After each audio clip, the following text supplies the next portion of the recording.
We're going to be in the modern prelim in about 2 minutes, but that gives me enough time to share with you some of the updates to the list. This was the Naya Winota deck, so it's not splashing any other colors unless you want to count one of the newest additions, Kenrith. This is something that you guys several of you in chat had suggested to me when I was first trying to work on a build that was playing, 4 or 5 tops converted mana cost humans.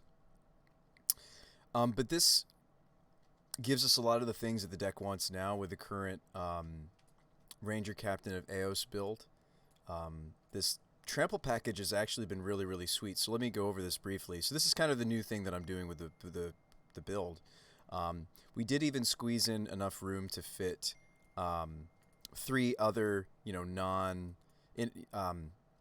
yes, we're normally running the Magus of the Moon, but this Skyclave Apparition, the Scavenging Ooze, it's really nice to have these in the main deck just because they're the most flexible answers, Ooze and Apparition.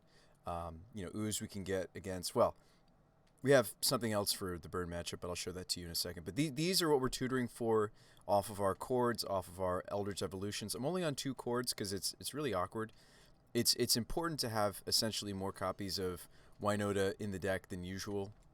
Than the other lists I've been looking at. Good luck and have fun.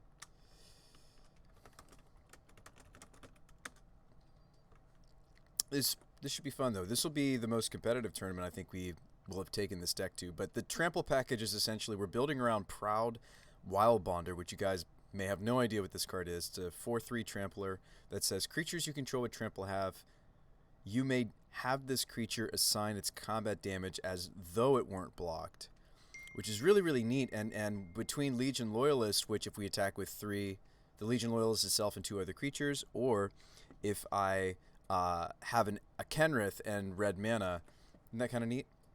Oh, this opener looks beautiful. It kind of wants to see one more land, of course, but we're on the draw. Let's keep this. How's it going, bot-like?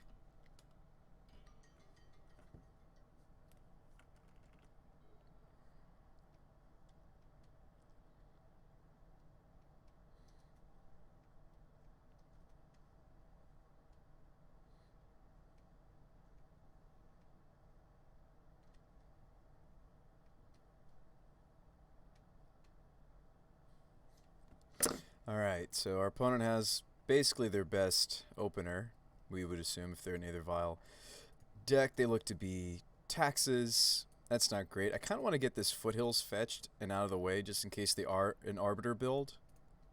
Why don't we do that? So that would mean, so we've got green requirements here. We've got white here, but we have a reflecting pool, so it doesn't really matter what I fetch here. Well, it pretty much has to be has to be Sacred Foundry just because we naturally drew the Temple Garden. So kick it back to our opponent. Now we don't necessarily have a turn 2 in this hand now, do we? That's not great. It was one of the reasons why I added back in the Invaders and Birds for that matter. Birds is back. Invaders. I'm still testing the fun of Colony Garden, Heart Garden. So you got the white splash. Watch this be the mirror. That would be hilarious. I've seen Taxes splash red for Winota before. I mean, it's not a true mirror, right? Because we're playing a Naya build of it. So they grab their Batterskull. Man, I guess we're not doing anything. It's awkward to draw the chords, like I told you earlier, but it's really, really important that we hit our Winota. So I've been testing just 2 chord. Just felt pretty good. We're going to kick it back to our opponent, and we're not really doing anything till next turn. I guess what I might do is Ranger, go get Loyalist. Loyalist is probably the best thing I can get with Ranger. I'm already thinking about my sideboard because I'm just feeling like we're going to fall really far behind since they had turn 1 Vial. Turn 1 Vial on the play, too. I mean, it's, yeah.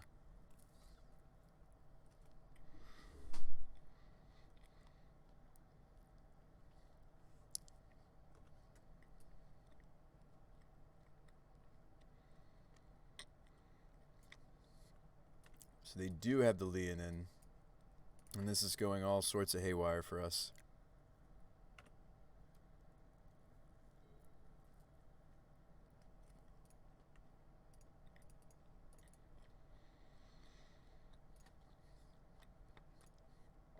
So I'm not going to get to search, but I just need to put the body in play. It blocks the Arbiter. More importantly, it gives me a creature that I can Eldritch that can find Winota. But I'm thinking this is a loss. The Magus is a dead card in this matchup.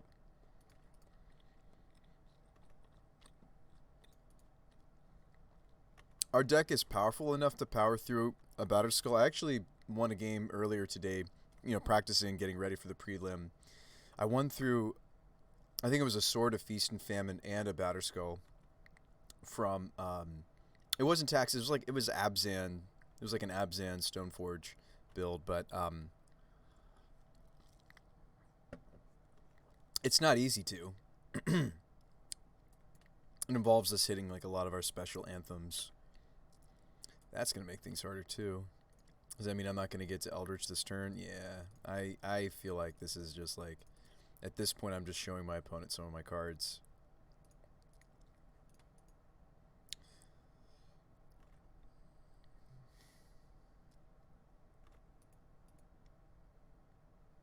Like the can't search and the tax from Thalia. I feel like I'd have to draw Winota next turn. Let's see. Pay for Arbiter. Use Eldritch. Pay for Arbiter. What about? I guess we could Chord. Pay for Arbiter next turn. So green, green, green. Pay for Arbiter. Green, green, green. X is 2. Yeah, it's just I can't search for what I need to search for. It would like take 2 consecutive turns of courting. It would like chord for something bad like Invader. That way I have more mana to work with, and then, well, if they're just attacking with the Germ, I've got some time. And we can start blocking better once the Giver gets online. I just can't imagine that they don't have nothing, though. I find it hard to believe that... I would find it hard to believe that they would have nothing. Okay, I guess one of their cards was a nothing. It was an Aethervial. Winota would be so good to just draw. Alright, so remember, we got to pay the tax for Arbiter to search for her. We've got to pay the Thalia as well. So, like, Arbiter... Yeah, I still can't go for Evolution, right? But I could start to Chord. So, I could see us... Let's see. Arbiter tax. Chord... 1, 2, 3. Ooh, I could get a Spyro. Yeah, let's do that. We can do it during their turn. I feel like maybe I was trying to scoop too soon. Like if I can just get, the first Spyro. That's Seasoned Pyromancer, by the way. So if you're... Oh, okay, so they're going after my Giver now. So it means I kind of need to do this now, doesn't it? So hold on, cancel. So let's pay for Arbiter. We're going to take a point of damage here no matter how I spin this, right? Let's tap the not green sources, actually, right? One of my not green sources. It's green, green, green. Yeah, okay. So we'll pay for Arbiter, and then I'm going to Chord. You're green.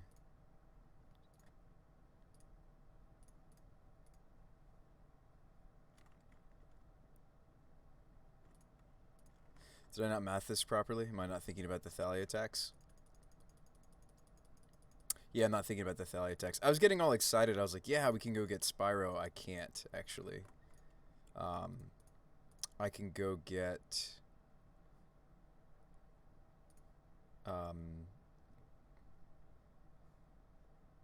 Invader.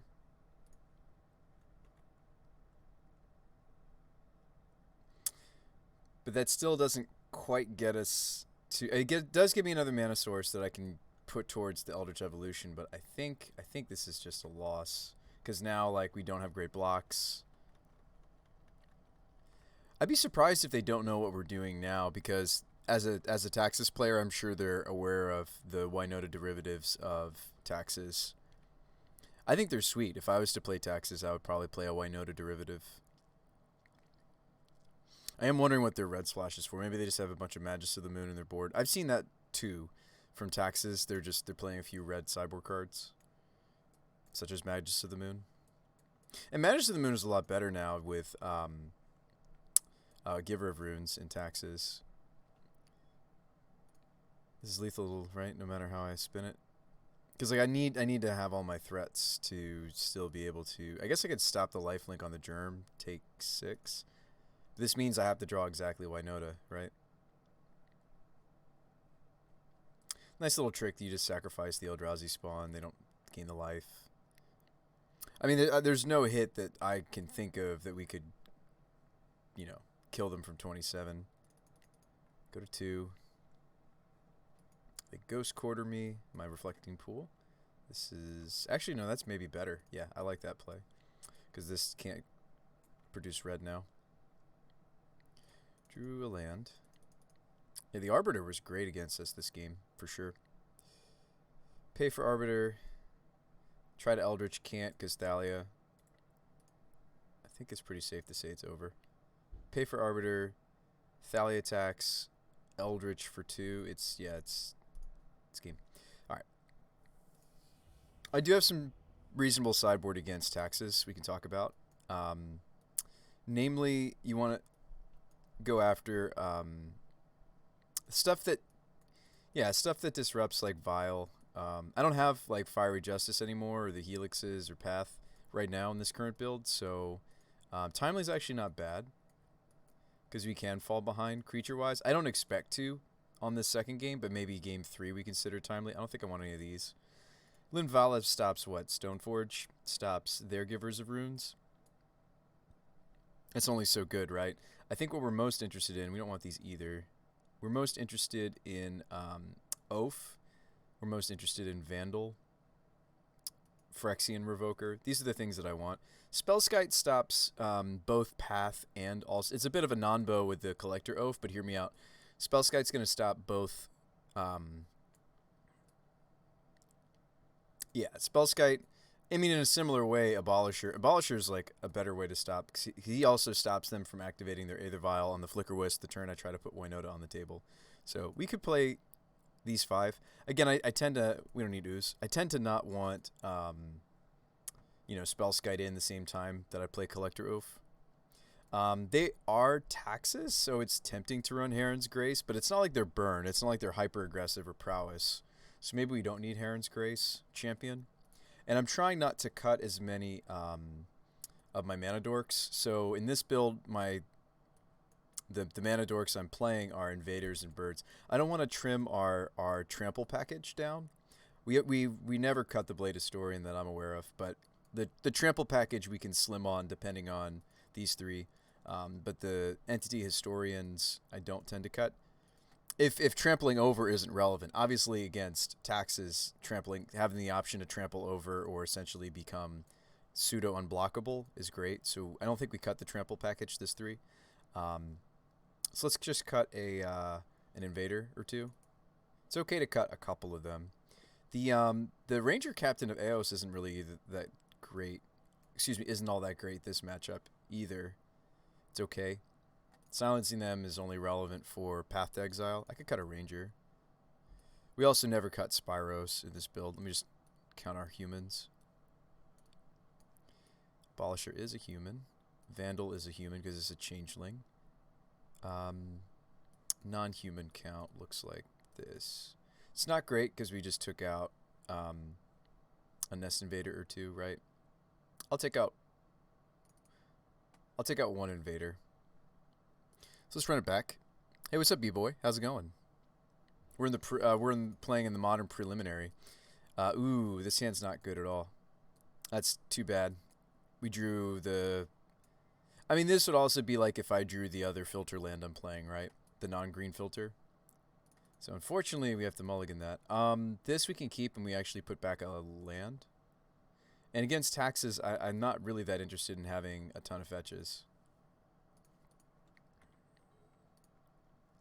For what for the reasons you saw last game, right? They had the Arbiter. You gotta respect it. It's like their build-around card for sure, right? In a way. Oh man, turn 1 Vile again. They always have it. Especially these non-Yorion builds, right? They're always you're gonna feel like, oh, they always have it.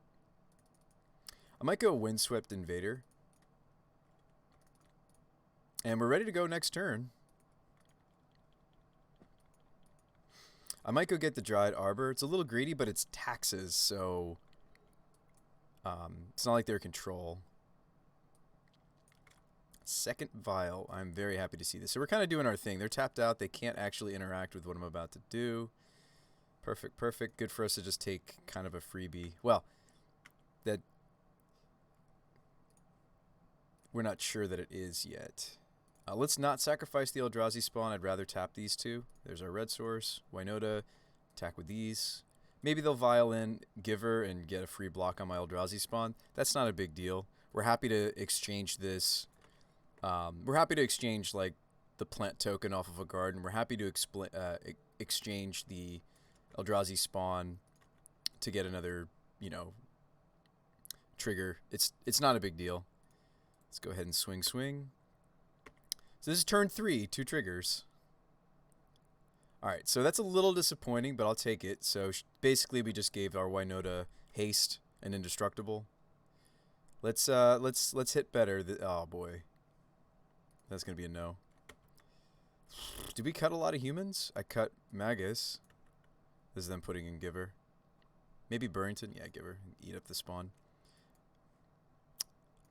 They probably, unless they have exactly Path, they can't interact, though, with what we got going. That was really, really disappointing 6 that we... 12. We looked 12 cards deep and we saw garbage. We saw 3 Winotas.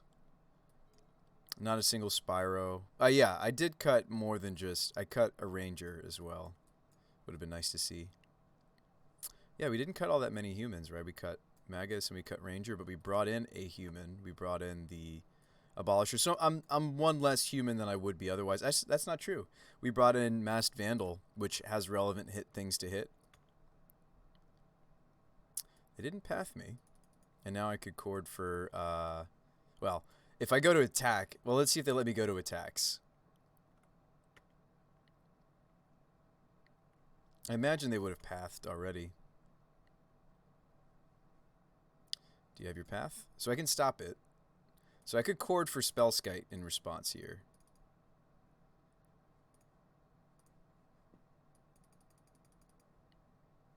Don't really want to attack with this Dryad Arbor anyway. Like, I think this is juicy and we still get the birds in. This is why we play Spellskite. The 2 of Cord really, really likes having a Spellskite. This is putting them... Is this Arbiter? Gross. Okay. Yeah, so Path plus Arbiter. That's dirty. Not much I could do there, folks. That's disappointing. I think we have to go for it and hope that they don't have both of those 2 cards. And Taxes is tough for us. I've played this matchup quite a bit. It's more popular than I think the deck is powerful, right? It's like if I wasn't trying to play a living meme, I wouldn't pick Taxes. I think it's interesting because it attacks the meta from an angle that it's not normally attacked from. You know, you can fight these greedy 5-color decks. For us, unfortunately, a main part of our deck, these 6 all are pretty vulnerable to Taxes sometimes. I mean, I'm not giving up yet, but it's just a little unfortunate. Like we needed to just steamroll this second game and we didn't get to. Not looking good. Not looking good, folks.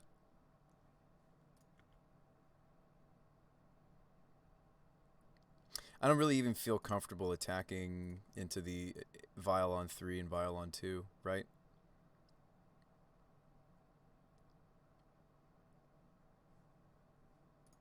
I think we just play out our hand, and ideally, we might have enough mana that I can pay for Arbiter next turn on this Ranger. So I would like to get, I would like to search. Maybe we would even search for a Birds. I'm not sure. No, we probably would go get another. We would go get Giver. Hey, what's up, Jade? This is kind of a little bit of a disappointing first round so far. The Taxes, man. Whoa, this is some nonsense. I love it. So they're gonna like try to... They decide not to search on their Stoneforge. I'm with you, opponent. I'm with you. That was probably not correct on their part. So Venerable Warsinger taxes. Okay. Okay.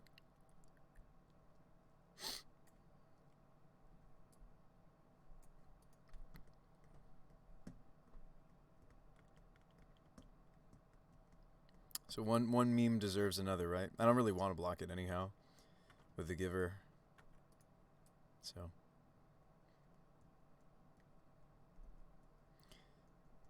this is where they need like a cycler, right? That's CMC 3 or less. Deck doesn't need it. I was just kind of joking. So I do have enough mana to pay for Arbiter and still search if I give up the Eldrazi spawn. I think I'm okay with that. Ignore the Leonin. Play Ranger. Go get... We already have Dried Arbor. We could get another bird so that I can cast this Spyro. That might be better now that we've drawn a Seasoned Pyromancer. I might want to go get birds instead of Giver, just because of that.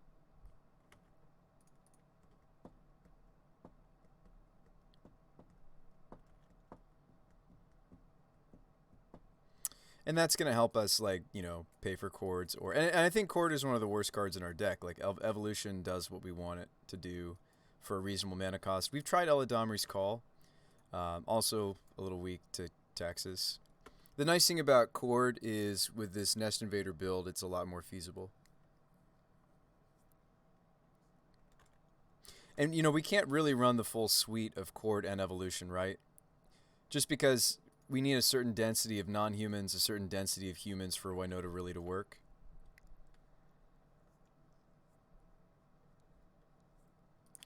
Embercleave. Yeah, our opponent's totally on a wonderful meme, too. I'm not even mad. I think we're going to lose to this Venerable Warsinger Embercleave taxes.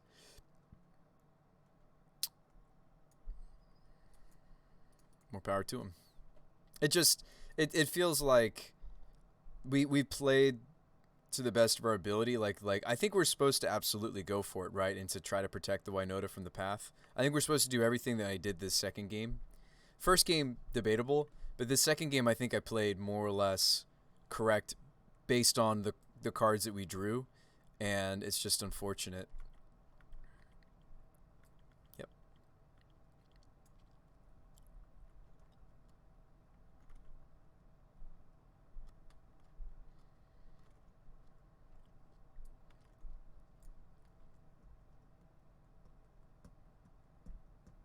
So if they don't have a Flicker Wisp, if they don't have a Path to Exile here, if I just pluck a Winota off the top, I didn't. Okay. If I paid for Arbiter and fetched and played Spyro, it still doesn't work. I mean, they don't have flyers. I can start doing some blocks. As long as I leave up multiple colors of blockers, I can do some blocks. Oh, wait, that does work. Pay for Arbiter, fetch Shock, play Spyro. It does work. Just, I mean, we're dead to pretty much any flyer they have. And the thing is this guy has trample too, so like I have to block it for a lot. Actually, I think we're just dead. I think we're just dead no matter what I do, folks. We'll play it out. It's just too bad. We'll have to see if our opponent's onto something.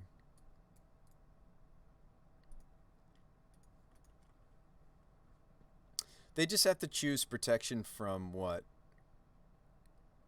Well, if they choose green, yeah, I mean, like I'm just dead. There's no block that I have here to try to buy another turn for another Winota. I do get to search because this is still turned off here. So I would get Forest.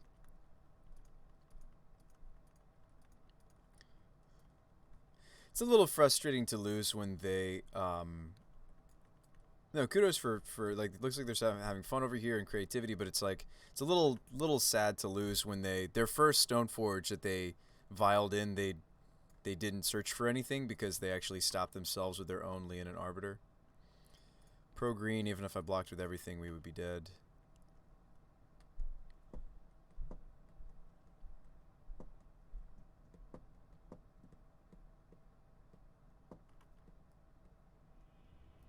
Good games. So that's disappointing for us to. I'll play some singles. We got time for at least one single. I was playing quite a few single queues, which is like totally wrong. I had more than 100 points though, so I felt okay doing it as long as I never dipped below 100 points. I was fine doing it because you are going to get a little bit more competitive testing in the duo queues than you do even in the tournament practice room. I know, hard to believe.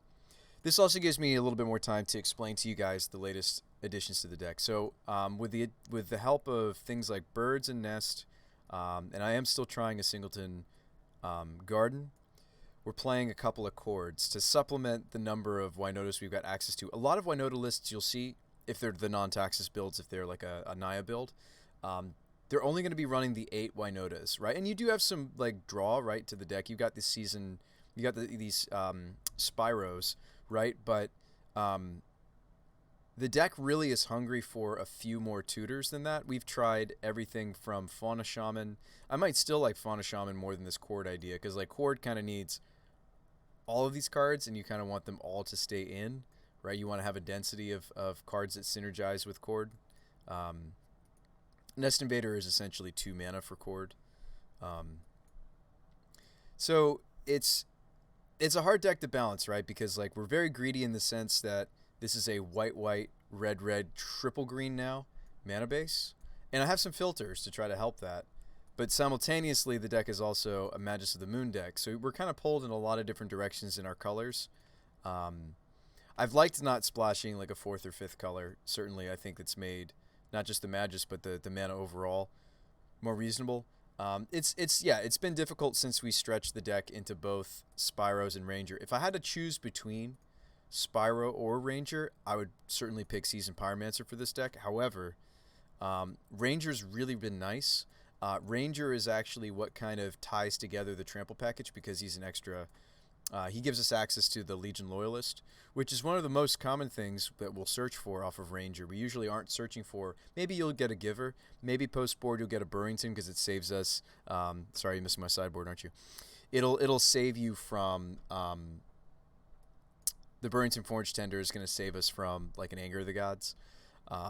So you do sometimes search for other things. There's even situations where you'll search for the Dryad Arbor because you missed a land drop. And so Ranger gives us that land drop we might desperately need.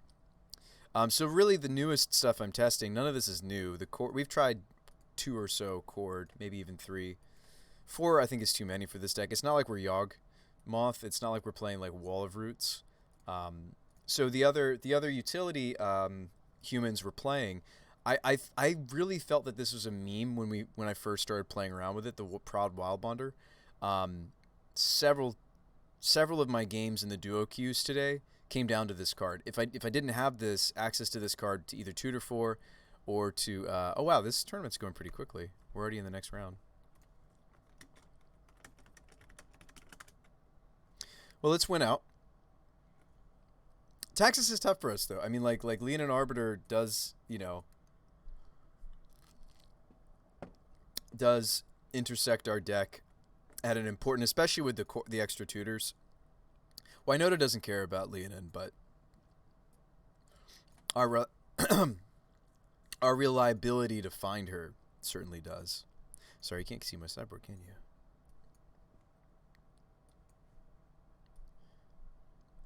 But yeah, we've put quite a few leagues and playtesting and such into this build for about 2-3 weeks now.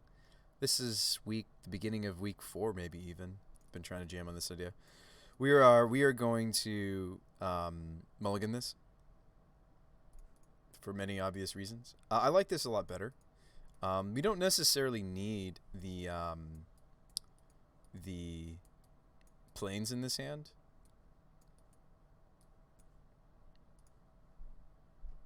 We could ship that back. A little greedy, but deck is happy on 3 lands, honestly, so we'll put 1 land back. Certainly we want at least 2 in our openers. Well, I mean, watch them go, Inquisition, Birds, and then I'll be like, maybe it was a little greedy to put the planes back. I'm planning to get a Temple Garden here because we have Giver. Because you never know if your Birds is going to live. It depends on what your opponent's on. And the Birds and the Givers have been doing a good job, like, absorbing removal from the opponent that would otherwise hit some of our important pieces. Alright, so speaking of which, could be a shadow build. Well, no, if it's not a shadow build, they would have shocked. So looks like it's just rock. Looks like the black-green rock. I might want to lead Giver since it's rock. Especially since I didn't just draw another land. I think I'm going to go Temple.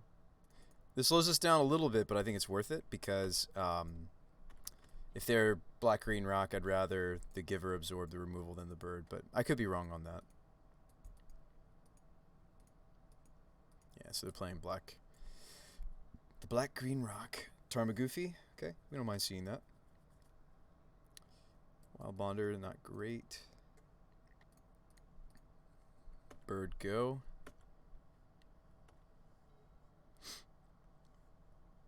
Yeah, black-green rock's gotten some fun tools over time, right? I mean, Lurrus is just the latest. You know, it changed the curve of rock, right? They're like a Hex Drinker deck now. Don't think it's worth to block. Goyf is small enough to block. Don't think it's worth it though. There are many a spell they could have here that would change the math on the Tarmogoyf. Night's Whisper, sure.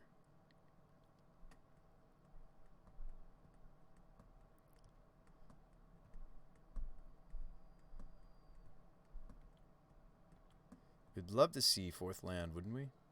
For many reasons. So we can get the Winota down, but I don't think I'm supposed to start getting triggers. Well, that's not true. We have 2 Winotas. I have 2 Winotas, and if it's a fatal push, yeah. I think actually, let's see. We've got red, red, green, green. Let's get plains here. Just making sure my hand makes sense for getting plains. It does. So let's tap, tap, tap. I'm actually going to attack with Giver because I have a backup Winota in my hand. I even have an Eldritch Evolution. A little greedy maybe against rock to do this, but I'm actually going to put the Giver of Runes shields down and try to get a trigger here. They may kill the Giver here. Looks like that's what they want to do. Okay. Kind of arbitrary for me to give protection here, so I won't. But hey, we have Winota. We have a non...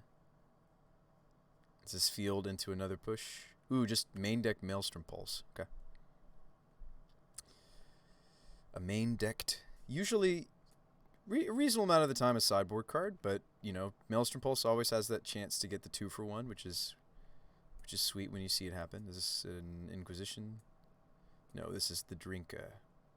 Land would be really good because I could Winota and attack with birds. That would be kind of nice to see. Wouldn't mind the 4th land here. We would accept it.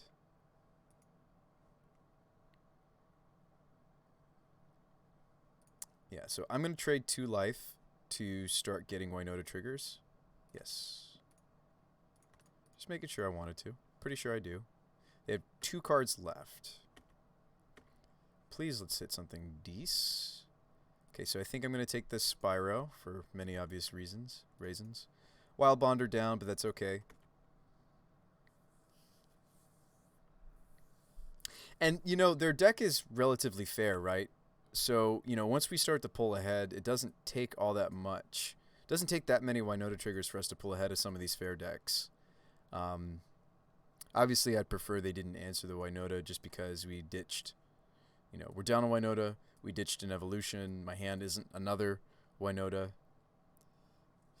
Would really prefer they didn't answer the second Winota.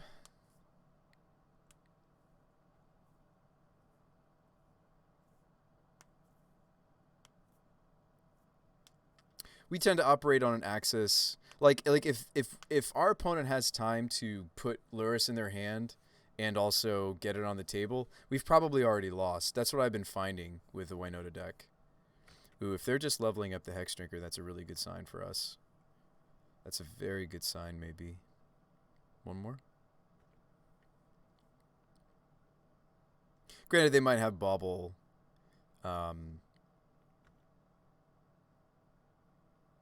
I do have to block, right? Because Artifact is not in the bin yet. Just double check that.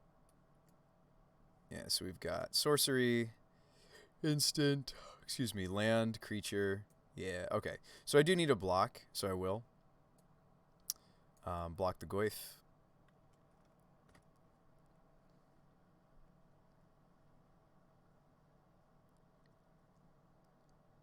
Would be foolish to die to the Goyf. Why no, not my Winota. What's up, crazy? So they're gonna bobble. And they level up again. So we could kill them here. We certainly had the capacity to. I think I'll play out the Windswept. Right? No, I don't know if it matters. At 14, can we hit what we need to hit to kill them right here? Let's find out. Only 2 triggers, though. Ooh, okay, so Historian, let's do some math. I think they die if I just take Historian. So that would be 8 from the Winota. Yeah, they'd be dead. They're at 14. Sweet. Doesn't really matter what else I hit here. I actually don't hit. But I think they're still dead, right? That's 4 from Spyro, 8 from Winota, 2 from the Elemental, 4 from Blade Historian. Yeah, they're dead. Sweet, sweet. Overkilled a little bit there. Awesome. I'm telling you folks, I don't think the deck necessarily needs to be a all right, we're gonna cut Magus to the Moon. So against Rock, I like Toski. Linval is interesting too because not just because she flies, but she does turn off Scavenging Ooze. She turns off Hex Drinker. She's interesting to think about. They do have some life gain capacity. Collective Brutality, actually, funny enough, is pretty decent against us because it takes the tutors and kills a creature. Against Jund, I don't actually want Grace. Heron's Grace.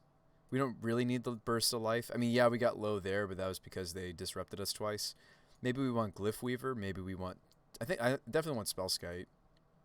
I might even want Abolisher. This is a way to turn off removal. Certainly Veil. Favor's actually interesting too. Like, their creatures don't go nearly as high converted mana cost as mine do. They stop at 3, and that's just the Singleton Luris. All of my 4s and my 5. Obviously, Favor of the Mighty is a little bit worse now that we're running Kenrith. I don't know if I want to cut Kenrith, because I don't think I'm cutting the Trample package, because against... I keep saying Jund, it's the Rock. I do think that the Trample package is good against the Rock. I might cut like some number of invaders. Scavenging Ooze can stay. Don't want to cut our Anthem effect, so I don't want to cut Entity or Historian. Let's not cut our tutors either. Let's cut actually a Ranger. I don't think it's all that great here. And I feel like I'm being too quick to cut some of my mana dorks when I've actually slimmed our lands significantly. We're down to 21 lands. I really probably shouldn't be cutting these 8 as much as I have been. Certainly no birds anymore. So we can be a little bit vulnerable. Thankfully, the Rock doesn't have like Liliana anymore. They don't even play Plague Engineer anymore because they're playing Luris. So in a weird backwards way, it's funny to think about Collector because of Mishra's Bauble. I'm not going to, because we want to be playing Spellskite instead. Could maybe even play Abolisher over 3rd Ranger, just to cut off the access of their fatal pushes and such on the Winota. I don't know if that's worth it. Might still be better off with Glyph Weaver. I have seen these Rock players still consider Damnation out of their board, because it doesn't interfere with Luris, and then they can just repopulate the board after the dust clears. And this would also serve a similar role as the Abolisher, right? Because you could sacrifice it to protect her. So obviously it wouldn't protect her from Dismember, but it would protect her from your fatal pushes. We got our first Winota Maelstrom Pulsed, actually. It's good to take game 1 against the Rock, because they're going to be a lot stronger against us post-board, like any deck would be, but when you play these Rocks or Jund derivatives, you're looking to be, have some really important access to your sideboard games. I mean, like, Modern really is like you can consider it a Brewers format. It's a sideboard format, I would argue. This opener is a little awkward, but they are a Thoughtseize build deck, Inquisition deck, so I don't know if I really want to dig and look at a 6, because this 7 is functional in that it'll set us up for a Winota off the top quite nicely. We're actually looking at 5 creatures, not really just 3. Obviously, they could pick us apart, right? I could go bird. They could take my birds. I play land. They take a Nest Invader. I mean, like, I think our deck, though, is looking to just play out our lands and hope to top deck the right things in this matchup, though. Oh, they mulligan down to 5. That's even better. Like, this hand's sustainable, and I want to stop throwing away hands that are functional that, like, I'm sure there's a more powerful 6 in here somewhere, but now that we're down to 21 lands, I feel like if it plays, I should be a little more hesitant than usual to mulligan it. It's not like we're like a Tron deck, you know, where super hyper aggressive mulligans are maybe more acceptable. I thought they were about to play Noble Hierarch there for a second. I was like, oh, okay, Hex Drinker. Why not play Toski? Maybe we should be playing the Tosk. Maybe we should be playing our Squirrel Boss. Speaking of which, this is going to be a painful Birds of Paradise because we have our green filters.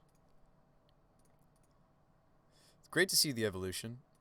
Let's get Stomping Ground, right? Maybe not. No. Why would I have Firelit Thicket, right? I guess Temple Garden. They're pretty much the same here because we have the Reflecting Pool, though. But they do play Field of Ruin, so I want to be conscientious of what lands I'm selecting against a Field of Ruin deck. This deck needs more Karn Father. Oh yeah, crazy. No, the push, the levels.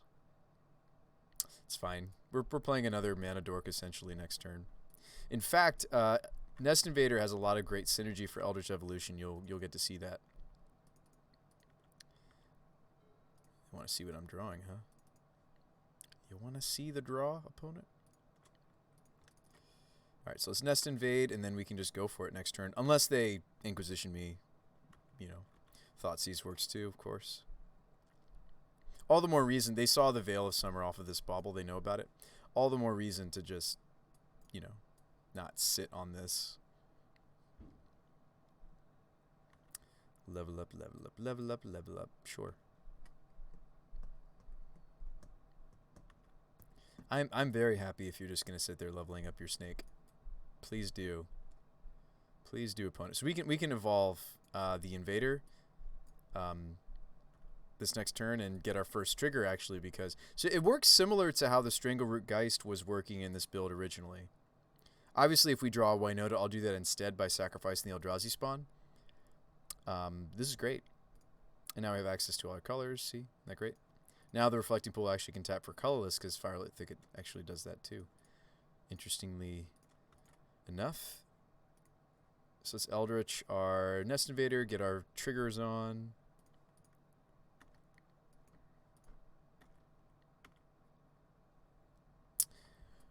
This is a tough choice actually.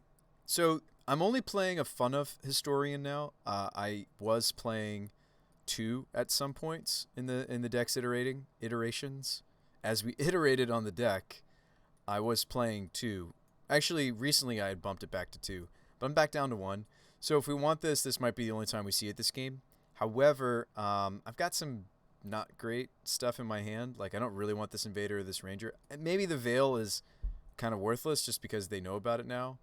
Hard to say that against the Rock because it's just a very effective card against them. But like we might be better off with the Ranger because we can still get our Legion. So let's go Spyro instead of Historian.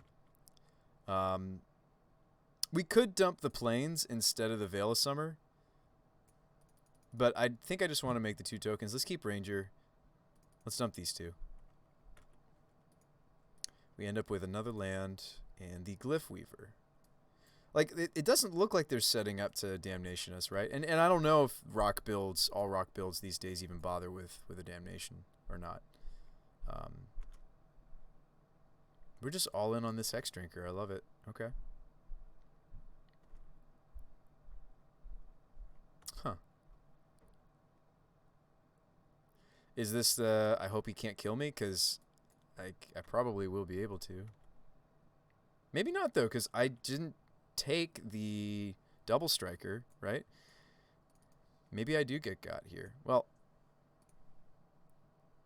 so this is a predicament, right? So I can get another trigger. We've got 3 Winota triggers. If in the next 18 I see Mirror Entity, it's actually correct for me not to go get the Loyalist. Let's play that out. I forgot. Like in previous builds that I wasn't playing Entity anymore. it's correct. I mean, we're all in here, right? And I'm sitting here thinking, ooh, we've got them, right? Well, maybe not. I took out our Heron's Grace, so I can't gain a burst of life either. So I actually think I have to hit exactly one of those two mentioned cards. So we hope to not hit it here accidentally. Would be awkward. We didn't. There's the Wild Bonder. All right, one last hit. We didn't find it. And I don't think this is lethal, actually. It's close. I don't think it is. 1, 2, 3, 4, 5, 6, 7, 8, 9, 10. 10 plus 7. Wow, it's exactly lethal. Whew. Dig for Heron. Heron's in the... I moved the Heron to the sideboard, Cylon, but we got exactly lethal.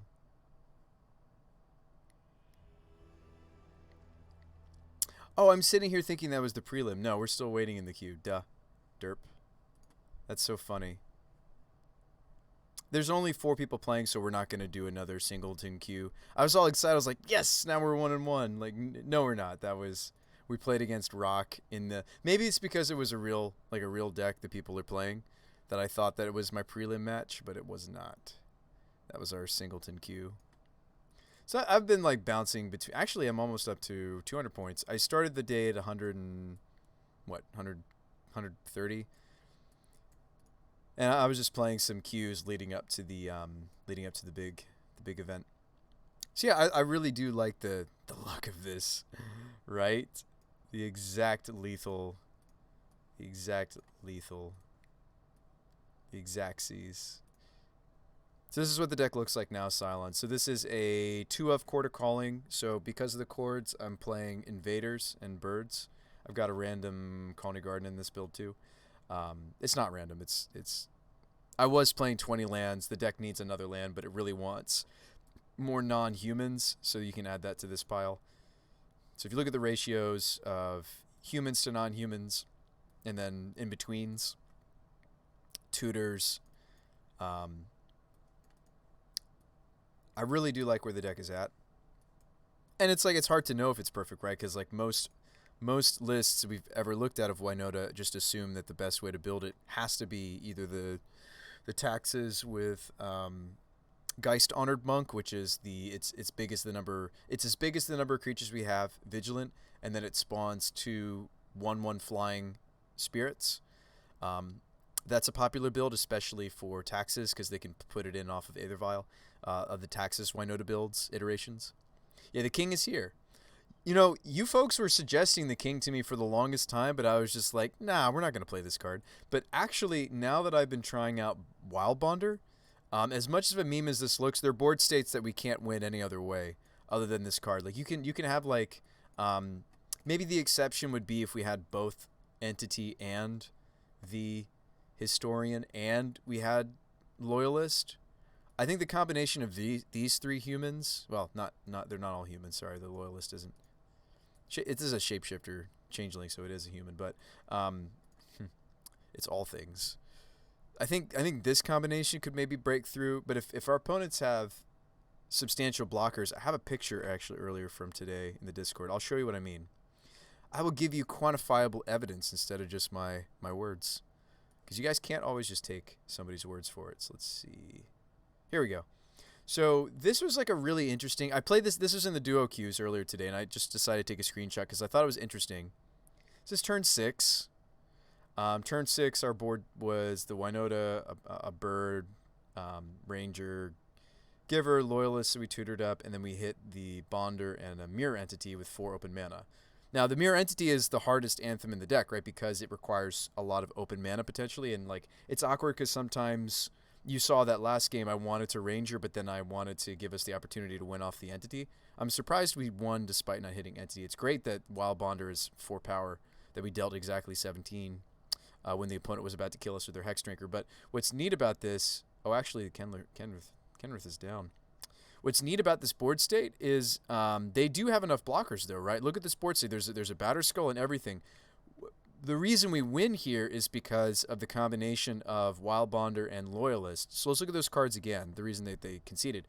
Wild Bonder is a really, really weird trampling human. It's a 4/3 that says creatures you control with trample, you may have this creature assign its combat damage as though it weren't blocked. This is actually one of the best cards in this deck. And I know bear with me. I say one of, it's not the best. I've tried a lot of different Anthem effects over time with this deck, right? I've tried everything from Entity to Blade Historian to Maja to we've looked into like Thalia's Lieutenant. It didn't really work because there's a lot of non-humans. There's a lot of different like anthems you could be playing. We even tried to do something weird with Rage Forger, and like we played like a shaman heavy build because these are shamans. It was weird, kind of cool though. But this trample build I think is actually the best build that we've conceived of yet. Of a not playing Angrass Marauders, not playing like a Yorion build, where really it's Yorion that's the best part about that deck. It's not the Winota. So yeah, Angrass Marauders, that's the 4/4. If a source you would control would deal damage to a permanent or player, it deals double that damage to that permanent or player instead. So this, by and large, people were thinking, okay, this is the way that Winota needs to be built. But I don't feel that way, and we've been trying to go in a different direction ever since. Geist Honored Monk is also a really reasonable finisher for the Winota decks. It's more popular. In the Naya decks, Marauders is more popular, and you'll play like some number of bolts. I do think that you need the number of bolts, because without the bolts, I think it's a lot weaker. Geist Honored Monk, this is what I was talking about with you earlier. This is only 5 mana, so it's much more reasonable in Modern. It's XX Vigilant. Its power and toughness are equal to the number of creatures that we control, which we do have quite a few, right? And we have several that like do like give us multiple creatures, right?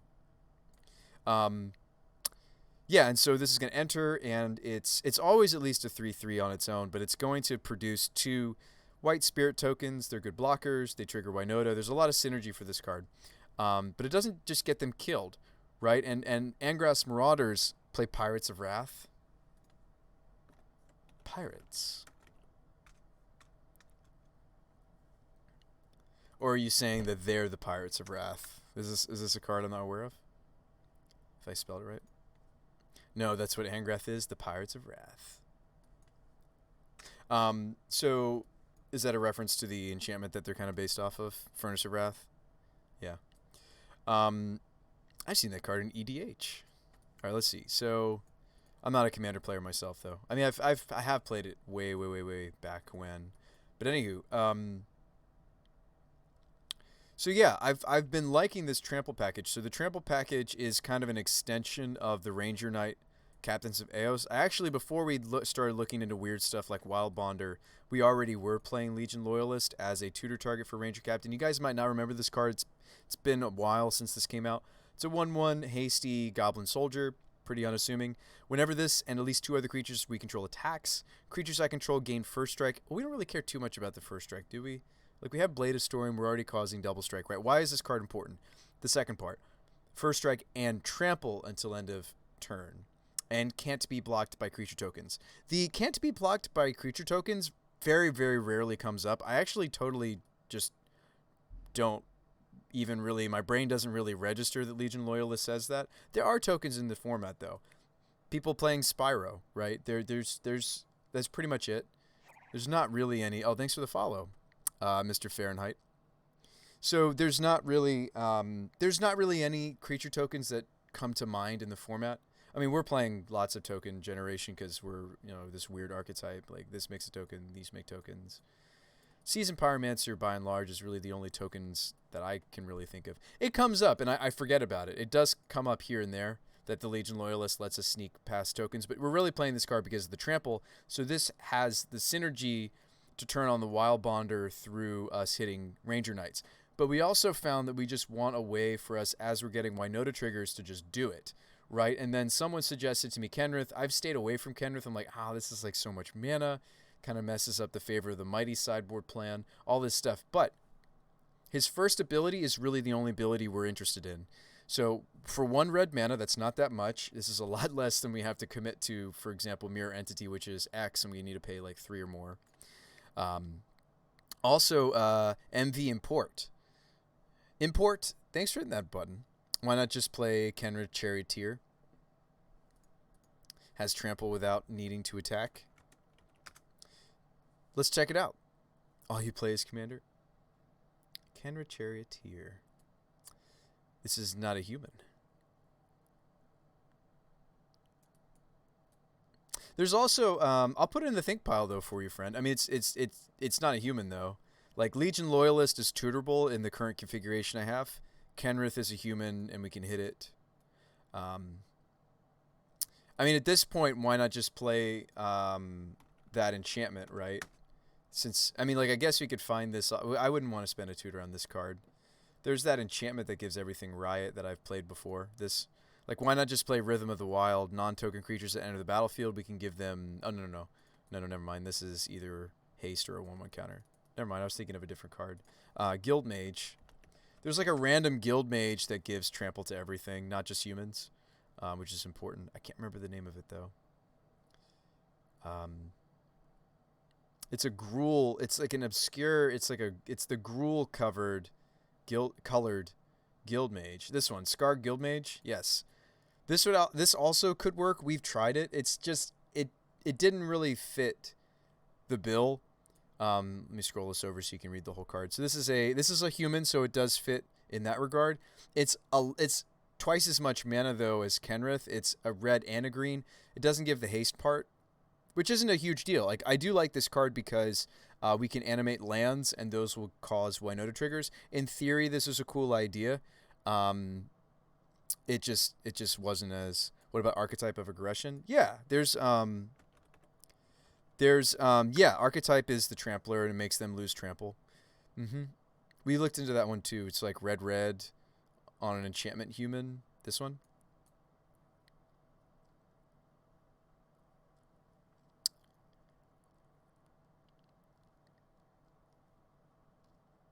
But I don't see what you're saying with the point you were trying to make with the Charioteer was you said without having to attack. Kenrith doesn't have to attack. He just needs to... we pay red mana. I mean, I am wary of the fact that he's 5. Like, he's basically in the category of, like, the Heron's Grace champion. He's in the category of Blade Historian and Bonder, right, where we don't really want to hardcast him. He's a lot of mana. We're, like, all of these humans, by the way, like, every human that's 3 mana or more, we're hoping...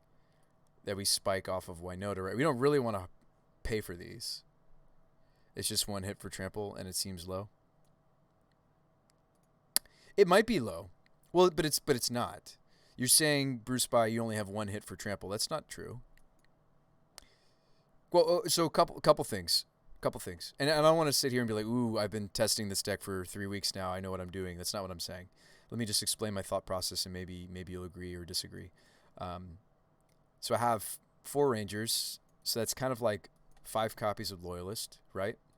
We've got 6 Tutors. So in a pinch, if really the only way to break through a board state is to assemble the Wild Bonder plus Loyalist or Wild Bonder plus Kenrith, we can spend a Tutor to do it, right? In a pinch. That's not the best way to do it. So we've got all of these result in a Legion Loyalist, right? Potentially. And then we've got the Kenrith itself. So it's not as low as it looks. I think that the Legion Loyalist is what really gives the deck the necessary redundancy. I even considered when I was first testing the trample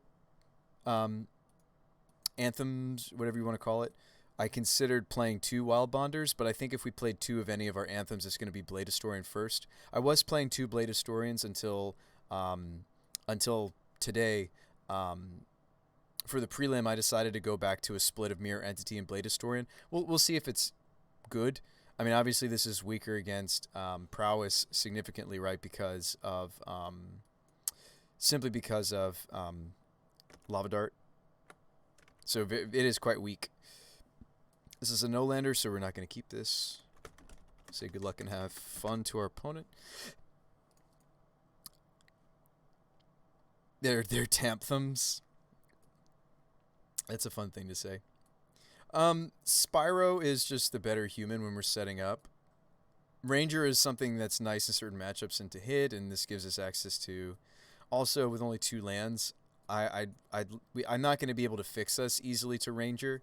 I can fix us to the Spyro. So I think for all the reasons I just stated, we're going to keep and we're going to ditch the... oh, hey, Small World.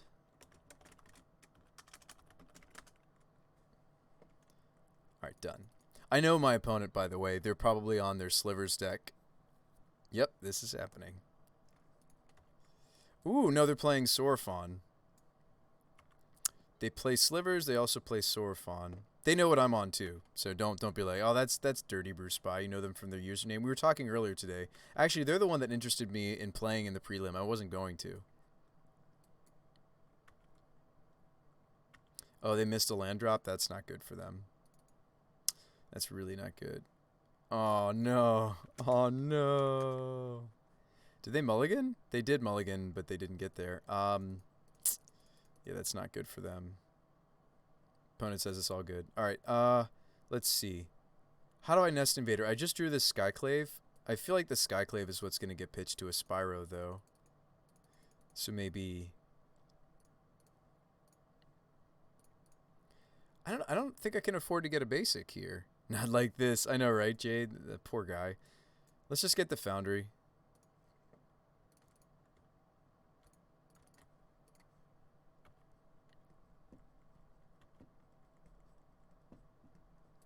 The Nest Invaders are the other dorks I'm playing now, Jade. I'm just playing 4 Invaders now, 4 birds. It's been working really nicely.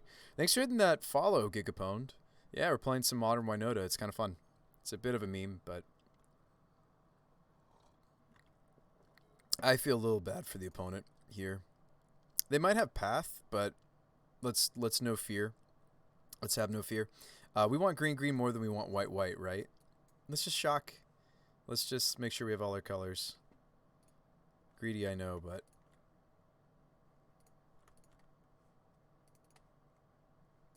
Show me Path to Exile. I haven't done any MTGs since my last foray into Pauper, and that went so meh. You doing some Paladins or something instead, Jade? Ooh, Kenrith. The haste could be very relevant here. Are you kidding me? Next turn I get to play Nest Invader and give both of them haste and get 2 extra Winota triggers. I think the Kenrith actually is maybe better than even I think he is. So I wonder what they're on. I feel like they're on the Sorophon combo. Don't keep one-landers, kids. I just read that aloud for the stream. Oh, I don't need to say that, actually. True words. True words. Just playing clicker games. Okay. So, okay, if that's what they're doing, what do we want? Ferocodon? I'm trying to think of how does that deck go off? They put a bunch of creatures into play. Morphon. I don't know if that's what they on. All we saw was a Windswept, right? But I'm pretty sure that's what they're doing. We could Revoker the Sorin. I mean, they know what we're on now too, so I think it's okay to, you know, and watch them not be doing that, right? Watch it just be. What do they play? They play that 0 mana tutor. What else do they do? They play the Cascade Sliver. You guys are familiar with the deck I'm referring to, right? Folks in chat. Folks in the chat. Do we want Veil? I don't even know what I want against this deck. I have no idea. You are Giga? Okay. Yeah. The 3 mana Sorin, and they play Morphon, and they play the Cascade Sliver, and they go off. And it's a fascinating deck, but they shouldn't have kept a one-lander. But it's tough. It's tempting to... Thanks for the follow, Gigapwned. I appreciate you. We don't want Scavenging Ooze. We can still keep the Magicin, right? Isn't Skyclave also just bad here? I feel like Skyclave doesn't cut it. Although, maybe just because I don't know 100% like their build, maybe I should run it just as a... I feel really dumb if we need this and I took it out. Revoker's the only thing that'll be stopping them. Okay, so let's play the Revoker. Whoa. Jade with the 19 months of resubscriptioning. Jade, thank you so much for being a pillar of my stream for as long as you have. Really appreciate you, friend. Thanks for that. Thanks for all the support, all this time, all this history. Appreciate you. I don't know what else I'm supposed to board, so I think I'm just gonna roll with it like this. Honestly, Skyclave will only take out the Sorin. Well, but but the Sorin has already done the thing they wanted to do, probably, right? I feel like they wouldn't put the Sorin out and expose it if they didn't have the Morphon in hand. That's like the cool thing and the like maybe too powerful thing about things like Planeswalkers is the fact that you do get to immediately use the loyalty before you could do anything. But then again, like I feel like they would have retuned all the Planeswalkers so they're not as vulnerable to Lightning Bolt and such. We could actually keep this opener. It looks a little awkward, right? But this is going to build up to a bunch of non-humans, right? We've got 4 non-humans essentially. We've got a filter land, so our colors are good. I'm actually going to keep this. I think this hand's okay. Yeah, we'll keep it. And I can go basic planes, and then I can get Stomping Ground, and we have all our colors. We have double of all our colors. That's why the Reflecting Pool really is kind of the best filter in this deck, but not really. You need to already have single white, single green, single red for it to be as effective as it is here. But with just 2 other lands, it's perfect for us. So I am testing a bunch of different filtering effects. Reflecting Pool is kind of a filter effect. Ooh, we drew Garden. All right, that's a little awkward for this hand. Oh, no, it's not. We can play it next turn. It's not that awkward. We can play it next turn and still Ranger on time. What's up, Half Truth? Here, I'll show you. I think it's socials. There you go. YouTube.com is the first link. How's it going, Half Truth? How you doing? All right, Giver. How is it going? How's it shaking?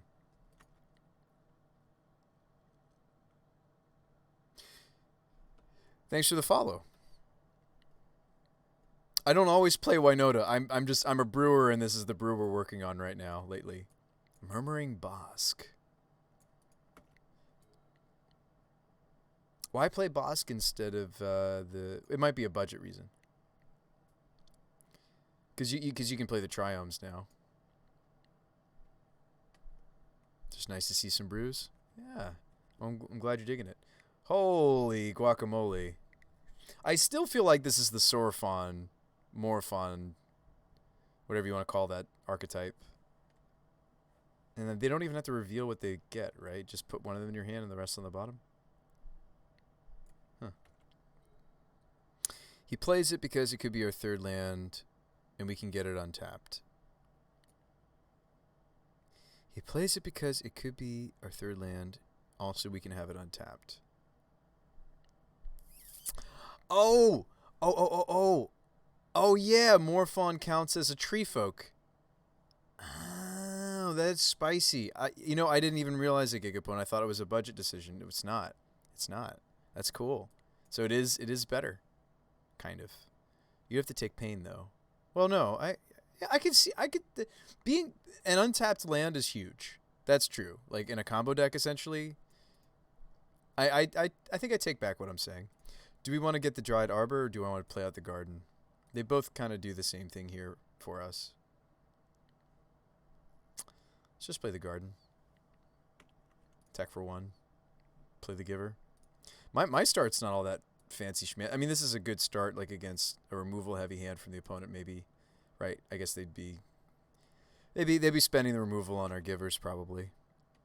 We get ripped all the time for not being a Triome, but when you say we, you must be a Black Dove watcher, brewer, builder.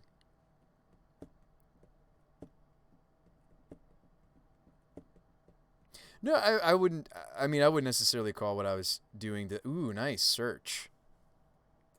I feel like this card's great. You just play like your basics or snow covereds, and you just gain some life. So he went and searched for the Sorin. So he's gonna go off next turn, maybe. And I'm not doing the thing. I guess I can silence him, though. I mean, that's totally what I have to do. I have to silence him twice. Yep, so we're going to do that. I do have red for Spyro the second I play a red source, but that's not where this game is headed. I need to just lock him from playing this.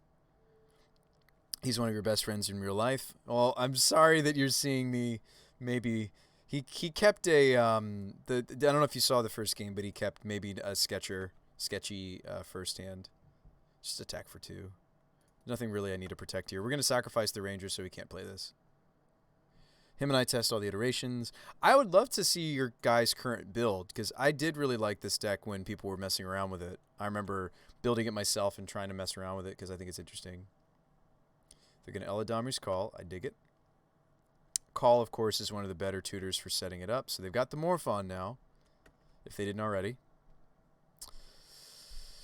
But this is the latest build. No. I mean, I want to see it like card for card, certainly after the tournament or whenever you guys are comfortable sharing it. Ooh, we drew a Winota. Ah, but it's like, don't I need a Ranger again? Get more setup. I feel like if I just go for the Winota, I can get got, right? Because it's not a guaranteed kill here. Why don't we set up a little bit?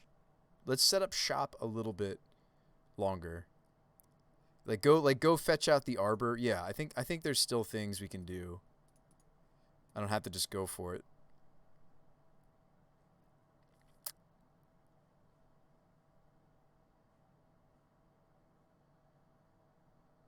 We're testing the new tutor. Oh, the suspend tutor. That card's cool. Yeah, that card's sweet. Let's not get Arbor here. I'm going to get it here. Guess we go search for... I mean, at that point, though, shouldn't I just fetch this and play birds? I don't know. I guess I'll get a giver. Because it's a cascade hit. Oh. Yeah, that's spicy.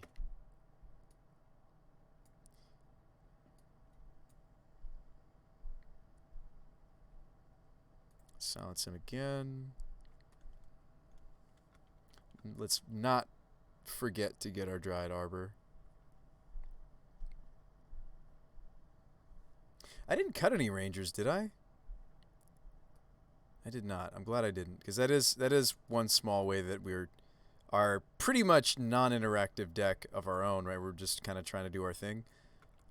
All the Winota decks, by and large, except for maybe the Taxes decks, they have a little bit more committed to interacting. Dryad Arbor. Fetch for a red source, or we don't have to. We just drew it. That's fine. I think we go for it here. And I might even hit the other two Rangers, as dirty as that is. We can do that sometimes, where against like combo decks, I just keep combo decks that have to go off during their own turn. Uh-oh, counterspell. Gross. Maybe I just died. I may have just lost, folks. Didn't know they were playing Remands. I don't remember playing Remands in my build. Oh boy. Here I am thinking, ah ha ha, we'll be fine. I don't need a... Makes me kind of wish I had the Cavern of Souls again. Alright, hit him for 3. We get to see some fireworks, though, and that's always entertaining for you guys. So, one brew deserves another, right? So let's see them do their thing. I'd be very disappointed if they don't kill us.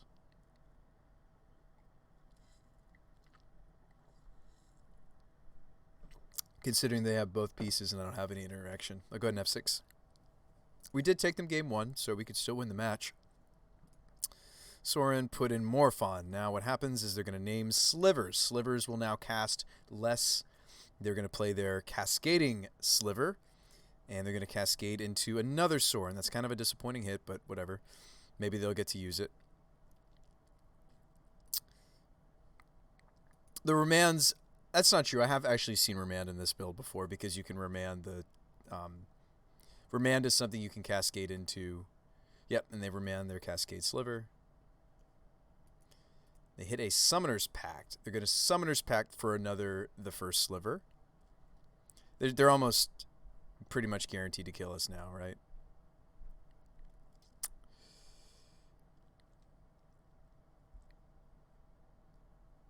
And the first slivers themselves are huge. I mean, these are 7/7s. They're not small. So, another Summoner's Pact. They are legendary, though. Okay, now Sliver Legion. Almost. He needs to hit the sliver that gives them haste, though. If he can't do that, we'll still get him. Slivers have Indestructible. Needs to hit the one that... No. Needs to hit... Have you Remands it? Okay, we're still going. Gonna get another spin the wheel again. This is definitely like my kind of a fun little combo to do. Like it's doing powerful things. But it's kind of goofy in the sense that it's not a deterministic combo. Okay, Eladami's Call. Now we go get the Flying Haste Sliver, Cloud Shredder. And we are indeed dead. Yeah, I like playing a split of Legion. When I was playing this deck myself, I was playing a split of Legion and Hive Lord. So this is the Indestructible. This one is +1/+1. This one's more important, I think, though.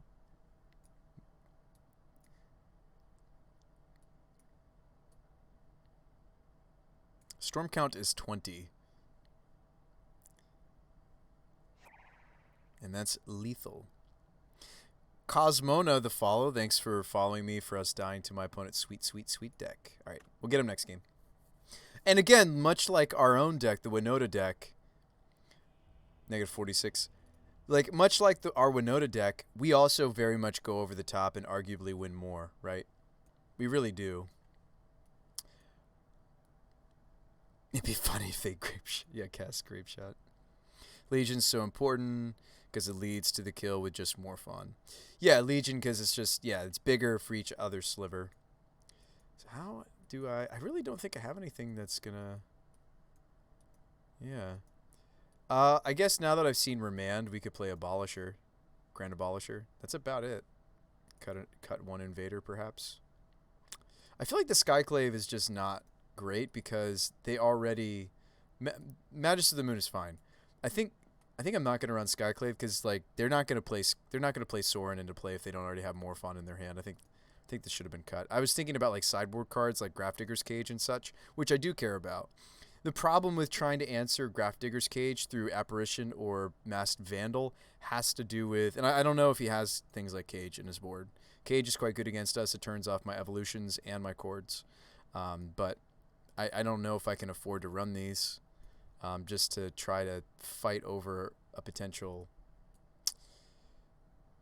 card. Maybe they don't play Cage. Does Cage interrupt the Morphon Sorin stuff? I don't think it does, right?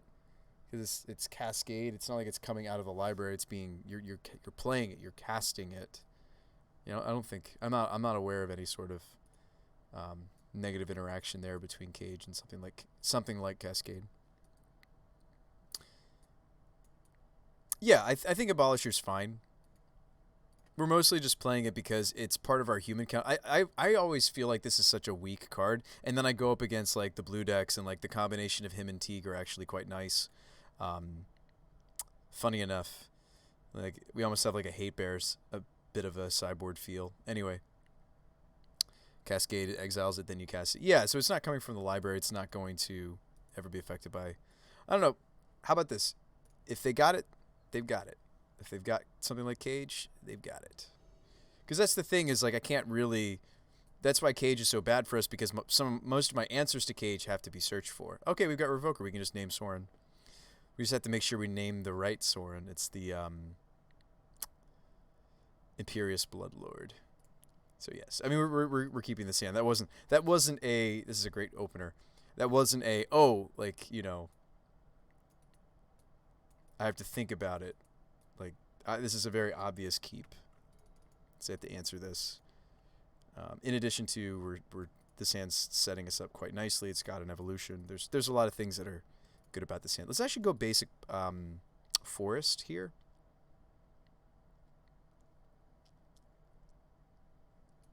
Although I think we're going to shock on the Windswept anyway because I have Pool. So it'll probably be Forest, Sacred Foundry, Reflecting Pool.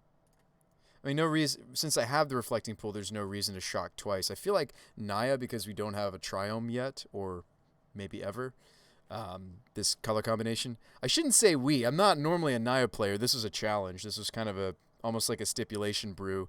Can I make a Naya deck work in Modern? Or can we build a Naya deck for Modern, make it semi-competitive as best we can? Ooh, we could Spyro, though. Why am I so tempted to Spyro? Well, there's no Simian Spirit Guide or anything like that anymore. I'm very tempted to Spyro. Ditch I might even ditch the Reflecting Pool because I actually really like my hand. I could see myself getting rid of Giver and Reflecting Pool, which again, it's like, well, wait, Bruce, why would you get rid of Giver? Because if you just have Revoker and Giver, don't you just win? Yeah. Like, I could just play Giver and Revoker here. Maybe that's the better play, actually. Maybe I'm getting ahead of myself. So these are also non-humans and sets us up for the evolution just fine. It's just like if I went for Spyro, then it's like we can just go for Winota the turn after. But now we'll do this. Soren. Be funny if I accidentally named the wrong Soren, wouldn't it? Imperious Bloodlord. That would be so tragic if I misclicked there. It happens, by the way, on cards like Revoker and Needle and such.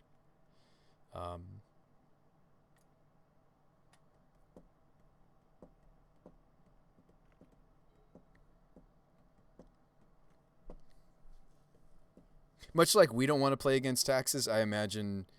Although you don't see Revoker too much in modern taxes anymore. I know, this is kind of mean of us, right? Okay, so this would be an instance where I actually wouldn't play my land. I might turn both of these into Pyro food and then play a different land off the top, perhaps. So let's Spyro. This might be a Remand. Yeah, it was probably right just to stick this, honestly. I think me Spyroing that last turn would have been silly. It is getting remanded. It is. I might as well second main Reflecting Pool. Let's attack for 2. Play the pool, play the birds. Might as well.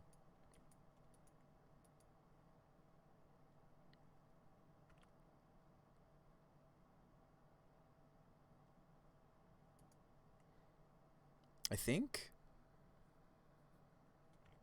I want to do that. I don't know. It's kind of awkward because I kind of want both Spyro and Evolution, and these are the things I kind of wanted to discard. If I play these out, I don't have them to discard to do this into this. Actually, I might hold. That seems so counterintuitive, right? Like to not play out the pool and the bird, but I think because those are what I was aiming to discard and not the Evolution with the Spyro. I mean, granted, we could just draw into another, right? The Spyro is so important to this archetype. It really is what holds the glue together. You'll see this played also in the Taxes versions of the Winota deck.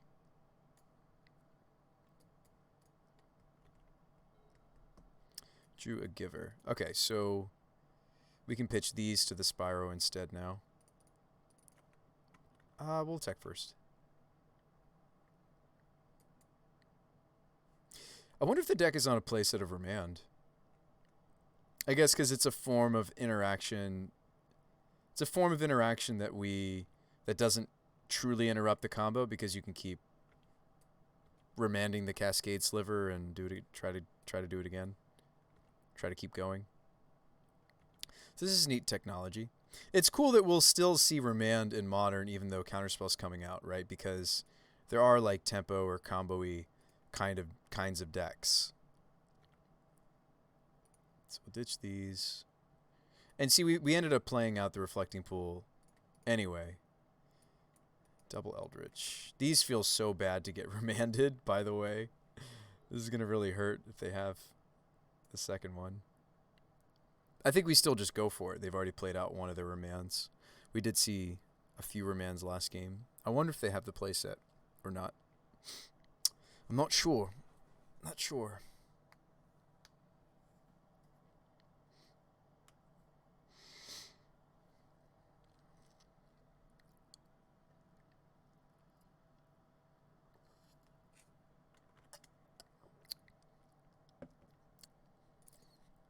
Yeah, I think we just go for it.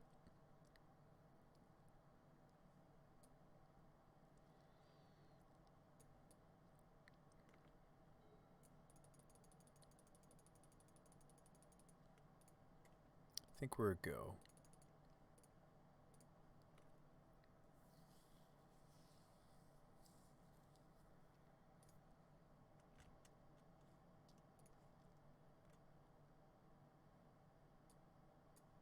I think I attack with everything. Not even interested in trying to protect the Winota with the givers. Ooh, Containment Priest technology, though. Gross. And then they get to block the Revoker, and then they win. I did not expect a Containment Priest, folks. I may have just... Right? Non-token creatures entering the battlefield, and if they're not cast, it'll be exiled. I don't even have enough mana to, like, correct my mistake second main. Oh, actually, I don't have any other bullets to Eldritch 4 that would stop. Also, Containment Priest stops Eldritch Evolution. Yeah, this is great. I think I might have just lost. Single-handedly. And again, this is like another piece. Like, it's more common for us to see Grafdigger's Cage in Modern, but not Containment. It's the latest tech you've been dealing with Spirits. I didn't know people were playing Spirits, Giga. Is that a I guess I just have to say no to all these. I guess I could pull out of our deck things that we don't want to top deck. I should do that. The things that, if I top deck them, they wouldn't be helpful. Actually, Ranger's still pretty good. Maybe that's not what I want to select. Or pluck out of our deck. I don't want to pluck any of these. I guess I just want to pluck the redundant Winotas out of the deck. Majesty of the Moon would be quite good here. Let's say no again. Heron's Grace shouldn't have stayed in. That should have been taken in. That should have been sideboarded out. It's the weakest of the anthems. These can all stay in. Actually, let's take another Winota out of the deck. That's so sad that we just get to block here. I guess I should have held back one of the givers, because I probably didn't need this many triggers. This was just a bit greedy of me. I was all excited that we probably had won. Got overexcited. So we could lose right here. They've got a full grip of 7.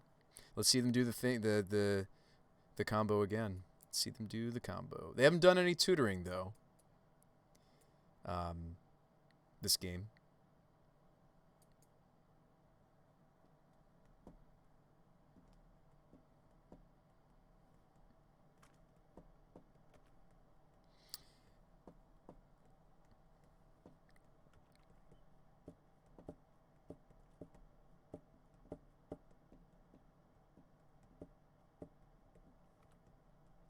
That's disappointing that we had the win and I threw it away. I would never have expected Containment Priest. You got me. You got me. I do like it though for the second thing you said, Gigapone. I didn't realize that people were playing Spirits. I do like it for the Vile decks. That seems reasonable. Do they give you guys trouble? It's funny you say that because yeah, I think they've got the kill here because they can go get the Cloud Shredder. That's game. Wow. We probably had the win and I just got overly excited. I'll have to ask him.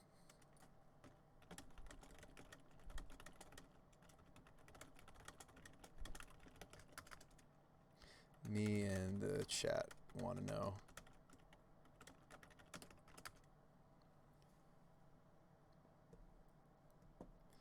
Opponent says that they did. Ah, okay. They had the answer anyway. But it might have been too slow though. They said that they had a harmonic sliver in their hand, but that might have been too slow. Also, I could have protected the Revoker. So I don't know. Black Dove was saying, yeah, but I had harmonic. I don't know if that counts as an answer. I think I was hasty and I shouldn't have attacked with the givers and we won that maybe.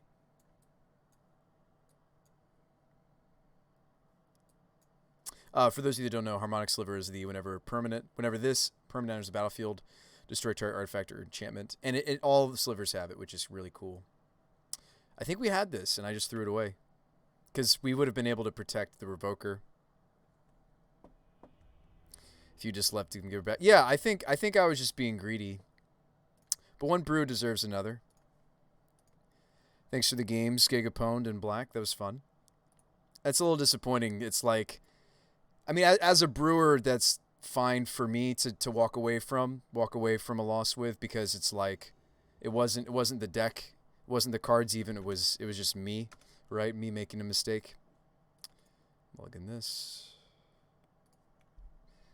That's just a little disappointing though. Like we had it and I threw it away. I think honestly, who thinks about Containment Priest? I've actually not seen it in Modern myself, but it sees plenty of Legacy play. That card's certainly on my radar when I play Legacy. But no, it was fun. I enjoyed myself. Keep. Let's tuck the Loyalist or the Grace. Let's tuck Grace. Because I have no idea what they're on. Watch them be burned. Hey, what's up, Brave? Thanks for the games. I made a total mistake there, didn't I? I meant to play better. I don't know what possessed me to attack. I was just like, oh, we've got this. We'll just swing all. Nope. So, I mean, you deserve to lose those games when you were just like, they couldn't possibly have anything. It's like, why would you do that? I thought we were just winning that turn.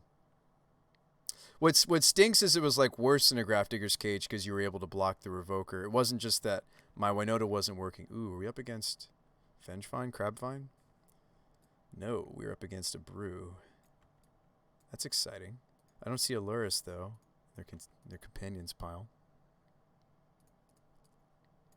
How's your preliminary going, Brave? I am curious to know. Can't swing with the Loyalist because it only gets the first strike when it's got buddies. This has got to be like a Verils deck, right? Is this what they're doing? Like Verils? That's why they're not playing Luris? I'm just trying to think of why this like Thoughtseize Goyf supplier deck.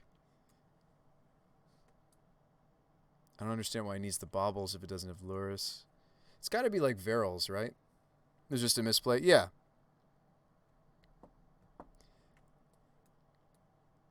Because like it's strange because sometimes it is correct for us to. It wasn't correct for us to swing with both givers or any givers during at that board state. But hopefully you guys can see that I've got a good good attitude about it. It happens. What do we do here? Just play giver? Seems like a weak turn. Scoo seems great because it looks like they're doing graveyardy things. Although I only have one green source. I could get both the giver and the ooze on the table this turn if I sacrifice the spawn. I don't think I should, though, because I'm missing land drops. That seems ambitious.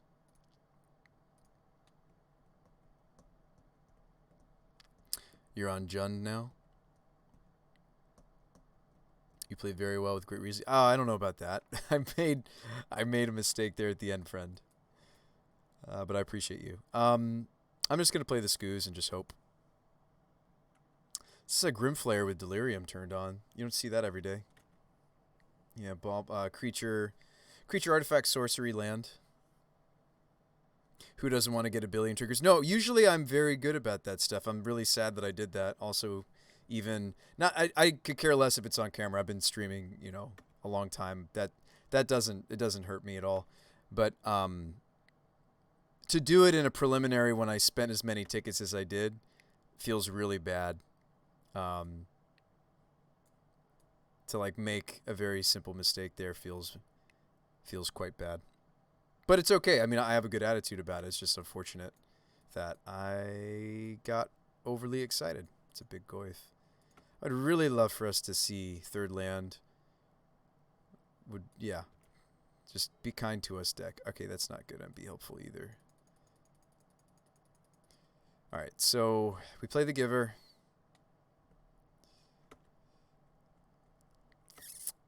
So I can snag the Mishra's Bauble. Antonio MTG, thanks for that follow. Welcome to the Brew Crew. I didn't miss you, did I, Cosmo? I don't think I did. But if I did, welcome to the show. Good games. Good games indeed, Black Dove. Good luck in the rest of the prelim. I'm sorry, I was talking to Brave Mustache. That's funny. I thought you were... my bad, Black Dove. I thought that you had a different username. Do I have to recycle through all the things that I said because I thought I was talking to you? So I'll recycle through the highlight reel. Good games. It was interesting. I did not expect Containment Priest. Good luck with the rest of your prelim. Yeah, that made for an interesting game. I like the new tutor you were playing. Gigapone, basically, if you scroll through the chat, said everything about the deck that I was curious about. But if you want to rehash that stuff out, we can. What do I do here? I can't just keep taking this damage.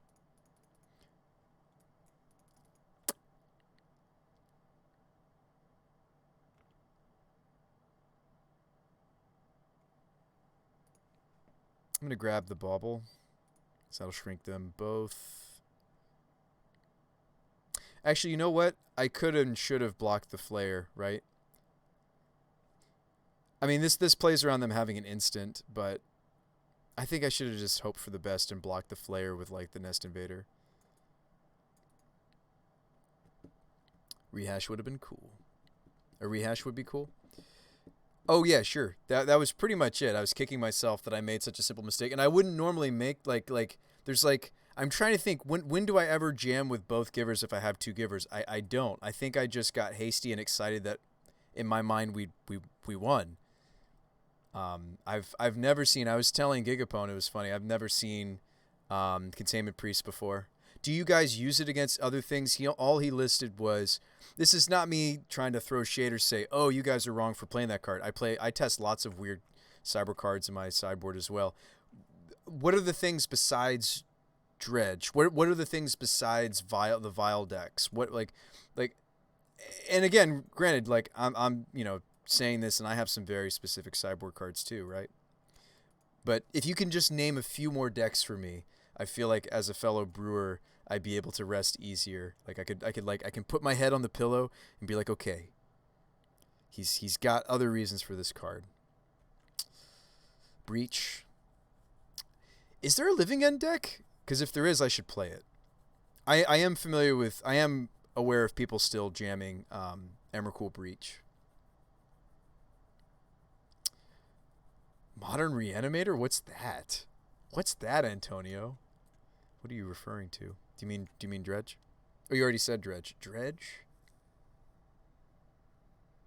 Actually, that's not true. The Living End deck is the Asfertold deck. Oh.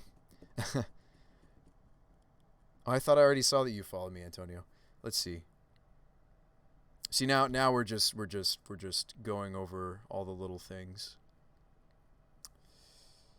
Gosh, we're gonna lose to this Lurrus. So they just have them main decked. It wasn't a companion. You did. You did. I did. Gosh, if we just can't find another land, this game's just never gonna get. We're never gonna get off the ground if we can't find a third land.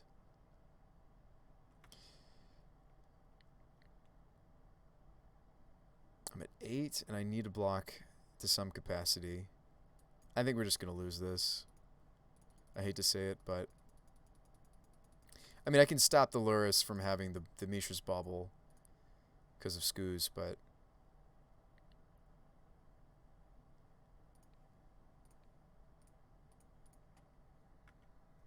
I mean, they can still just like Lurrus that Tarmogoyf. They can still Lurrus this Stitcher Supplier. But yeah, you did name a few more things. I play mostly Legacy. Containment Priest. Oh yeah.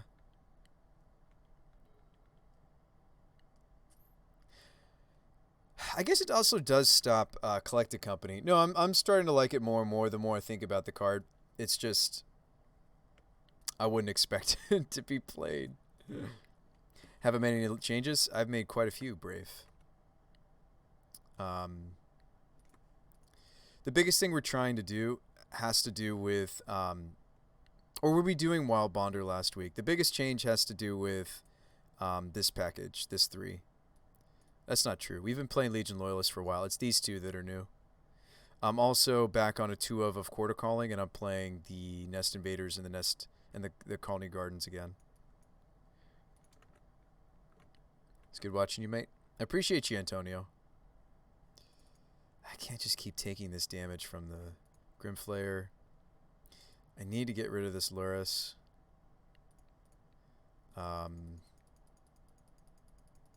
Yeah, just don't have it, opponent.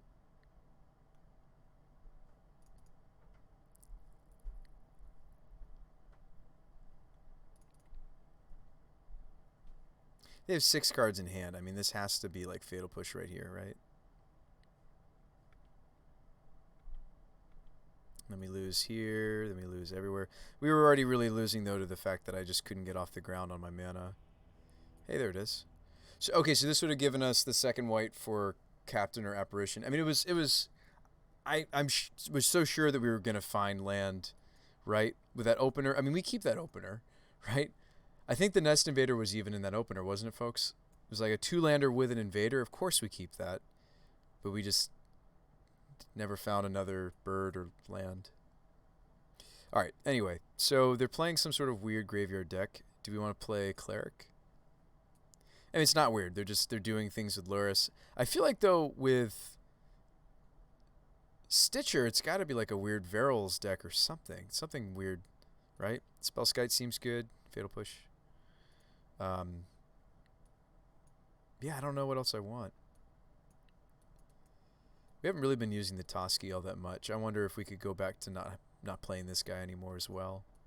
It's nice because it's like useful against, it's reasonable against, you know, both the grindy decks and the blue decks of the format.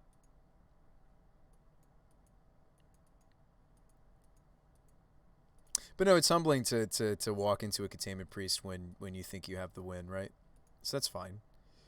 I won't make that mistake next time. Black. We can play Veil. That's about it, right? Now, are we convinced that we're going to need to be able to trample over? I mean, yeah, they had reasonable blockers. We can cut Grace, though. It's not like they're burned. This needed to get cut earlier, too, against our Sore Fawn opponent. I did not mean to leave this in. Because really, the Anthem effect is not why you play this card. And it only gives +1/+1 to the humans, right?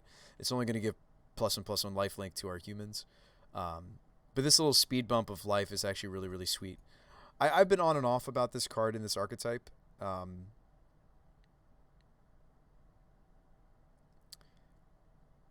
feel like, though, every time we cut it, I kind of miss it because against, like, again, like the really quick prowess kinds of decks, it is quite nice. Ooh, this is our preliminary. That sucks. Am I going to be duo queuing?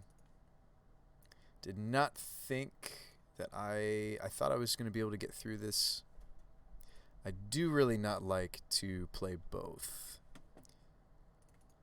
Especially when I'm streaming, it's difficult to do 2 games at once for me.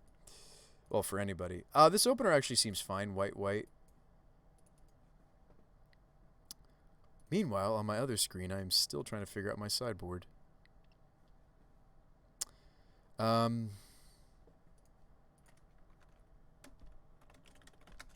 almost have to, like, pull... I've seen, like, Squaw Chief do it, where he's just, like, tabbing between the two. But I feel like it just totally ruins your concentration. Hopefully that got submitted.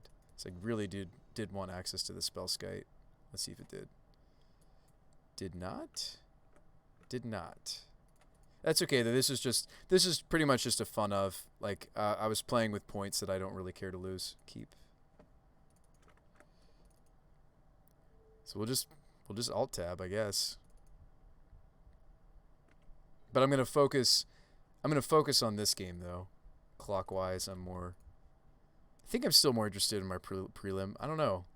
We did lose to Taxes, and then we also lost to our fellow brewer. So let's go Giver. This hand's a bit awkward because my green source is a tap source, so maybe I shouldn't have kept this. Maybe I should have actually led the garden. A little bit of F6 action, a little bit of F6 action.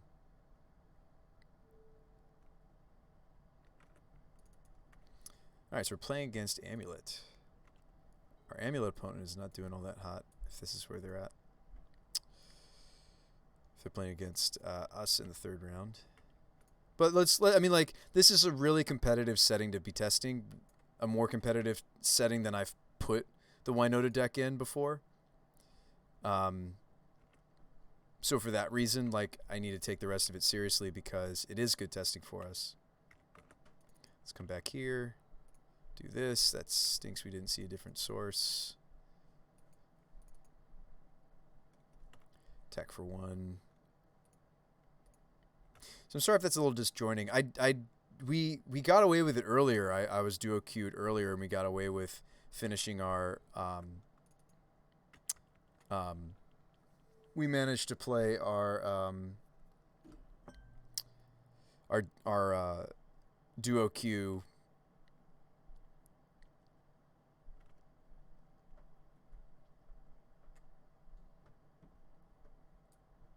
And it didn't get in the way of the prelim. Evolution. Alright, so I probably Nest Invader instead of playing birds, right?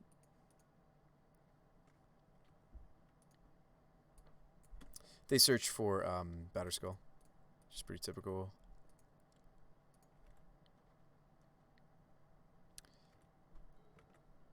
This is that Veryl's deck.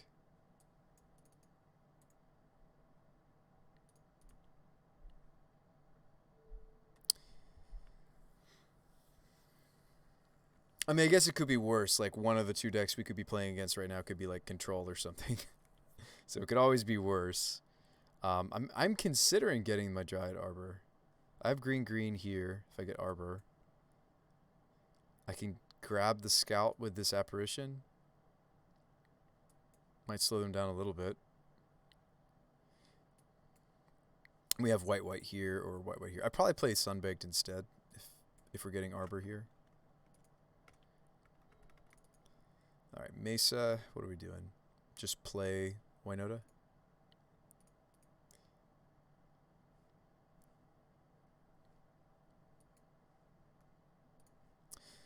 I'm going to go with Stomping Ground because there's a Peasy in my hand. A Spyro. We'll sacrifice the spawn to play Winota, and then they path her. We feel bad, or they Fatal Push her. We feel so bad. We actually won't because I have Giver. The Batterskull, of course, is the feel bad.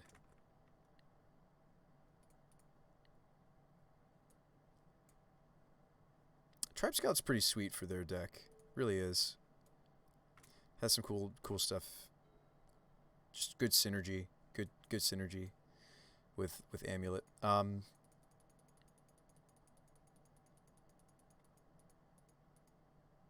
Yeah, so I think we just Apparition the. I'm considering the basic planes now though, because we drew the Windswept.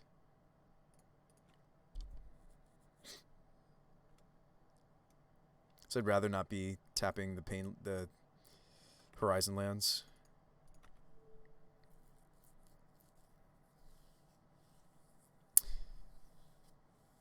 I mean, if they have the removal, I don't know. We've got Giver to check to protect Winota.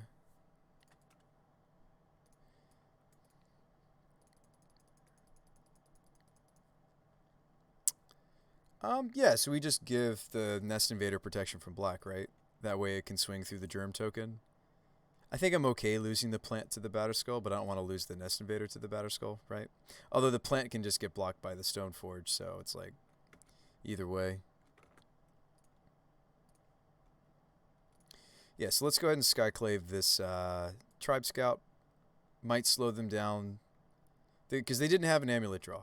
Might slow them down the one turn that I need them to be slowed down for Winota to hit the table.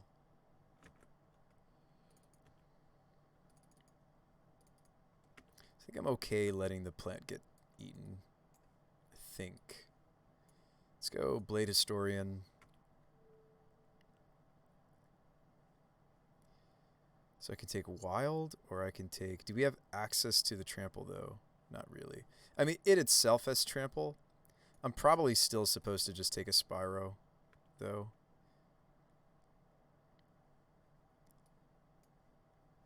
Yep. So I'm going to put in their Batterskull. I'm going to grab their Scout. Attack for 1.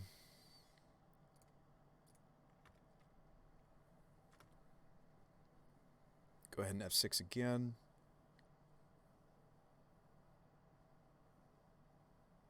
Them blocking with that plant is very suspicious and scary.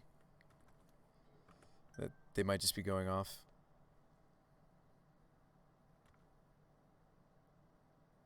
Alright, so let's keep the Evolution. I think I keep the Spyro too.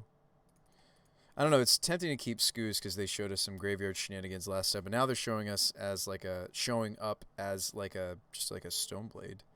So I don't even know anymore. Down to 11, back up to 9. So they did a whole bunch of stuff, and we kind of really need to do our thing right now. Kind of certainly need to do our thing right now. It's going to suck because they can really eat up my threats, though, can't they? Is there any way that I don't have to throw these under the bus of these? They have 1 card left, though.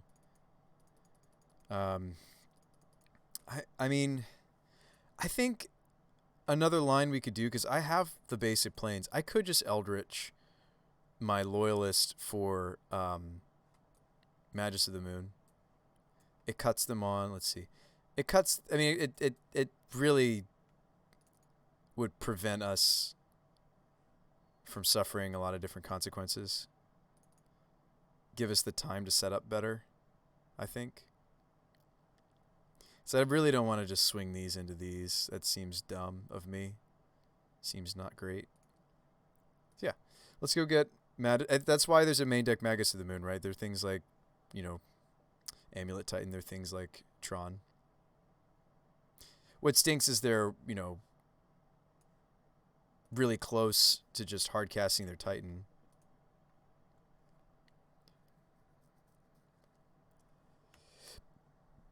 This is where we really want Birds of Paradise, because they fly.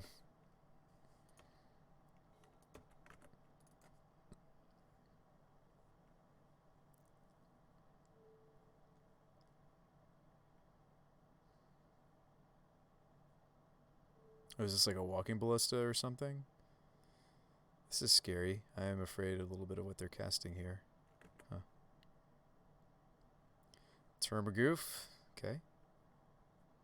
Stitchers. Still curious what the Stitcher supplier is like doing. There's Aluris. It's got to be like an unearthed deck. That's what I'm thinking this is now. Yeah, they're going to unearth the Aluris right here. Yep. So that's what they're doing. Okay. We figured it out. I was curious what they were doing. They're an unearthed deck. So, okay, so they did have another land. So they are going to play the Primetime. I mean, like, the Primetime's 6/6 Trampler. I mean, like, you know, the Magus of the Moon just buys us time. They did have a Primeval Titan. I mean, I should hope so. This is their build around. So do I want to even block this? No.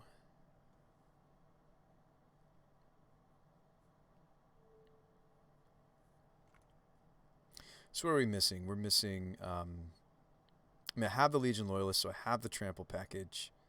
I guess, I mean, I don't have enough mana to do both here, so we kind of, I think we just go with Loyalist and hope to hit the right things. Got a lot of relevant blockers, though. I mean, we're going to lose if the game goes long, though. And this is game 1? Yeah. So there's still, like, the life linker to hit. Let's put this on the bottom of the stack. Find me the things deck. We're looking quite a few cards deep. That's not you finding me the things deck. All right, there's the Magus of the Moon. Doesn't cut them off of really anything. Yep, Season Spyro.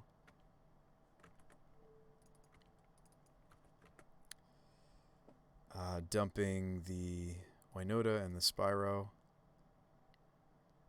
There's a cord, but I don't have the green for it. There's Kenrith. I don't have a red mana for the Kenrith, though. Well, we already have Trample. Let's just get big creatures. We're already going to have the Trample from this. Ranger, okay. Yes, and I'll get a bird. This is still a healthy attack because we have the double strike.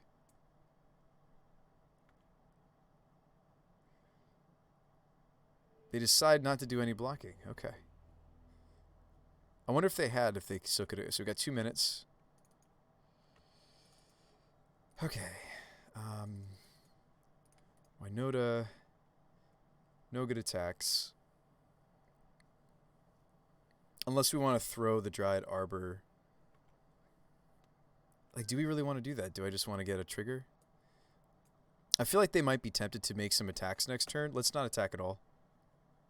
And, I mean, like, that's the thing. If I wasn't going to start trying to get Winota triggers, I don't even know if I was supposed to play the Winota. Although I couldn't play the Nest Invader because this only taps for red right now. Oh, gosh. Is this just another Primetime? They just ripped off the top. All right. Okay, so we were supposed to bring in the Spellskite. That was kind of the big thing in the Veil of Summer. Other than that, there wasn't a lot for us. Maybe the Toski to consider. I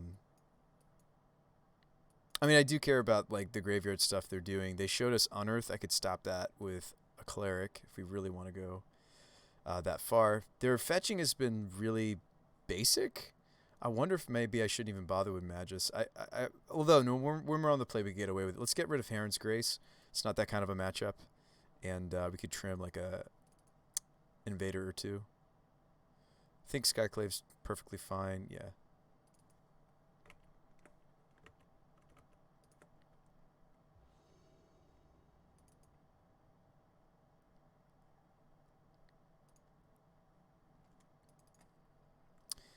Yeah, I'm concerned we're just going to die just to these big Titans.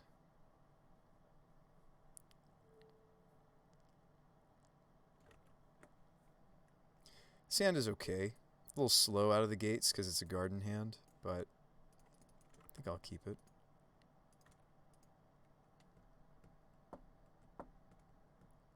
Down to 9. Need something big to happen here. We could swing in with the Winota since I have another one in my hand.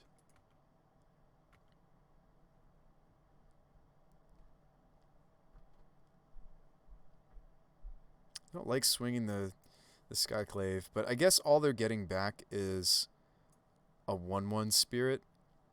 We're really not in a position anymore to not like hope to hit the nuts.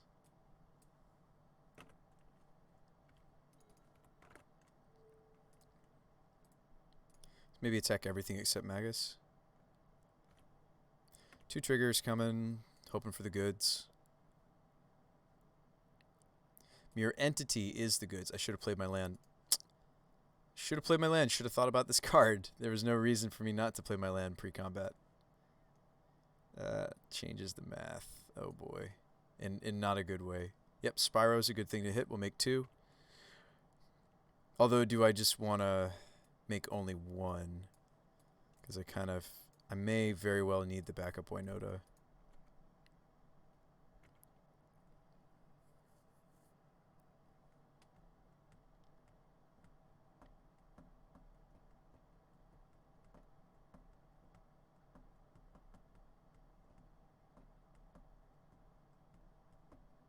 I think we're just dead anyway, right? I mean, they have 2 tramplers. I didn't make it so that we have as not. Oh wow, they didn't block. Hang on, they're at 16.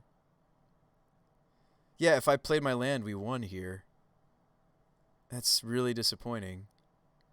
I'm only dealing 12, right? Oh, that's not true. This is exactly 16. Did they just not math? 1, 2, 3, 4, 5, 6, 7, 8, 9, 10, 11, 12, 13, 14. No, it's not enough, right?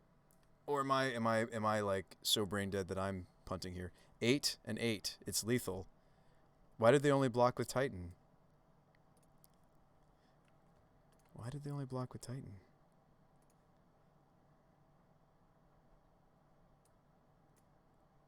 Four, 4, 4, 4. I mean, I was supposed to play the Windswept. Yeah, they definitely should have blocked more than they did. That was a gimme. Okay, sweet. But I definitely was supposed to play my land. I forgot we're running the... I neglected to consider the fact that we're playing Mere Entity again.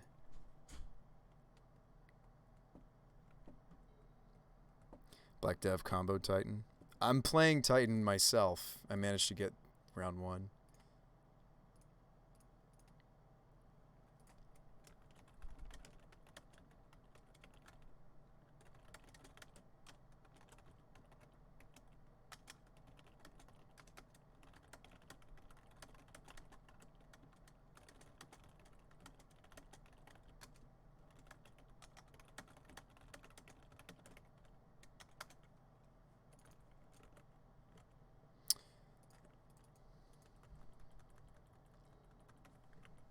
All right, let's see. So, Titan, there's really not much. I mean, like, yeah, Revoker does name their little 1-drop.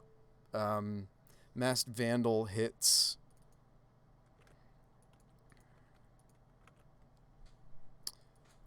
What else do I bring in when it comes to Titan? I want to stop engineered explosives, so like oaf. Teague actually doesn't stop what I need it to stop. I think that's all that I bring in against Titan that I can think of.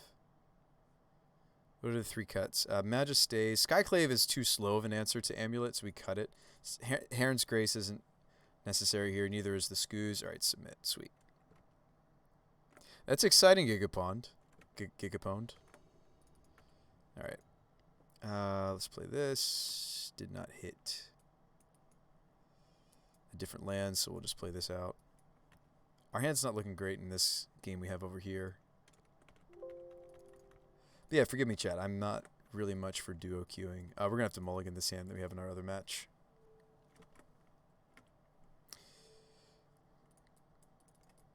Just because we had time earlier in the tournament to queue for another game doesn't mean I should have.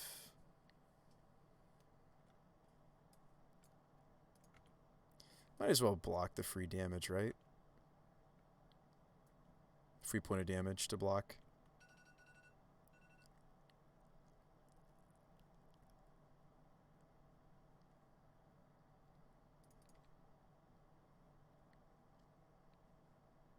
Name black.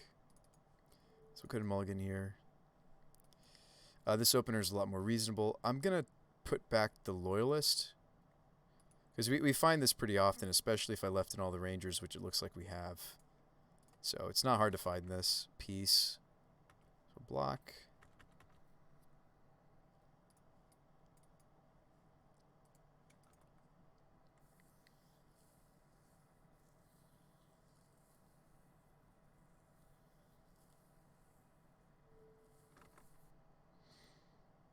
So keep, put this back. Done. Cancel. The Path and Giver. Okay. So do you need green for the Eldritch? That's more important than having white for Ranger, I think. I might be wrong about that, though, because this Ranger represents us going and getting the Dryad Arbor. I should change my mind. Drew Stomping Ground, though. I can Eldritch the plant for Scoos. Or even Nest Invader and set up for the Winota that's happening next turn. That seems actually... No, better than that. We can... Oh, no, it's... Yeah, that's, I said Nest Invader because it's a plant. That's why. So, green.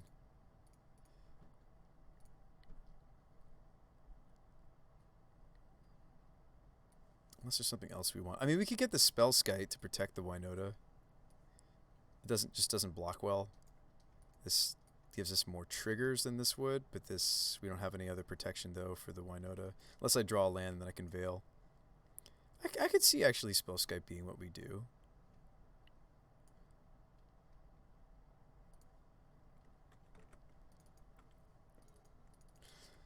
Birds is a good draw. So we have green requirements here. Let's get the Stomping Ground. Play Birds. Kick it back.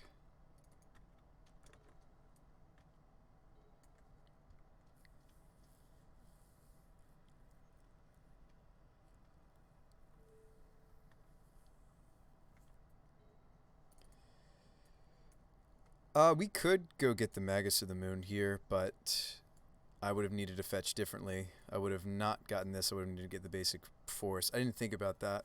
I didn't think I was going to do that. And now I'm wondering if I made a mistake. Because now it seems like the deck wants us to play Ranger and try to set up that way.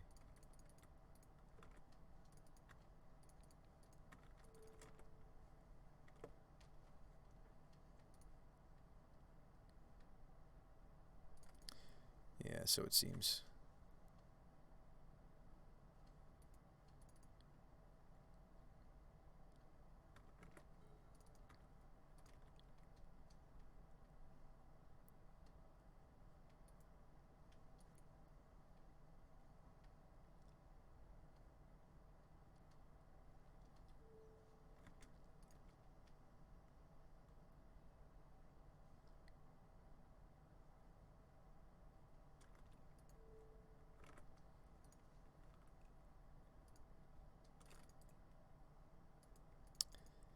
Whew, I saved it. But I was going to start getting Winota triggers already. Please stop at my second main. Okay, good. So I think what we have to do, because I messed up there, is Spyro, hold the Veil, dump these, keep double Winota, because, I mean, well, we're protected, though, from hand hate at that point. This can get the Arbor.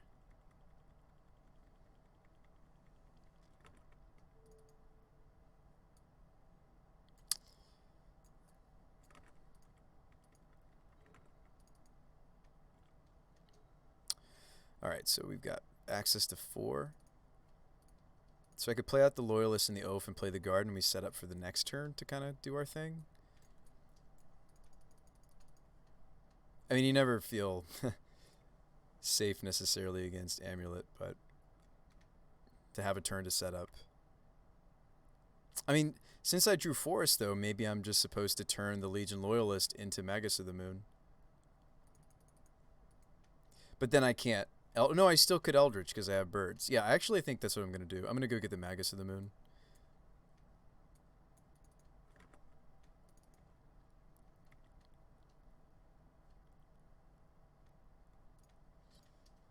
Bringing these two, we block like so.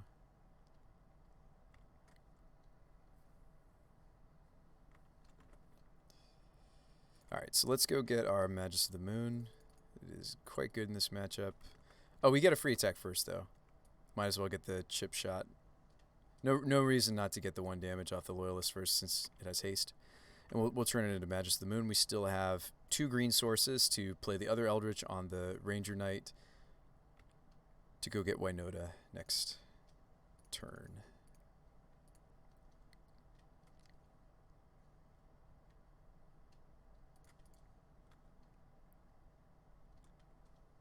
Can't afford to silence here because we need this body for the Eldritch, I'm pretty sure. Granted, I have Collector Oath, but I think that's just too slow.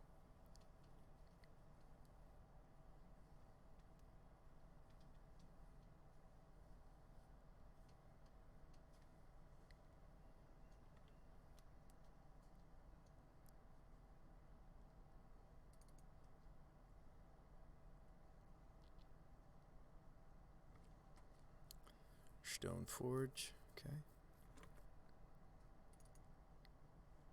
So they had the Dismember, so that's not good. Granted, that means they would have had the Dismember for the Winota, but this is still not good.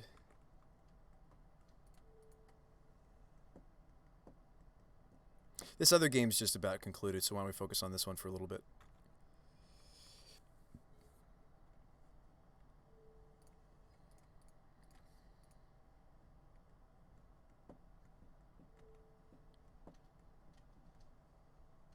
I know I said it's not that kind of matchup, but like, look how low our life total is. I kind of wish we had the Heron's Grace in, actually. They got us pretty low. 4 triggers. So there's the Wild Bonder. If we want to have a chance to kill them this turn, isn't that what I need to pick? So they've got 2 blockers. So we'll pick Bonder. I don't have red mana open for Kenrith, even if we were to hit it, though. We often will have an extra red mana floating around. I don't have it here. I also don't have any extra mana for the mirror entity, so this has trample. So even if I made the, I mean, I have to pick the Spyro over the other 2 choices in this case, but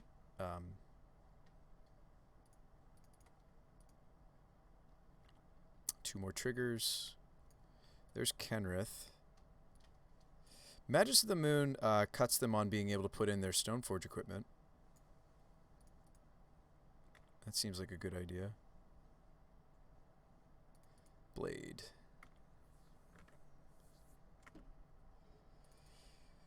Okay, so we Evo the Rangers. So they played Dryad. Okay, so they're pretty much set up for next turn. Is there anything I can do?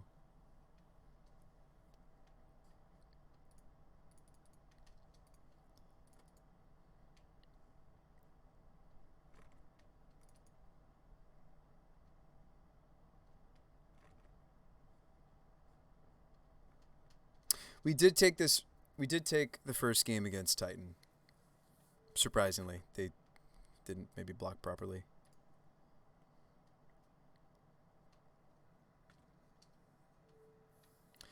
Meanwhile, my opponent's blocks here is perfectly fine. They don't die. And then meanwhile, I might just be dead actually on the backswing.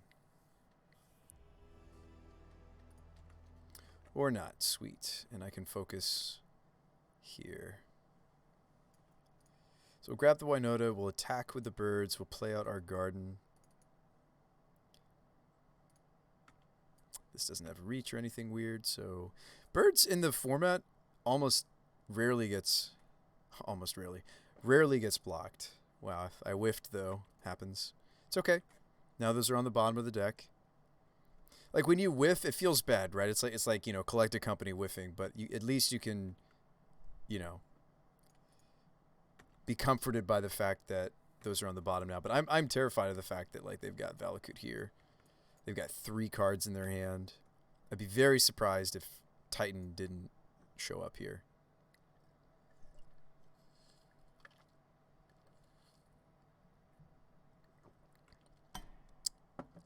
Step 1. Go get Titan. Step 2. Play Titan. This card's really so good for their deck. The Cass and Garen Brig. The fact that you only need 1 less. And like they don't even need to tap their Slayers here. They get to get 2 Valakut triggers and aim them both at the Winota. It's so good. Now granted they don't have amulets, so maybe I'm not dead here, right?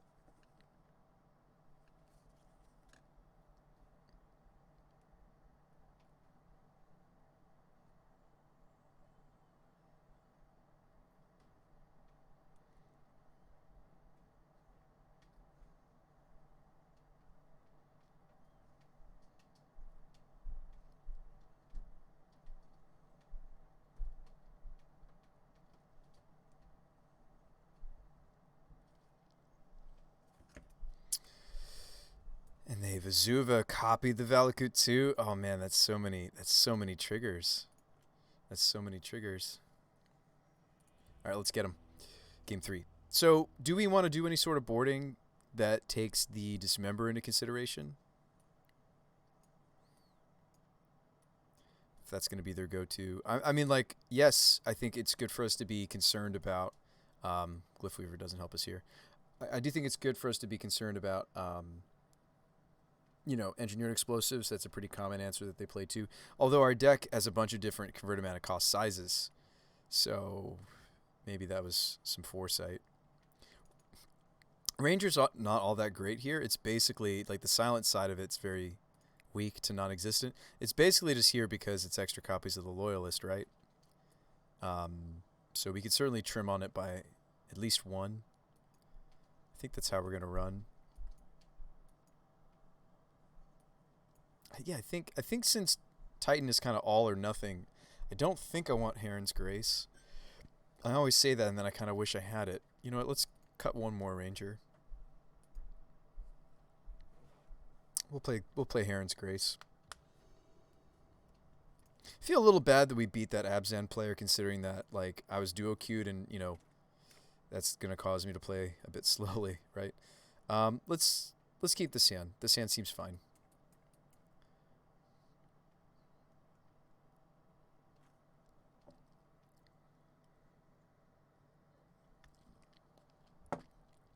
I know this is a point that I bring up commonly with this archetype, but just think, this instead of a 4-mana human, this could be a 7-mana human if we were playing kind of the traditional Winota.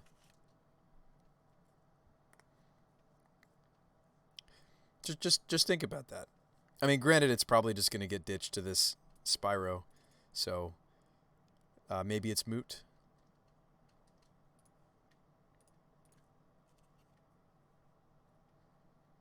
Gonna get the Stomping Ground here since our hand is very, very red, green intensive.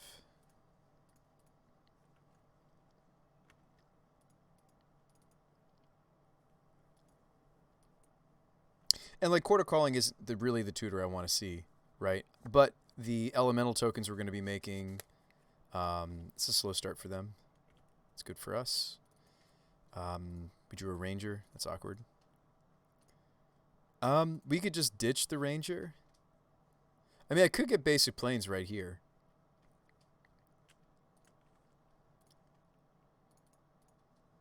Because I'd rather ditch the... No, I think I ditch both of these, keep the garden, keep the cord, right? So maybe I shouldn't have gotten the basic plains there. So it's kind of... I don't think they're going to be killing the bird anytime soon. Famous last words. They always kill the bird. Uh-oh, amulet. What was that about them having a slow start? Gosh, if this is Explore, this could be... Do you guys remember when Summer Bloom was legal in Modern with this deck? That was just so insane when they could just like go off turn 2. But I feel like we're about to see them do some really... Oh no, another amulet? Another amulet? Oh my goodness. Oh my goodness. I feel like I have to... Well... See, here's the quandary. The correct play is probably to just get Magus of the Moon here. But the problem is I won't be able to tutor again after I do that.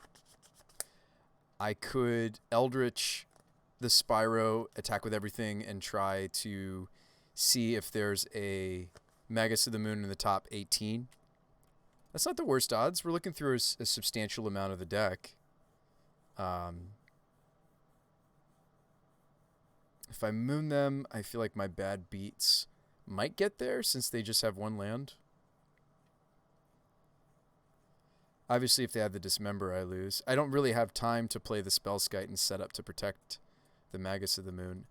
So yeah, I think we either just go for it, or we play Magus and hope that slows them down enough for me to beat them down with 2/2s and 1/1s, and it might very well be. I mean, it might take them a long time to get out of this mess. Could I chord for Magus of the Moon? No, I can't, right? Well, no, yeah, if I play Colony Garden, hang on. If I play Garden, that's green, green, green, because the plant is green. Green, green, green, Eldritch. Yeah, actually, I could chord for Magus of the Moon, and then I could Evolution. Is that a triplet amulet start? It is, Phoenix. Yeah, they went Valakut, go, turn 2, tap the Valakut, played an amulet, played Sanctuary, used the mana floating to play triple the other 2 amulets. I'll let them know I'm thinking, because we're taking a while. So I think that I should do the line I was talking about because it leaves the option for me to draw another green source or another bird and still Evolution. I wish that I had enough mana to Calling and also Spellskite. I don't have enough green to do that because, yeah.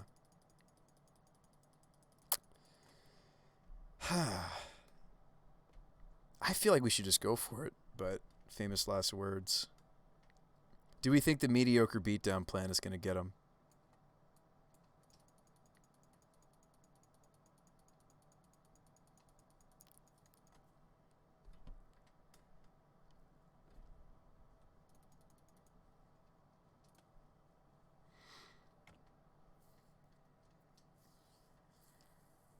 Can't you just Evo the Pyro and get Magus? Yes, I can. I'm just saying either of these lines, whether it's the Chord or the Evo, the nice thing about Chord is even though it's more green than Evo, the nice thing about Chord is if I can just find my way to another green creature somehow, I'll be able to play the Chord. Yeah, in other words, I'm saying maybe I do start with Evo, the Pyro, and then hope to find another green creature to Chord. I think actually that makes sense because I have two green sources on Chord, whereas I only have one green source when it comes to Eldritch. Yeah, I think I figured it out. We should attack first. Yeah, I think I figured it out. That is a nice thing about Chord. It's I because of this plant token, I'm actually closer to Chord versus the Evolution after we moon them. And we're pretty sure that's what we want to sacrifice, right? Because I won't be able to go get Winota easily. But yeah, I mean, I think we should respect the triple amulet, right? And if they have the answer, they do. Yeah. We pretty much have to hope that the moon does it, right? And I'm sure they're like, oh, sitting over there, what's there to think about?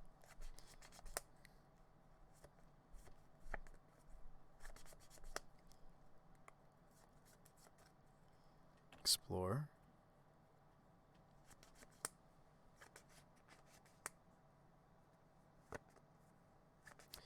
What about playing Sun Titan? What's up, Stasis guy? How you been? Haven't seen you in the chat in a bit. How you doing? All right, one more green source. Oh, wow. What? What? We just draw a forest off the top? I can go get her during their end step, right? Can I play the spell skite too? Hang on. 1, 2, 3 green. 1, 2, 3, 4. Wow. That's insane. Always had it. Yeah, well we are playing 2 forests, but that's just so dumb. So yeah. Green, green, green. 1, 2, 3, 4. So we pass, and during their end step, I'll tutor up the Winota. Sweet. See, now we're finally making the quarter calling look good, right? If it's just Eldritch, I guess I still could have cast it though. Although, I don't know.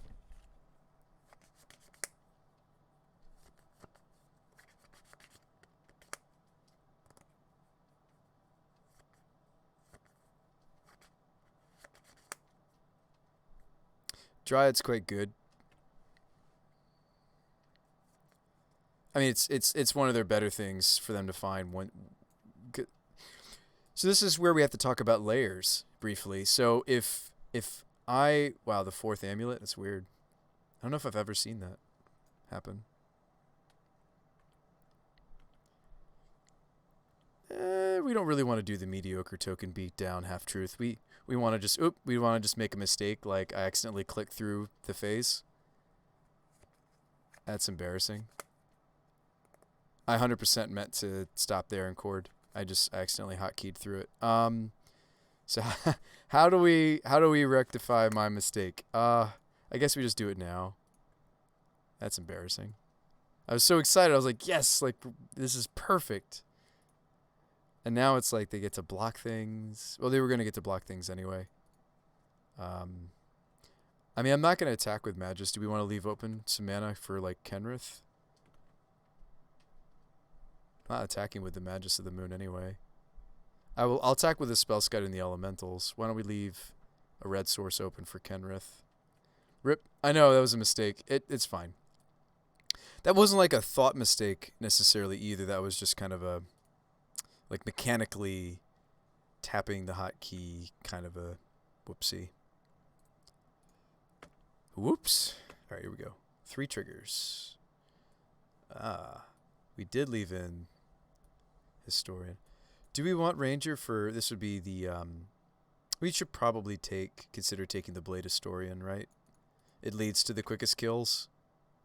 So we'll take Historian. Which is, again, why we've played a 2 of this before. Yep, let's take a Spyro. We'll get 1 Elemental, but we'll draw 2 cards.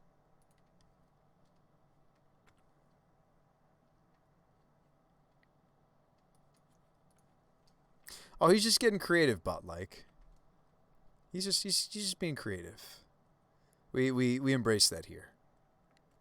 I'm trying to get a little creative.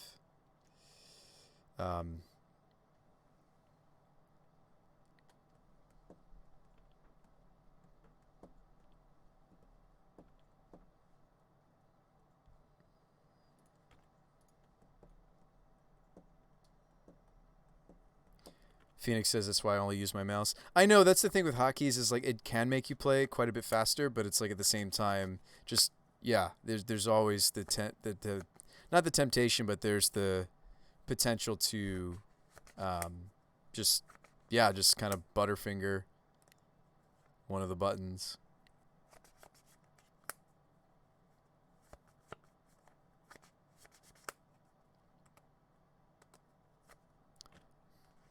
That's not going to cut it, opponent.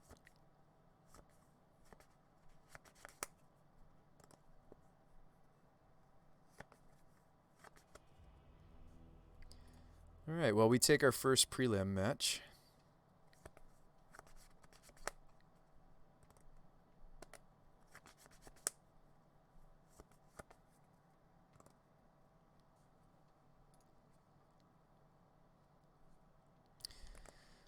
So just got to get the next one.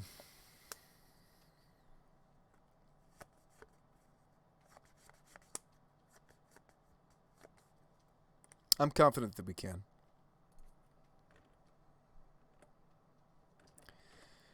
We did also win the other game. It's like, yes, I took a while to get there because, you know, not only am I streaming, I'm not really used to. I don't seek out doing duo queuing even when I'm by myself, testing decks. So to win both of the games, that's awesome. And you know what? Maybe it's just that the deck is great, right? Deck is secretly super spice. Well, I mean, certainly spice. Maybe the deck is secretly good, right? I mean, I didn't anticipate to do all that well in the preliminary today, guys. Would love to be 2-1 right now if we had beaten our sliver opponent, right? I think you got to learn the format first, though, before you can get creative. So you can be creative in a reasonable approach, not just try to have pet cards work. What, like my pet cards? It's not about the format, it's what works with his deck. I mean, we could play Eternal Witness probably before we would play something like Titan. Sun Titan. I don't know what kind of recursion we want to play. We've considered Renegade Rallier. We've considered Eternal Witness. Oh, you know what? Phoenix, that's an old version. I need to update that. I'm sorry.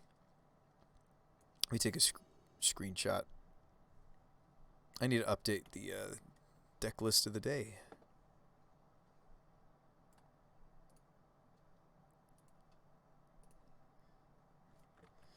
Although my match just started, so maybe I'm not going to do that right now.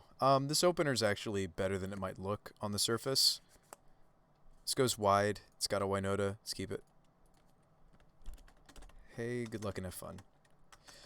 Oh, I'm going to enjoy this round so much more than last round. My goodness. But what about the Emeria decks? Yeah. What about them? Here you go, Phoenix.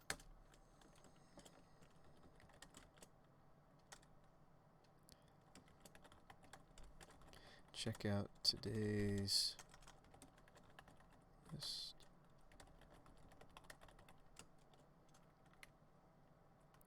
I used to say what? Today's visual deck list. And there you go. I do need to also update it on Stream Decker. Alright, so let's just turn one bird, say go. Obviously, the best thing to follow up birds would be Spyro, but that's okay. Alright, I'm not judging. Enjoy the streaming very much, but you know why Winota isn't tier 1 and yet you play it for fun? Yes, it is not tier 1, and oh, I would love to have a tutor and go get my Magus of the Moon against this Tron opponent. I don't think we're going to play Ranger. I think I play Nest Invader, actually. I think it sets up better for the Winota. I'm not judging here. I enjoy this kind of streaming very much, but you know why. Winota isn't tier 1, yet you play it for fun. Yes, so I think I understand bot like 47. Sorry, your phrasing was a little tough for me.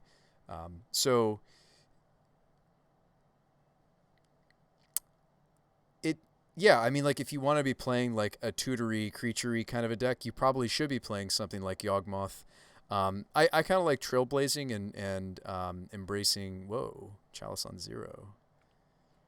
Okay. Yeah, I kind of like... Yeah, this is the I have no idea what you're doing. I'm just going to put a Chalice on 0 from our opponent. You like that, chat? You like this? Just making people scratch their heads. It's kind of fun. And that's part of what I like to do sometimes. All right, so let's... and I need a white. I'm quite okay if the Reshaper eats up the Invader or the Spawn. Actually, I could have tapped differently. No, that's not true. Because either way, like, yes, Birds is something that could have attacked and not, but that would have meant deleting the Spawn. This is fine. He'll trade like this, probably.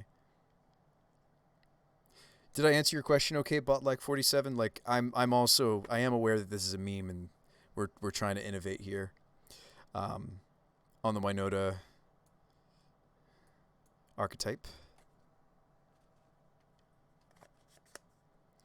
Ooh, we could just get moon. We just moon them. Sweet. That was easy. I remember how I was talking about earlier when I saw them play Urza's Power Plant. I was like, man, I'd love a tutor so I could Magus of the Moon them. Sometimes you just make your opponent have nothing but mountains. Like, yeah, it looks like a meme, but, like, it's one of the best Magus of the Moon decks I've ever played. The problem is that Blood Moon is often the better card, right? This is one of the better Magus of the Moon decks in Modern I've played. And you're talking to a guy that brewed, like, a weird Wizards deck, like, 4 years ago or so. It was like had like a persist combo. You're dead silent, bot, like, 47, so I feel like I didn't answer your question. Did you understand or not or no? All right, Karn, go get Ensnaring Bridge, but we aim to kill them. Yeah, they're gonna go get an Ensnaring Bridge, maybe. Are they not allowed to block the new creatures? They probably don't want to. Yeah. Yeah, when you pull them out of your deck off of the Winota triggers, they're going to come into play indestructible. You love playing with 8 moons. You know what's funny is I really should stop mousing over the mirror entity. If you have your hotkey set to if you have your fast mana or auto mana hotkey that you accidentally touch and then you touch something like mirror entity, you can actually kill all your own creatures because mirror entity can actually be set to 0. Funny enough. Anyway. Okay, so what are we doing here? Am I doing something pre-combat? The only thing that I would be doing pre-combat would be Ranger for Legion. It's not relevant here. I think we just play all the lands that we can. Do we want more triggers or do we just want to hit bigger because we have the entity? I think we want more triggers. So we're going to go all at face and we're going to leave open... I can crack the Eldrazi spawn to make them 4s. Like, that's the really nice thing about Eldrazi spawn and something like Mirror Entity. I guess I haven't seen that synergy. Oh, they're very dead. We hit the Blade Historian. Player. Kenrith, we also hit. That's a big human. It's a 5/5. This is 4 power. Mirror Entity. And like this is very much what you're seeing is like the overkill Winota. Like this is that was the first strike damage. Half Truth is going to tell on you, Jade. You did. I have no quarrel with you. I was talking to Stasis. Putting 6 drops in your deck won't make them better.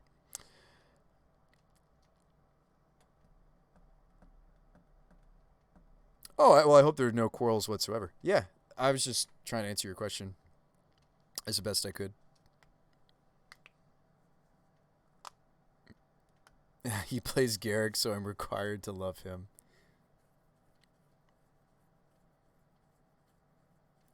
Well, but the Winota deck normally plays 7 drops. That's the weird thing, is like what folks think is the better way to build this, which it might be. I'm not sure. So we cut Grace, Heron's Grace in this matchup. We cut...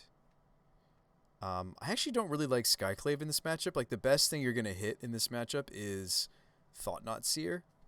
I don't know how I feel about this card in this matchup. I'm going to put in a maybe pile. This is probably a nope. I actually don't mind Linvala because she flies over, which is very relevant in the matchup, but more importantly, she stops Walking Ballista. And I like having every out to Walking Ballista, like every way to just either make it so that Ballista can't shoot or... Masked Vandal's fine too. We cut the Scavenging Ooze. I do want the Trample package in this matchup. They block quite nicely. The Eldrazi Tron deck can block pretty well. Let's see. Glyph Weaver doesn't save us from their sweeper, unfortunately. Oh, we play Teague for the non-creature side of their deck. They do have some. Phyrexian Revoker hits some stuff. Spellskite's good, although it's awkward because you kind of also want Collector Oath in. So it's a little awkward to have both in at the same time. Other than that, there's really nothing else I want. Maybe the Skyclave, but probably not. Oh, excuse me. So that's a lot to cut. We did just put in a bunch of 2-drops, though, so I'd be comfortable going down some number of invaders. Maybe we even cut a ranger. They're okay in this matchup. You can stop the sweeper from happening a turn or so, but they're not the greatest. I'll cut 1 ranger and I'll cut a couple of nest invaders. Here we go. You kind of got to see us do all the things against this poor... Actually, I don't feel bad for them. They're playing Eldrazi-tron.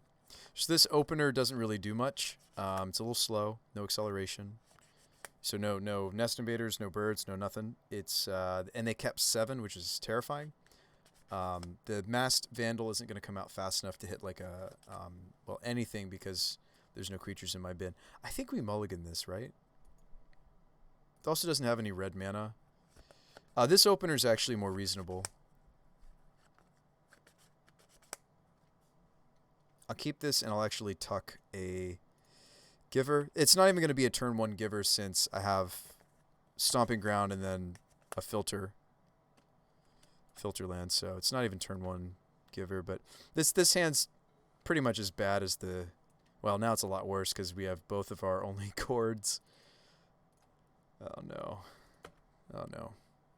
Thanks so much for the support today, guys. Lots of new follows. I really appreciate you guys. If you like my content, please consider following. I know I rarely say those sorts of things on the show because I'm trying to focus on the Magic, but I think it's fine every once a stream to say that to you folks. Maybe somebody would be interested to hit that like button and follow and come hang out. You play Dryad and you may.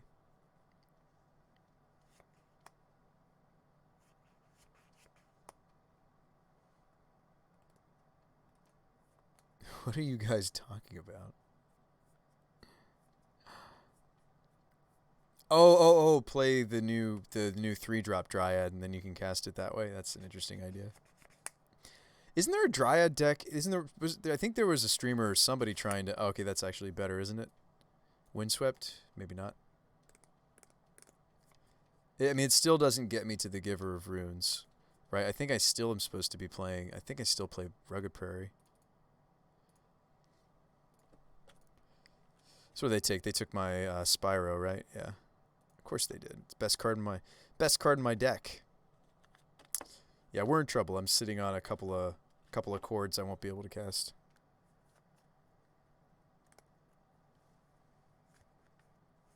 Mana Trader says this is the friendliest stream out there in this agitated community. Maybe even too friendly. I'll take that as a compliment, Mana Traders. How you doing? Your opponent turned to Thought Knotted you, and you didn't even tilt. I mean, it's bad, but it's one of the reasons why I think Eldrazi Tron is maybe more popular than quote unquote traditional Tron or green Tron, because they have that ability to draw like this. Yeah.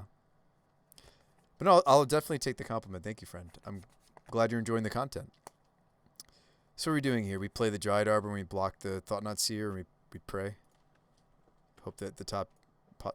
I mean, we won game 1. I think this just was like... Our 7 was bad. We mulliganed to a 6 that was also not great. Another Reality Smasher? Whew. That's the game.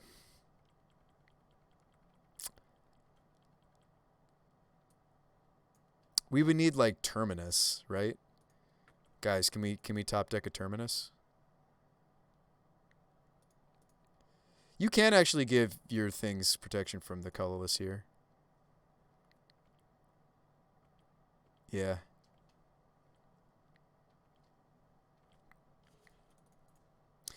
Oh, but I got my Spyro. Can I just cast my Spyro? I just want to know what we were going to draw. Guys, I drew my Spyro. This is where we need Magus of the Moat. By the way, I actually was working on a build of this deck that was a Magus of the Moat deck. Alright, you can see they have trample. It was actually really funny. And it was quite good in this matchup, but And again, like we had some other weird stuff the deck was doing to actually make it work. We had some ways to give all our creatures, not just the humans, we had ways to give all our creatures flying and such. There was some cool stuff going on in that deck, but in that take on the deck. But I think I'm glad that we're going in the direction of like trying to find these synergies. This opener is pretty bad. We could probably get a better 6. This 6 is really bad. We might want to start looking at a 5. See how our opponent mulligans first. Oh, they also mulligan to 6. We could look at a 5. This hand isn't really doing anything. It'll stop their map. That's really the only thing this hand's going for. I mean, this hand has more creatures than it might seem on the surface. It's just it's got Mesa instead of a green fetch. Most of our fetches are green fetches. I'm playing one Mesa because we're a Majesty of the Moon deck and we need to be able to fetch our basic planes. So it's just for color consideration. Yeah, we would definitely be putting back a land with this hand. We have all the colors we need. We'll keep the plains and the Mesa over, I guess, Stomping Ground we'll put back. So I do want to keep as many basics as I can since Majesty of the Moon's in. If your 5 is bad, though, it's going to be over. Yeah, I think we could keep this and just hope to... hope that the deck is generous. Interestingly enough, this hand, because of the Firelit Thicket, I could make this Arid Mesa my other basic plains.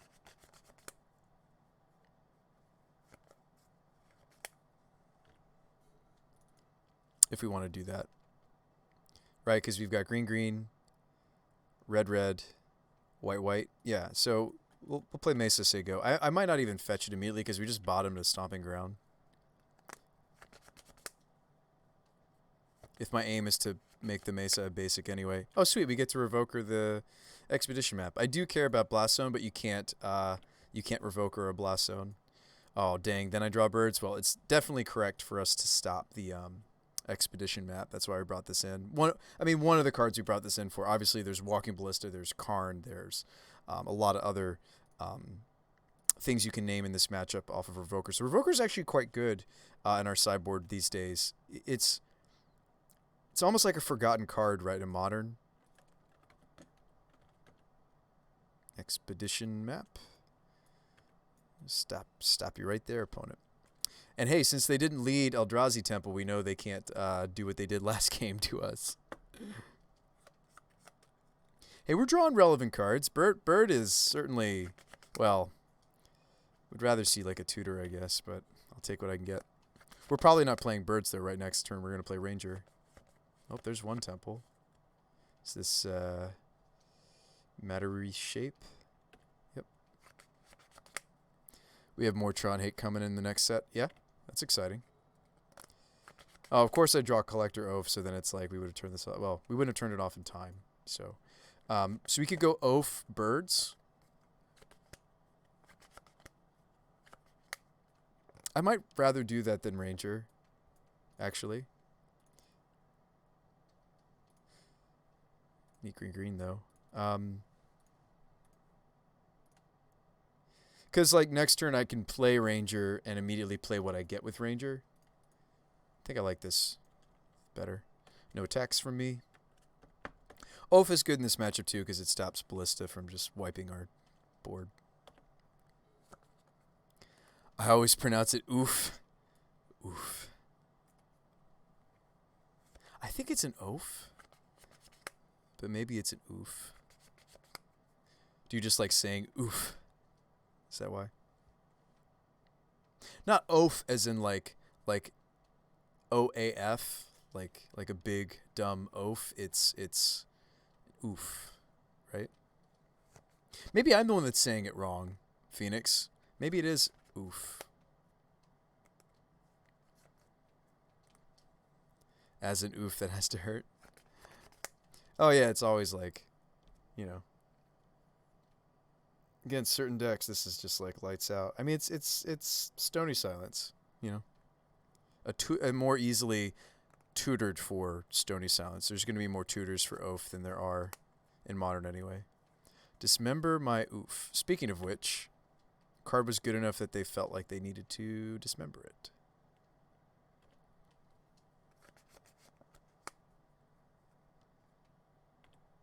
You were told at one point it was pronounced Alfie. Alfie. That was a better draw, though. I will absolutely do that. We can fly on over there. We'll fly on over. Get our trigger. Birds is just really, really good in this deck. All right, what do we want? Oh, wow. Magus of the Moon. Deck is being so kind to us at the end of this tournament. I don't feel bad for my opponent. Why are you going to block here? Oh, yeah, they need to draw. They need to draw. They need to do this block. This actually is correct because Matter Reshaper is kind of a dumb magic card that they get to, no matter what, get the thing. Walking Ballista, the revealed card. That's terrifying. Less so, obviously, with the Magus of the Moon. I also wonder if they dismembered the Collector Oof because they already had a Walking Ballista, though, in their hand. Let's reveal that so we can think about this. This card's amazing. This card's great. I don't know what they were thinking when they designed this card, actually.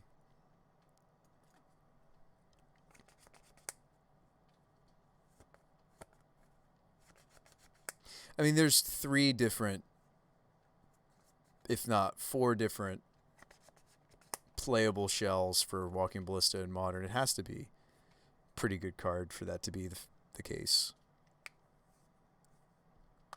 I mean, some of those shells less played than others, but yeah, Heliod is a reasonable Walking Ballista shell where they use it as a combo piece. You've got it being used in Tron as just like a good piece, just a good tutor piece. You've got it played in Hardened Scales as almost a pseudo combo piece, right? Green Tron plays Ballista, but it's usually just in the Karn board. I mean, this is going to show up in pretty much every single Karn Great Creator, wish board. 6 if you count Malira's. Yeah, I mean, we don't see those decks anymore, but sure. That's a shell. That's a magic deck. They don't do anything. They didn't do anything. Let's Ranger for, like, yes, I know this is making a couple of cards worse, like Kenrith and such, but I think just having the extra trigger I'm more interested in.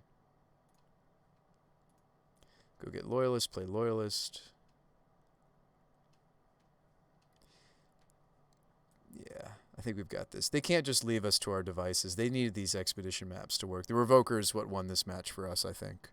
The Revoker and the Oof. We dismembering again? Is this Eldrazi Charm? You can't even cast Eldrazi Charm if that's what you have. So you need colorless mana. You guys know what card I'm referring to, right?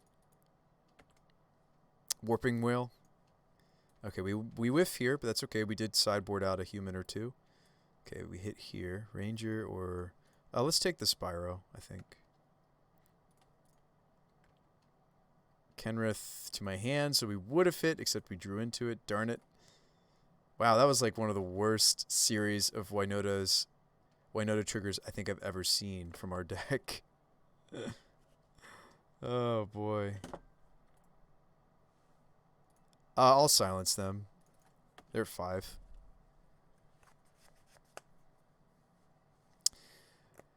Actually, it's because online is Magic Online is a bad environment for certain types of combo, for sure. I would say so. Like, a deck that I used to really enjoy, I actually enjoyed it so much I started building it in paper, but then I realized I enjoy actually playing it more on Magic Online, is Jeskai Ascendancy combo. That's a really fun little something. Couldn't they have done this play last... Okay, we got there. Hey, we went 2-2.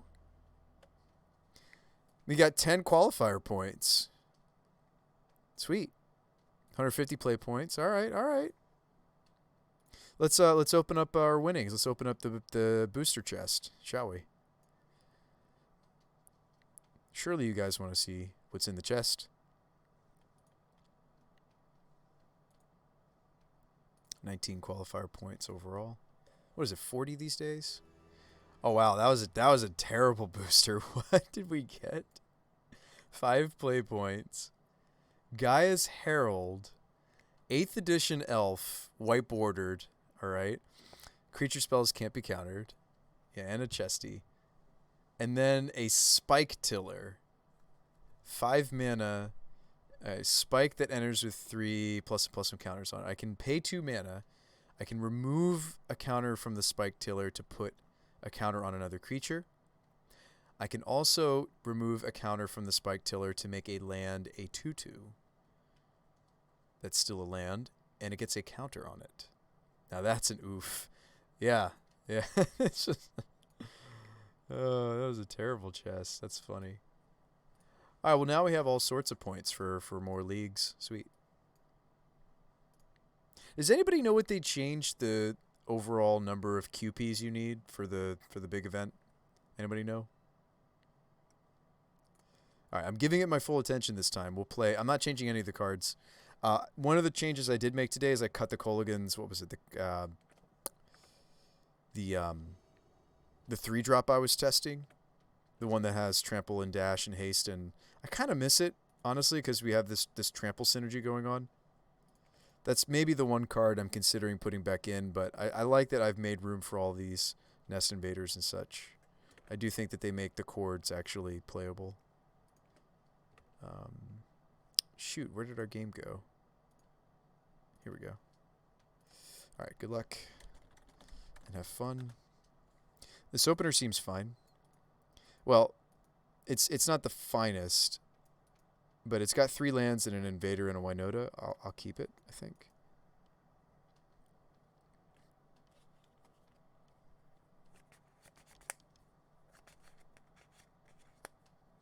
I think this hand wants us to lead Temple Garden.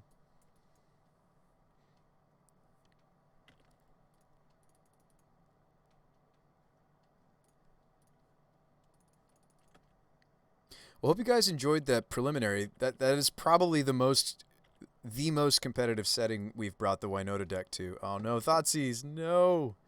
You take my Winota.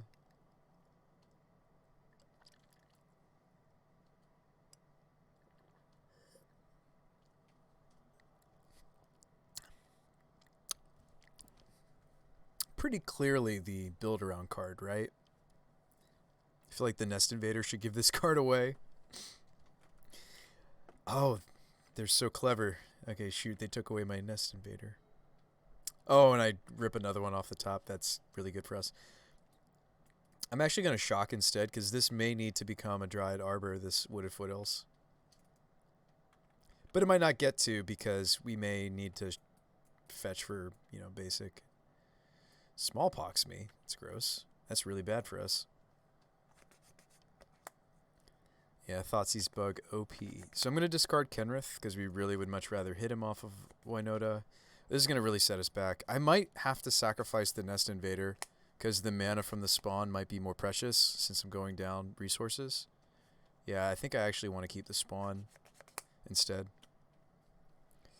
Yeah, so we're playing against Rack, if you're wondering what deck plays. What decks play Pox. I mean, there are lots of other people that... Pox isn't always in 8-Rack, though. Actually, no, it's a relatively common inclusion. But it's not always in 8-Rack. You don't always have Smallpox. But I like Smallpox. I mean, if I was to be playing a... wonder if there's like a Waste Not Smallpox deck. That's what I would play. That's what I would be doing. Let's sacrifice the Foundry, right? Actually, red's more important to our deck. I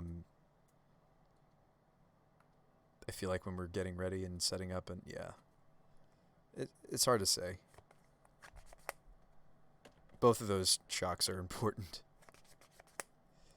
Oh wow, we draw one of the worst draws when I'm kind of scrunched on resources. I don't think I'm going to sacrifice the spawn to play out the mirror entity. I think that seems foolish to give this up just to play this. It seems bad. Wish we could chord. I wouldn't have been able to chord even if I kept the Temple Garden instead. The rack.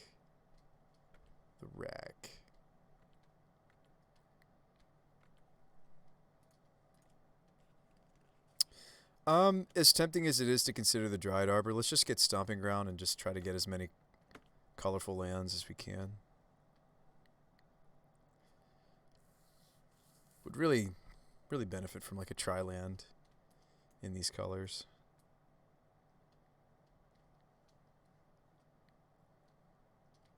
What's going on in this art? It's always kind of confusing. It's like staring at the snake or something, whatever that is. Another chord. Certainly the worst card in our deck when we're in a situation like this. I still don't think I can justify playing out the entity though, can I? Like if I sacrifice the spawn, what am I doing? I have a 1/1 that could maybe be a 2/2 that no. It's really bad for us to draw both of these after a smallpox. Chord for the Arbor. How? I don't have triple green mana. We're just going to lose this. I feel like these are even worse than me holding the entity. Thanks for that follow, Gaiametris. I can't cast the chords because you need 3 green mana. Fam Jam. I wish I could. Alright, so we could get the Winota on the table. I'm more interested in getting her on the table than I am about preserving the mirror entity. And then I think we just have to top deck the non-creatures. If you kept Temple, sorry, I'm behind. Oh, no, you're fine. No worries. So let's... I think... I mean, we're probably just dead to the Rex, though, but I'll do this and hope to hit, like, Spyro exactly. We have to hit Spyro, I think, because Spyro draws us more cards. Nether Spirit, okay.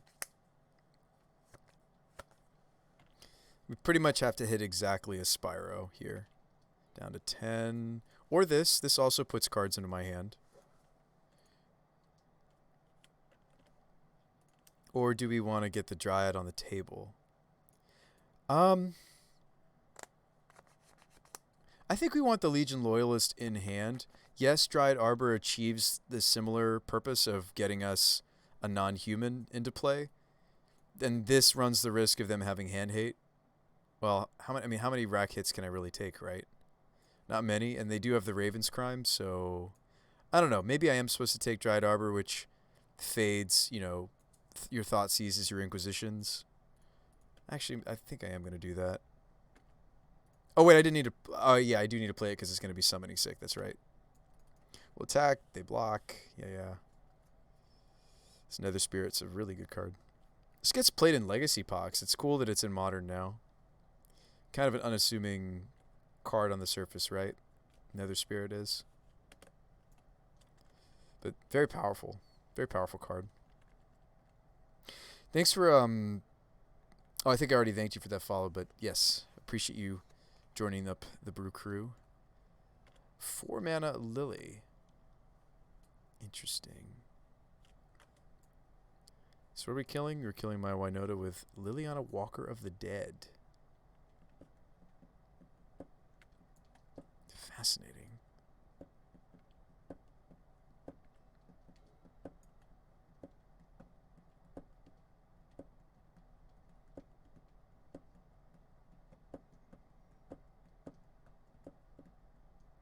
So I could sacrifice the Arbor to make sure that Lily dies. Because they'll block here. If I don't attack both, she's going to stay. I think I can't discard... I can't play anything right now. Because if I do, I'm just certainly dead to the racks. But I think I'm just dead anyway. Because they have Mutavault and they have Spirit to attack me with. So I think... no matter how you spin this, I think I'm just dead. Like, if I play Mirror Entity, it's just chumping. If I don't, they're swinging 4 here. I'm taking 1 here, 1 here. So we're dead no matter how you spin this. Yeah, that Smallpox was crushing. Good game. All right, so we do have quite a few different things, few different cards to bring in when it comes to this matchup. Toski might even be interesting for this, actually. So when it comes to the rack... Favor is great because they don't really have any creatures anyway. Revoker would stop that Planeswalker. Teague would make it so they can't cast it. I'm more interested in the Masked Vandal. I'm more interested in Veil of Summer, obviously. Maybe even Spellskite. They're going to have some removal. They should, anyway. But maybe not. Maybe they're an Ensnaring Bridge build. Actually, I delay that. Belay this. We're going to cut Grace again. We're going to cut Magus. Skyclave can stay. Now, we don't really need the trample package at all, right? They showed us that they are... yes, we don't need the trample package, finally. We have a matchup where I don't... But it's good, and we've been bringing it in a lot of situations. I do still want Historian and Entity, but we could cut some of these three. We don't need, you know, all of these. We might still want Loyalist because it's a Ranger target. How's it going, Porsche? And they do just get to block with the with that card a lot. Nemesis, Nether Trader, whatever. Nether Spirit, excuse me. Check out my Squirrel Brew. They just printed some more squirrel stuff, right? Yeah, Ravenous Squirrel's coming out. Yeah, Chatterfang is cool. I certainly check it out. Do I think it's good? I don't know yet. So we got Burning Trees, so we're just kind of trying to get there. I like how mana efficient the Squirrel Sovereigns are and that they're a 2/2 themselves. I like that. Yeah, Chatterfang's interesting. So this is the 3/3 with Forest Walk, and then if we have one or more tokens created under our control, we also make squirrels. And then you can sacrifice some squirrels to pump or kill something. It's a fascinating card, really. Might be too many Toskies. Okay, so you're going to play the Sanctuaries. Okay. Yeah, I mean, this looks like you're off to a reasonable start with... I like the Bushwhacker plan because you're kind of going wide. And you're already playing Burning Tree. Yeah, this seems like a fine start. You're just waiting for the cards to come out at this point? Can't go wrong with Blood Moon in the meta right now. We're playing Overgrown Tomb just for the ability on Ravenous and the ability on Chitterfang, right? Or Chatterfang. Pyroclasm might be a little awkward for you. Oops, did I not sideboard? I may not have locked that in. I meant to lock it in while we were discussing. It's okay. The big thing that I'm sad that we're missing is the Masked Vandal. But I might even just keep this opener, even though it seems slow. Spyros are some of the better things we can have in the format, but in the matchup. It's got a tutor. I don't expect any of this to stick around. I really don't like mulliganing too much anyway against when it comes to the rack. So I'm going to take a Spyro. Your local game store has Boggles. I need something like Clasm. You could play Spellskite. Oh, Swarmyard? Were you playing Swarmyard? I might have missed that. Yeah. That's cute. Isn't there also like an infinite squirrel combo? There's that one card you could play. Isn't there like that enchantment that you enchant a land and then it like Squirrel Nest or something? So we already have Firelit Thicket, so let's get Temple Garden because that'll get us into some of our other colors. Ranger, huh? We still even have Magus of the Moon in right now, which is so awkward. I did take it out, but I didn't because I didn't lock in my sideboard plan, folks. Didn't lock it in. It's not legal? Oh, really? Okay. I thought they printed it into the format. Okay. My bad. I guess not. Could have sworn somebody was showing... are you sure? I thought they printed Squirrel Nest or whatever it was called into Modern.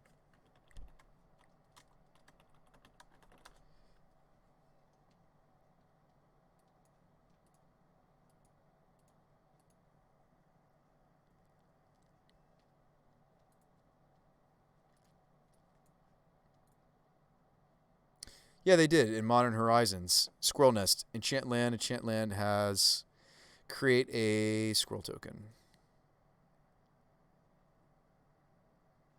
If you have Chatterfang, Zulaport, and the 4-drop from Ixalan that makes treasures when it dies.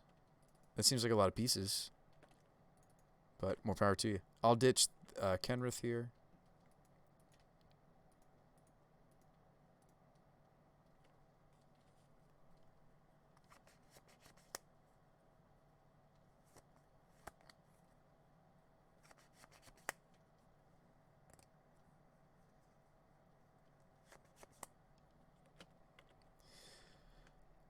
Might be a consideration. I'm not sure.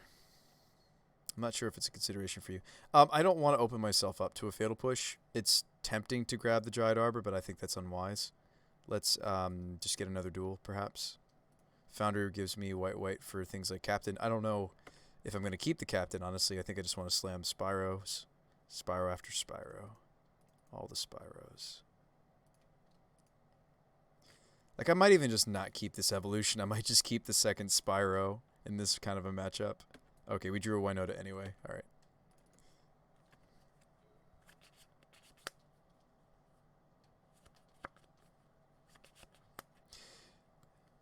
And here's an ensnaring bridge. No, it's a lily. I might get rid of this Pyro and keep the land Winota, actually. Earthcraft isn't legal. Well, it's good that it's not, right? I mean, we don't want there to be, like, total infinite wombos, right? So I'll do this. Oops, white. Send it all at Lily. And then anything else I get, I can send it face. There's Magus of the Moon. Not relevant. Ranger can go get... I just want the Legion Loyalist because it has haste. Another Ranger. Face. Giver of Runes. Cool. But see, the frightening thing, the scary thing, like, if they get bridge down, it's a problem. I probably should have silenced them, actually. I meant to. It's too late now. I meant to silence them. Their deck's rather sorcery speed. Yep, definitely should have silenced them, because now they get to kill the Winota. We may still win despite my mistake. I did intend to use this. Ooh, or we just draw Skyclave. No, we should save this for, like, Ensnaring Bridge. Yeah. Not for, like, Ensnaring Bridge, for exactly Ensnaring Bridge. So we'll send one of these at the Lily. And then, hang on. Yeah, perfect. Just want to make sure that's still going at the Lily. Everybody else, cool.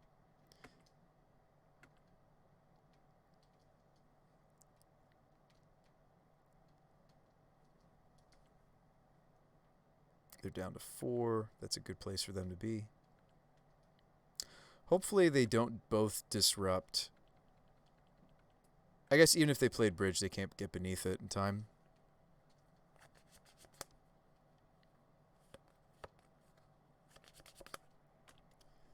Ravens crime me. Then they play Ensnaring Bridge. Yep. Then I play pretty much my only main deck out other than having a Winota. We're just, the deck was very, very kind to give it to us.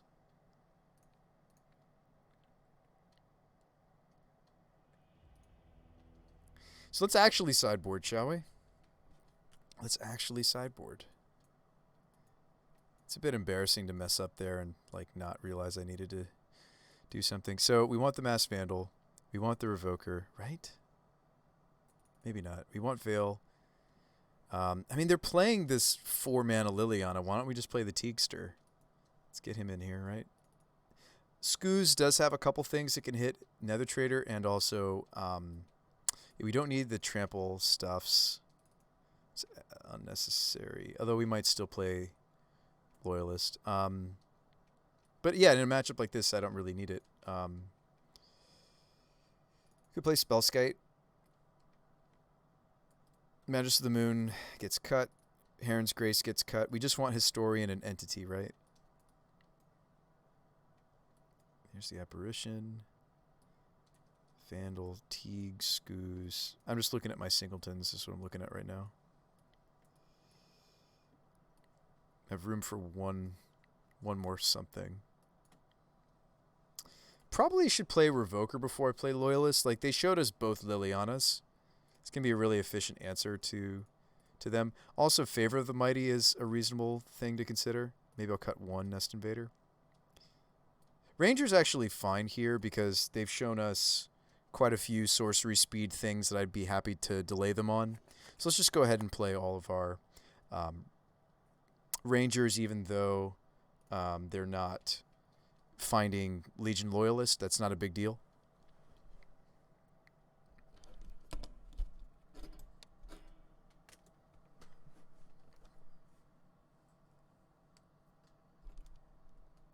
Fascinating to go up against 8-Rack. Who knew this was our arch nemesis, right? Let's lead Birds, I think. We still have second land. We still have Nest Invader, even if they do kill this Birds.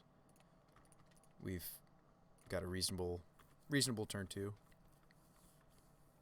It's not like I have to play Giver first because we have to protect Birds necessarily. So they do kill Birds. They do kill my Birds. Because I have Eldritch Evolutions, I'm going to... I didn't have to fetch, actually, to play this Nest Invader. Maybe this is extra damage I didn't need to take, because that's an Urborg. Anyway, we were probably going to fetch this second green source anyhow, because Eldritch...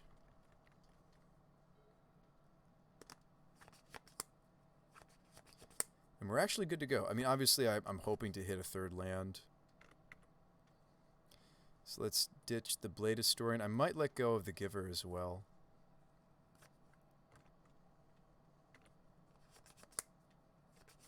Sweet. Okay, so we don't have to give up the Eldrazi spawn. That's what we'd rather have, right? Than the, well, no, I have to Eldritch the Nest Invader.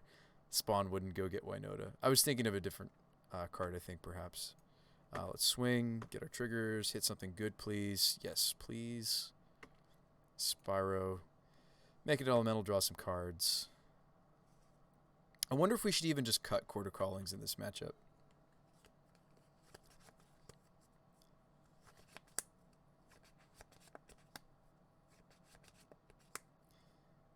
Liliana, you're a little late. Make me discard. Let's see, green, green, green. What would I go get, even if I did Cord? I think I'm just going to keep Ranger, right?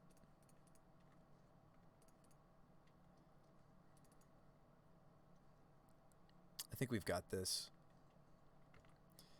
Yeah, we did our thing. They didn't disrupt us enough. Seems like the win.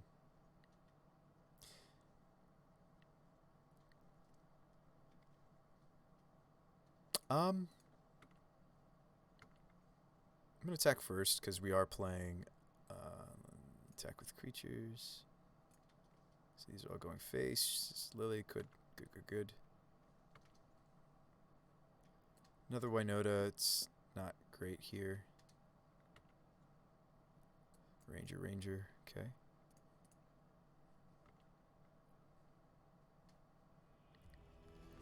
That's the game.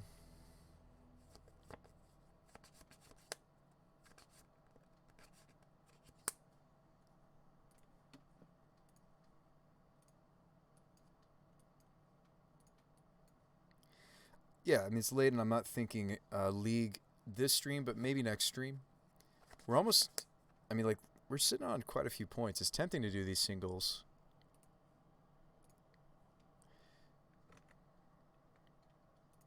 I really don't recommend them because of the bad EV, but yeah, the expected value on the two-person queue is terrible because it's, you put up, what is it? You put up 20 play points. If you win, you only get 30. You only win 10 more points, and if you lose, you actually only get 5 points as a consolation prize. So it's just nice because you know you have people who are a bit more serious that you're going to go up against. The card I was referring to earlier that I might bring back is the Kolaghan's Marauders, I think it's called. I do think this is a nice piece if we have extra space somewhere in the deck to be playing a singleton. This is the 3-drop human that has trample. Its power is equal to the number of creatures that we control, which can get quite large. And it's also got dash, which doesn't seem like that's that important, but it is. And yeah, this can just really punch through. I'm impressed. There were several board states tonight that we still won despite not playing something like Forerunners. This would maybe be the card that I get back into the deck. I think I cut this to make room for the garden. Which turns out I think 21 lands, even 22 lands feels more correct for this deck anyway. So like the things that I would do is I would play maybe as like an extra land. I don't hate some of these utility lands that we've played in the past instead of just playing maybe even the playset of Nest Invader. Dash, yeah. Yeah. So like Cavern could be interesting to play instead of the reason that I'm loaded up on the invaders has to do with not just Chord. It also turn 2 invader really sets up turn 3 Eldritch really nicely in this deck. So I'm not sure that I'm ready to jettison from playing this many mana creatures. I do think that playing this many mana creatures makes us more explosive game 1. And also, like, makes the chords playable. I think as we cut stuff like this and this, like, from this category, I think that we just don't play chord. And I don't think chord's great either. I mean, I think it's really, really tough, right? Chord has looked so awkward a lot of the time. We might just go back to the 2 of, or some number of Fauna Shaman. I don't think it was a bad card for the archetype because it's both a creature for Winota that's a non-human. It's relatively low mana. It's giving us access to a lot of these silver bullets. I think even with the Nest Invaders, I still feel like Chord is just a little bit too mana intensive. And I'm saying that after not just the cues, I'm saying that I think even after the preliminary we played today, I think I want to try some other things, I think. But I think this feels good as far as like the number of tutors. Let's switch. Sorry about that.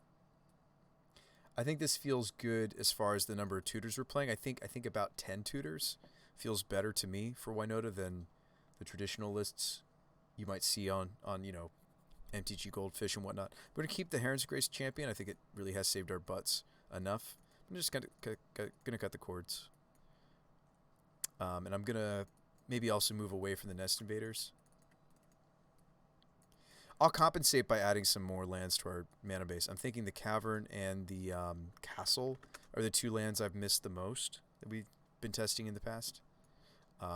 Embereth, of course, is awkward considering I'm not running nearly as many mountains, though, in this build, but maybe it's still fine. We've even played, like, Gavany Township in this, too. So 4 slots to kind of play around with. So we have played Fauna Shaman to some effect. I wonder if, like, 3 Faunas and maybe the Colligans is what I want to try. 3 because not because I think that's the right number, but because I want to see it more often.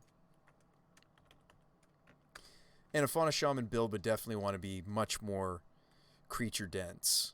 We'll go back to running the Forerunners, I think. So I'll pick us up a Cavern of Souls.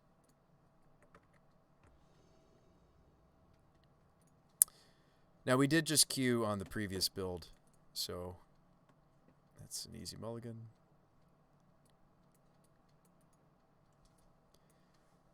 Keep and probably tuck the Blade Historian. Heron's Grace is easier for our deck to hardcast. Blade Historian's quite a bit more difficult. This opener isn't good at all, though. It's very, very top deck dependent. 6.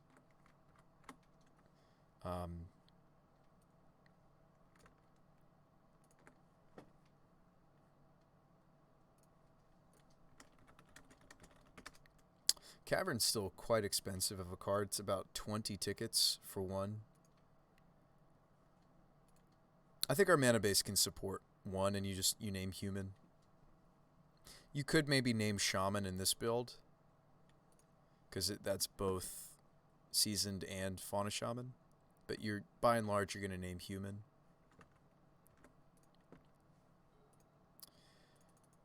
I think I'm just going to lead Temple Garden tapped here.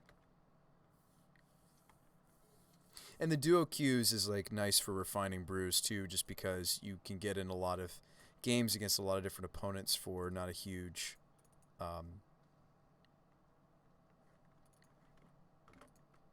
not as long of a time commitment as playing through a full league, right?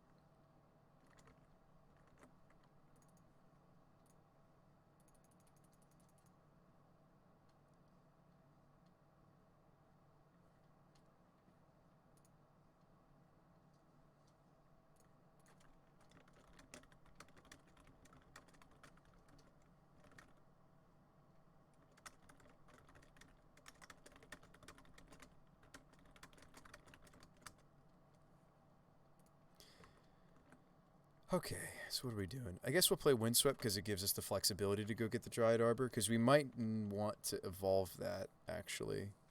So I got, like, nothing going on.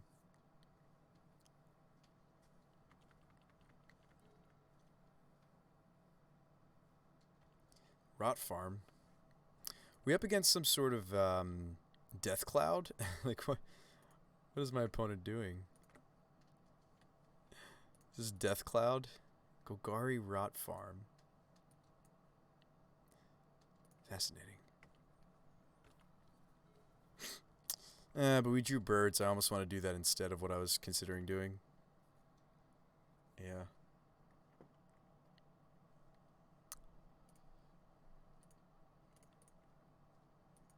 So I think what I was considering doing is pretty bad. We might even Eldritch the birds.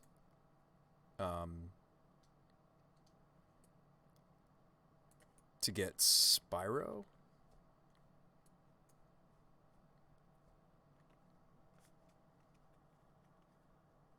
Castle Garenbrig. Alright, so it's Titan. So it seems. I mean, now I kind of really want basic planes instead of getting a red source, but I probably shouldn't do that. Let's get the Sacred Foundry. I shouldn't do that because we need to make sure we have a certain... Like, because that gave us white. Speaking of which, now I have Ranger. What is the correct avenue to this? So we could, yeah, we could do what I was suggesting, which is Evolution the birds to really set us up nicely and keep the cord. No, I'm doing this wrong. Yeah, Eldritch the bird. Which, this comes up plenty that will Eldritch some of our 1-drops, like so. We could also just get the Magus of the Moon, excuse me. I have 2 green. Might just be correct just to get the Magus of the Moon. Did I want the new deck list? I do, Black Dove. I'd be interested. I might just get Magus. I might just get Magus of the Moon. I have only Forest, though. I won't be able to cast this or this. This will be a green creature for Cord? I think it's still of that creature's color. So this will be a green creature that taps for red, though, because it's a mountain, right? So I'll have 2 green for Cord if I get Magus of the Moon. You know, I'm going to get Moon. Made up my mind. We're not that far from the Cord. Yes, we're far from these 2 cards, though, but I think we're making less scary things happen by doing this line.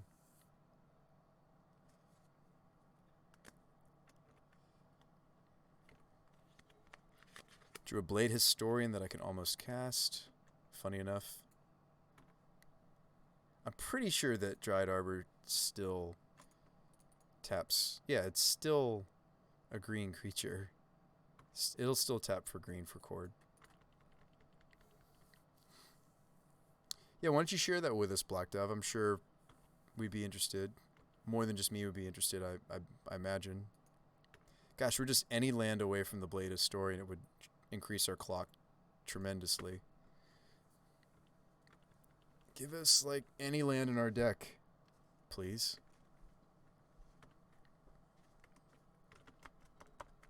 Okay, that counts. That counts. So that gives us the Giver. That gives us... I mean, we're going to cast Blade Historian, but... I'll take a basic Plains.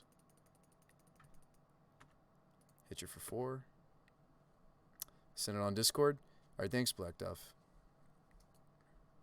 Do you not want to post it here? Ooh, you got 3-1. Congratulations. I see your message.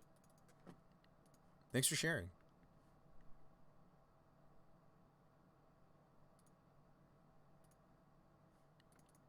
Yeah, I didn't understand the Bosk at first, and then your friend explained it. Okay, we'll play birds for sure. And I might just flash in that they scoop. Okay. Yeah, I didn't understand it, and now I do. Like, the fact that it's an untapped tri-land is sweet.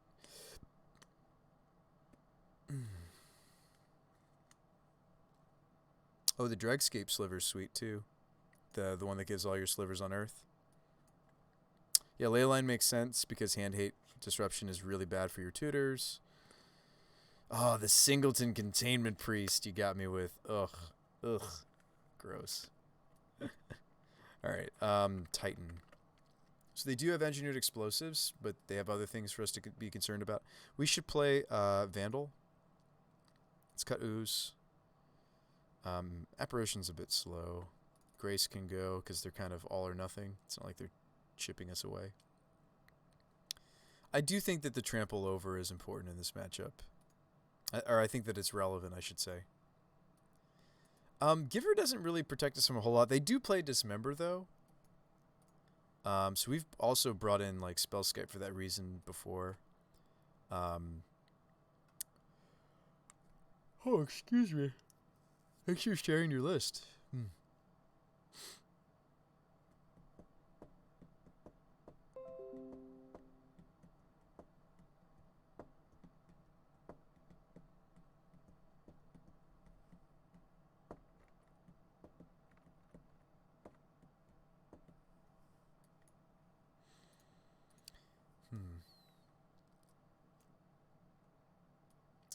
I think Core just wasn't doing it for me.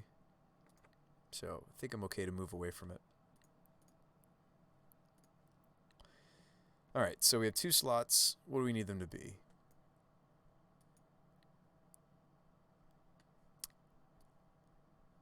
Like, this would help us to stop. So this helps us fight Dismember. These would help me to stop engineered explosives. I'll just name explosives should I draw the Revoker because I just know that that's what it's for. And again, it's awkward to have both Skite and Oof in at the same time. But I think I'm going to have them in at the same time because I also still want to be fighting Dismember. The Ranger Captains aren't all that great, though. Maybe that's what I cut instead. Human count is still just fine. Let's run it.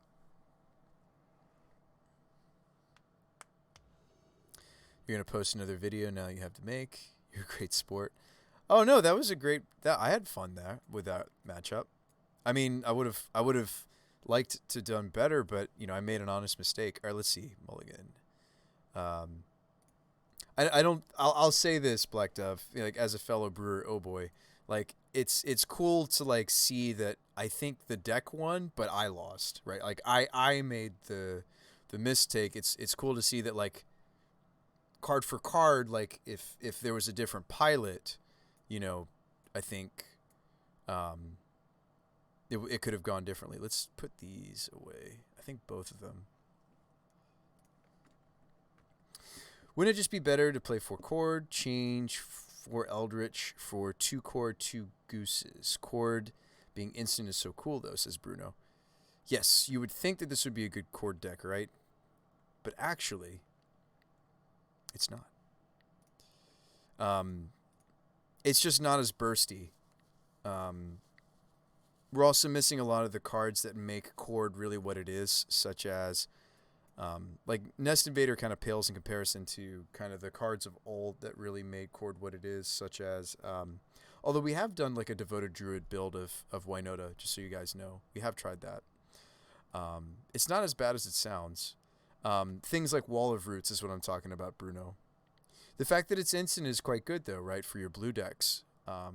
It's good for grabbing the Spellskite, right? Like Spellskite's going to be a little bit weaker, as are some of the other cards in the deck. Will be a little bit weaker after we switch off of the 2 of Chord. I think I'm pretty confident, though, after playing it today, version 3.6. This is going to bring us to 3.7, I think, if these changes stay. I'd like to retest a fauna build, and a fauna build that's not bothering with any of the Vengevine nonsense that we've tried before. See, I have this season Pyro in my hand, so I'm kind of thinking that I need to go Stomping Ground even and not play the Giver yet. Yeah. Sorry, I was tanking there, folks. Forgive me. I was also trying to answer Bruno's question too, but Forest. All right, they really don't want to get Blood Moon this time. So let's go Garden Invader, I think. You could play the Giver here, but I'm going to play Nest Invader. With as wide as we're going, I almost want to play the Mirror Entity next, but I don't think that's correct. I think I'm still supposed to Spyro because we got to draw to the combo. We've even played like weird filler cards like Elvish Visionary. I don't think it's correct. I think that slot what we found was better between Elvish Visionary or Shaman. We were happier with Shaman. Thanks a lot. This deck seems so nice. I want to try sometime. Please do, Bruno, and definitely tell people where you first saw it. We've been working on this deck for quite some time. The stream and I. Just tell people where you found it. Tell people about the stream, if you're so inclined. Sweet. So we've drawn into the evolutions. Attack with. Should just attack with the invader. That was not the correct time to do the attack all button. We should be killing, if not setting up something really, really nice here. We can get basic planes. I appreciate that. Our Eldritch. The Spyro. Show me Dismember. Looks like they have it.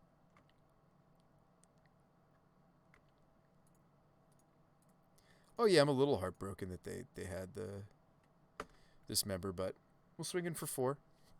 They're at 10. If I draw another land, it's interesting to think about just like hitting them with Kenrith. I think I might. I think I'm more interested in just hitting them with a hasty Kenrith than I am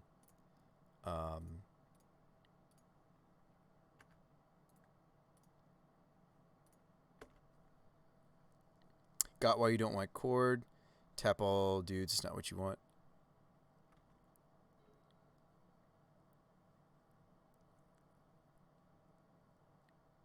Is this prime time?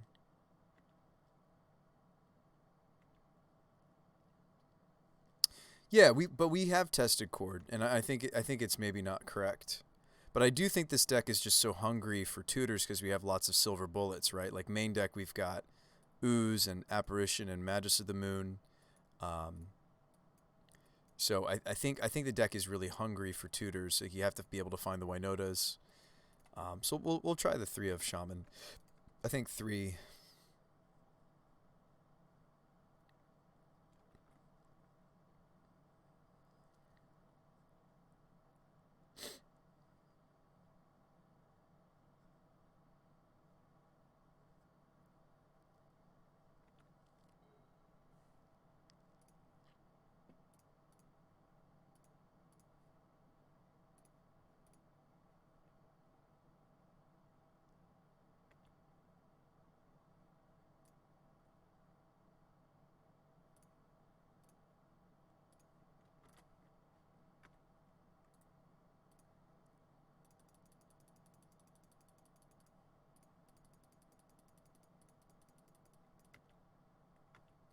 can put a counter on something.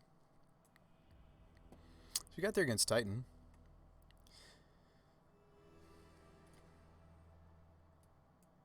All right, so let's test this build of going back to maybe trying some number of shamans. I mean, we could try Eladamri's Call, but I don't.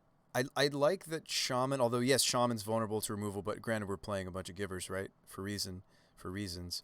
But I like that Fauna's a 2-drop for Eldritch, which is relevant. Eladamri's Call in this slot wouldn't do that for us. I like that this is a non-human for Winota. Yes. Okay. So for the 2 reasons I just stated, I like that this is. I think we're okay. Not more than okay. I think we're glad that it's Fauna. It gives the Dryad Arbor extra utility as well. Well, it gives all the creatures extra utility, which is when they're not the right utility, we're just going to ditch it to this. We've been happy with Fauna Shaman in the past. I guess I moved away from the card when we couldn't quite make the Vengevine build work, but I don't think we're supposed to. I think we're just happy that this is more food for the Eldritch, because that's certainly faster.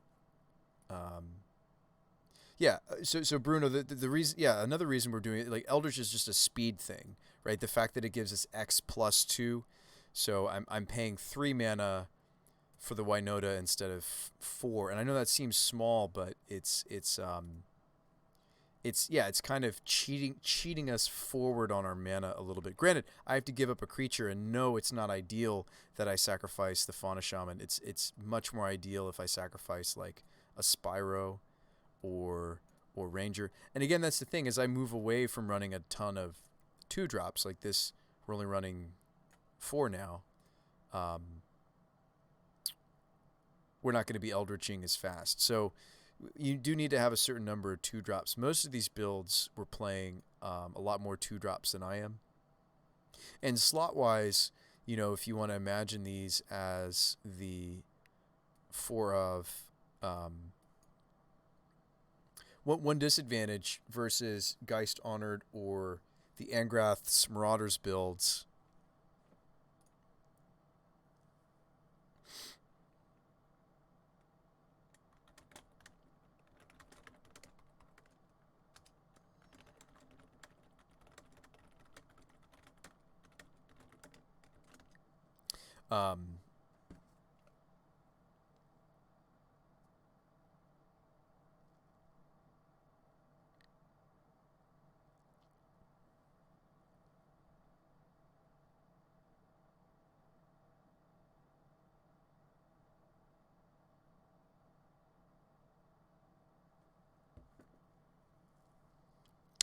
But yeah, so I mean, I'd be interested to try to find a way to slim this down. We've put Heron's Grace in the sideboard before, and the deck actually works fine, I think, without Forerunners, but there's a lot of synergy between the new Trample build and this card. I kind of want to try it out. And you could make an argument that the Loyalist is also in this pile. So, like, okay, Bruce Spy, I get that you're trying to move away from, like, the 7-mana Angrath's Marauders build. You're trying to move away from the 5-mana, Geist Honored Monk build of Winota. I get it. At the same time, like, okay, how many slots are you spending to actually make the kill happen?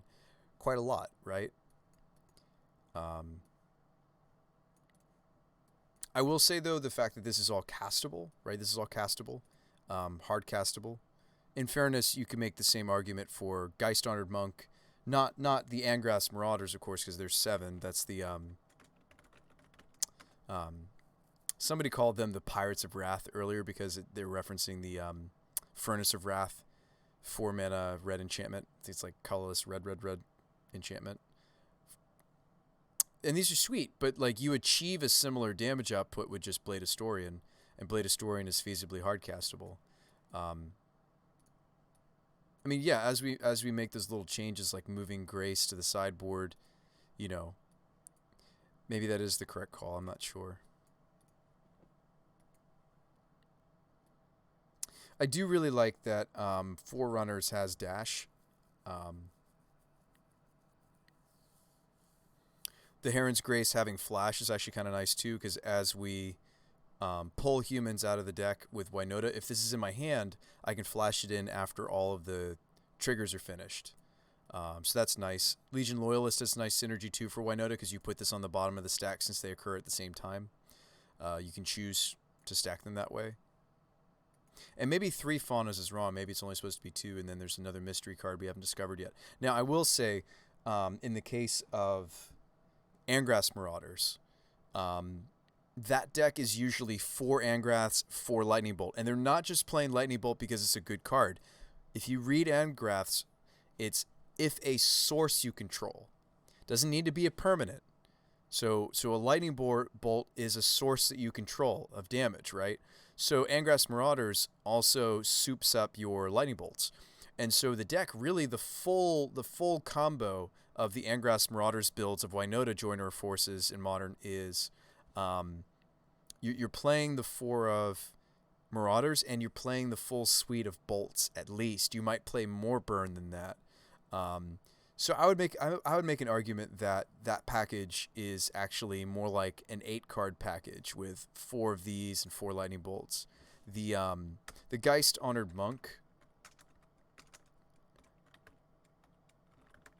is more my speed just because it's more hard castable if it's in your hand. Like if we drew an Angrath's Marauders, we're probably not going to cast it. This I would maybe be interested in even just playing in this build just because it's just probably all around the best human I think for Winota. There's a lot of players that just that's what they're trying to do, just this and this off of the triggers. And I think this card plays really nicely in our trample build. That's one of the weaknesses of this card. Like this could honestly maybe sub out for the Forerunners, maybe. This could maybe even sub in for over the 3rd Fauna Shaman even perhaps. Because that's the thing. I don't know if I'm in love with just play set of Geist Honored Monk, right?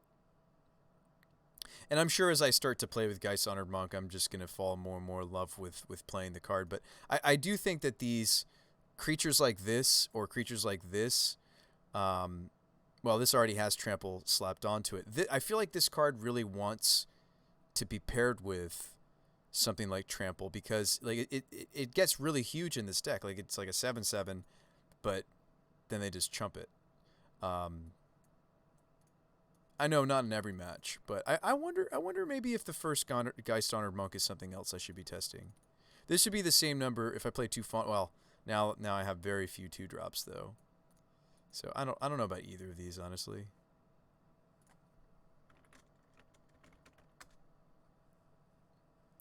Maybe I should just play the full play set of Fauna Shaman and just get a feel for it and see if we want it. Maybe that's more correct. Because it's like the redundant, they're really not redundant because they just discard themselves. I don't think I should really assess the card that way, right? Because they're not really redundant.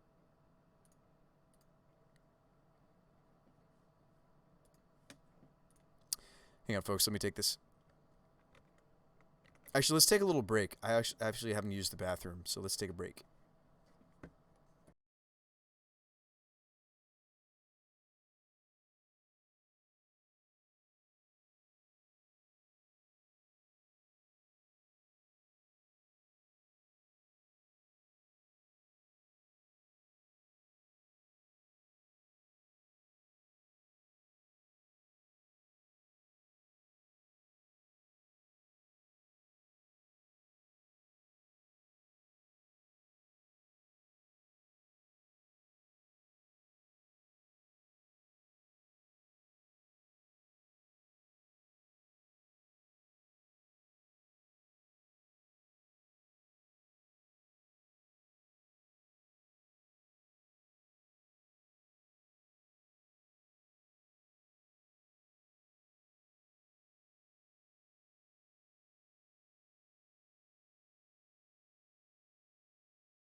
So I don't know how many more rounds we're gonna go, but we are getting Twiddle Storm, which is awesome.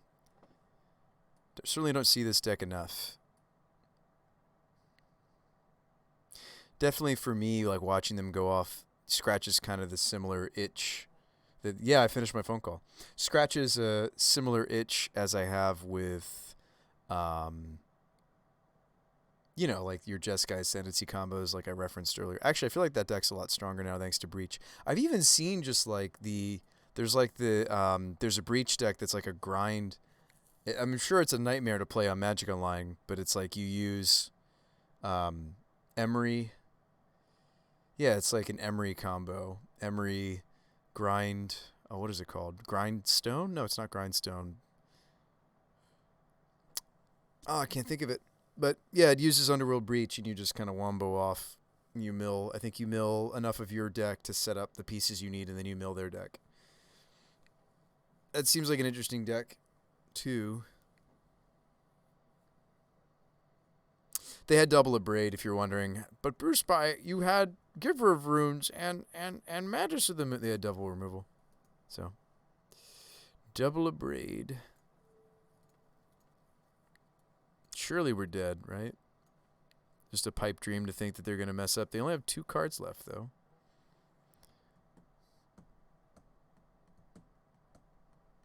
That is not a lethal grape shot. That is not my whole life total. Not scooping yet.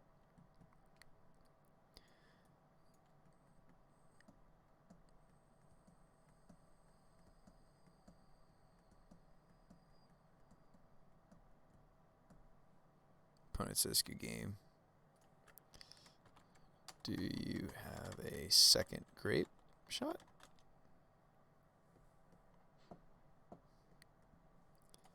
Oh, well, it'll have escape. That's right.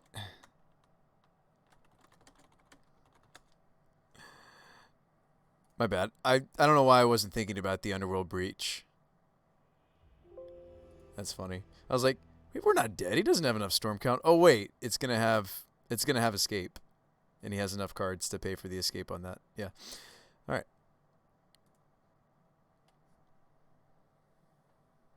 You're still having lots of phone calls with people in elevators. What do you do, Cat and Furnace?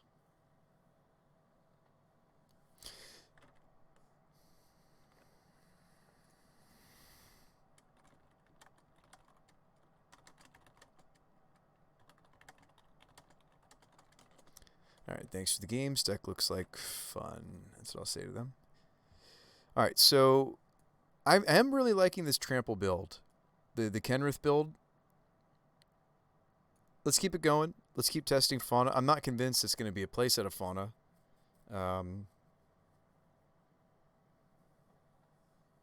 I mean, just for the sake of the Wild Bonder, I'd almost like to get the our 3-drop back into here. But maybe I'm wrong. I mean, we played that whole preliminary without it. Can't keep this, really. Shouldn't anyway. Could keep this. A little risk. A little bit of risk involved.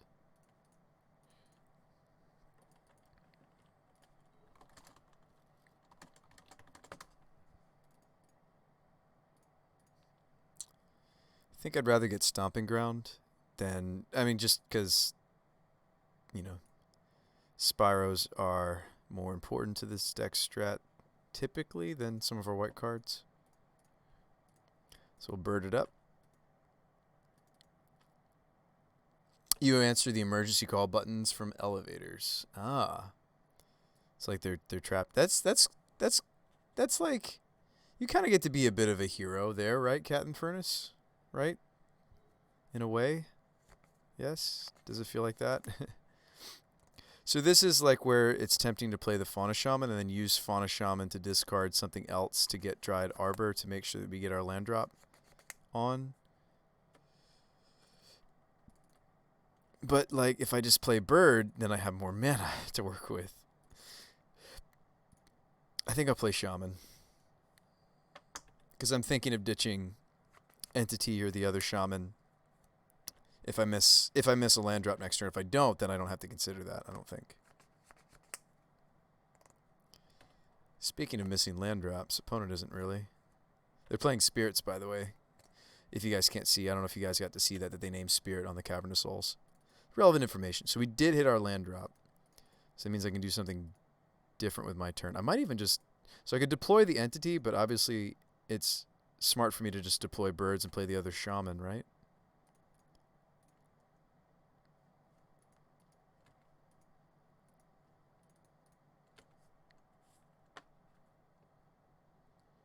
Might see them put in a Mausoleum Wanderer. Looks like that's what they're doing. I'm glad that we're going to get this Winota out underneath of a Spell Queller. Even Cavern of Souls doesn't help us when it comes to Spell Queller. Honestly, 90% of the time it's empty. It's an empty, or I hit it by my mistake. My bad. Yeah. I wonder if there's any way that they could like prevent that somehow.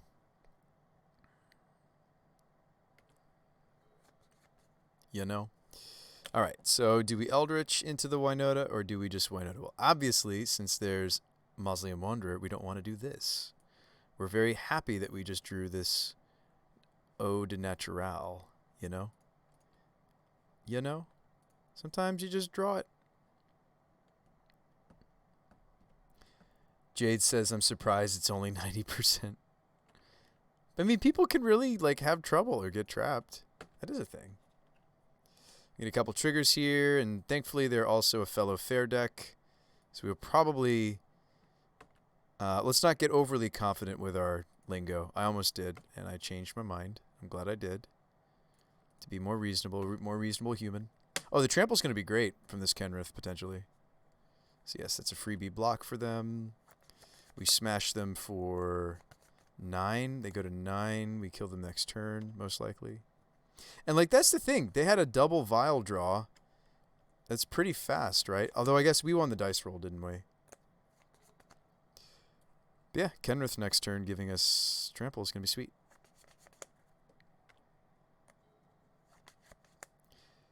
So I could give this Giver haste. That's kind of a nice idea. Haste the Giver.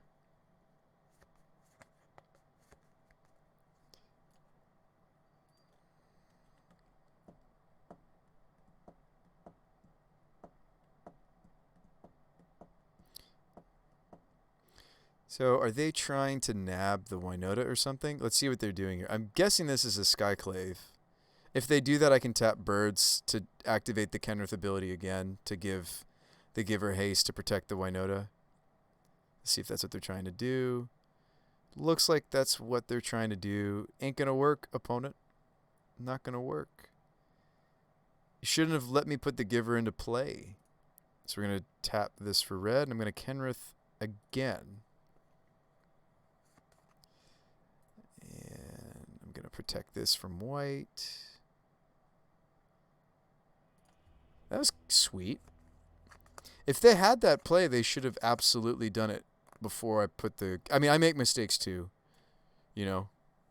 So let's not necessarily sit here and just, you know... cut back. Oh, excuse me.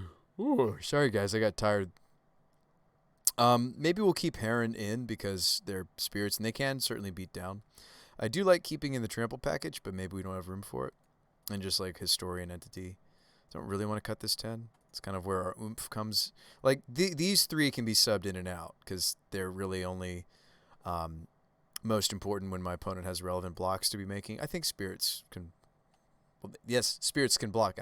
I think they block decently.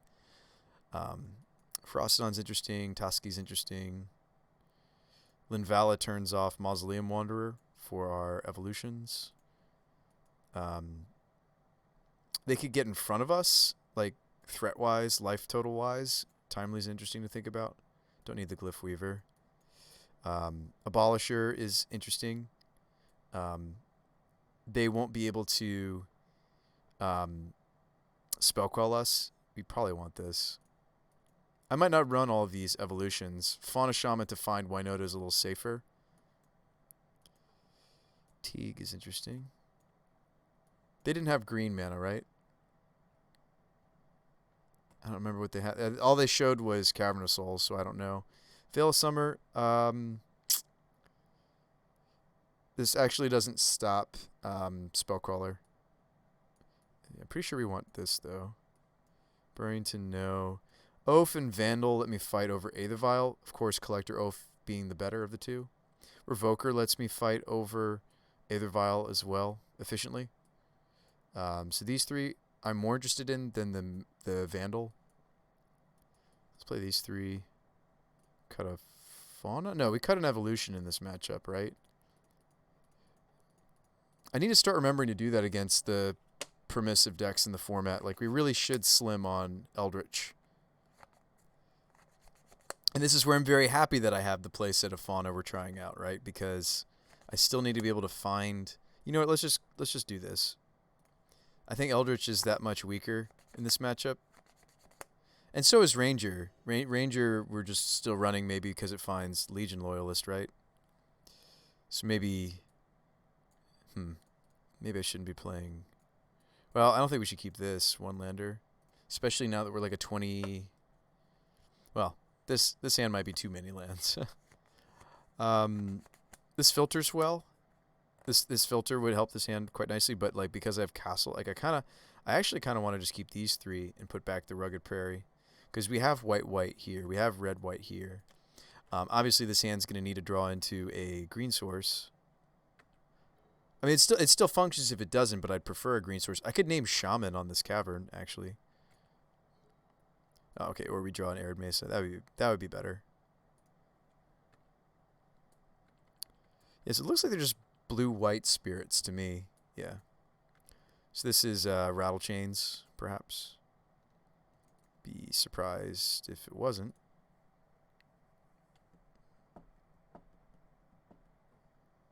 All right, preventing user error is forever an IT conundrum. Yes. Yes, indeed. We shouldn't need the red. I already have a red source here. I should be able to get Temple Garden here. And I could still name human on this, even though I intend to play Shaman.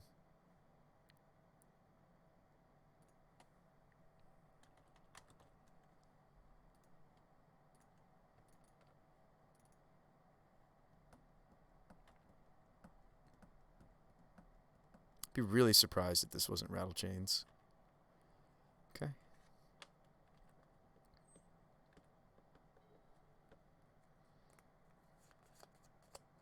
They missed a land drop, maybe? Mayhaps. Looks like we are going to shock in this after all, because I think I want to play Spyro. Let's dumpster the entity and the Grace. Attack for dose.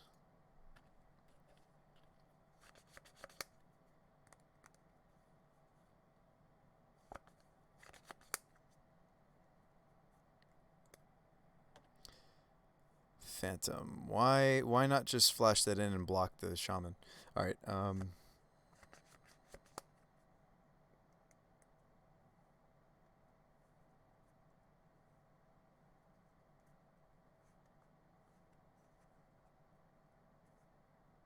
Remaining 10 is 70%, 7% security and mechanical checks, 2% actual people trapped.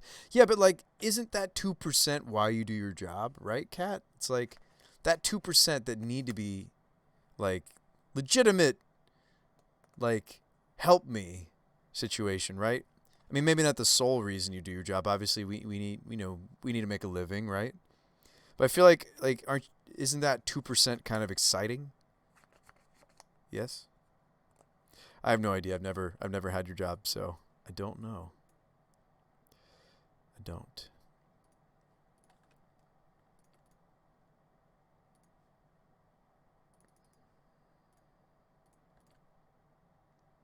There's going to be some juicy Winota triggers.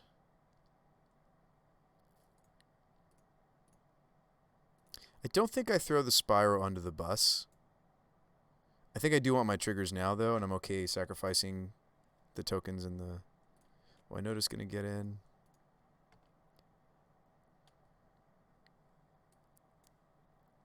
Wild Bonder or Kenrith? Wild Bonder's a lot weaker without Kenrith, but I do have Ranger already in my hand.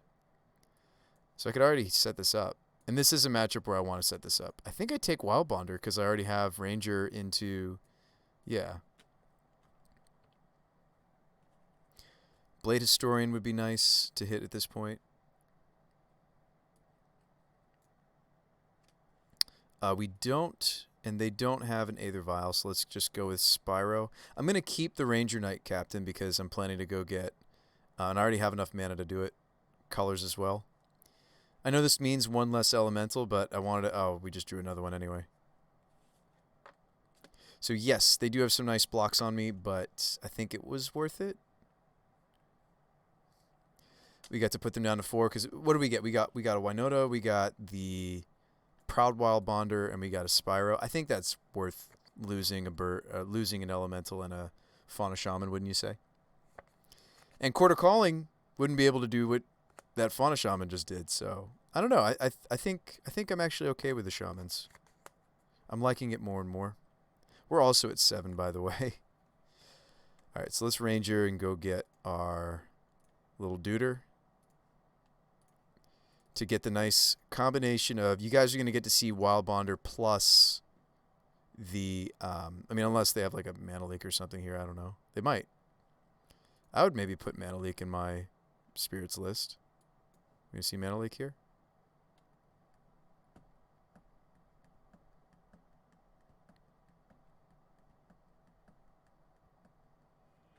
Alright, they scoop. So, yeah, so the Legion Loyalists would give my team Trample, and then if they did do any blocking, because I have Wild Bonder, I can say I don't care.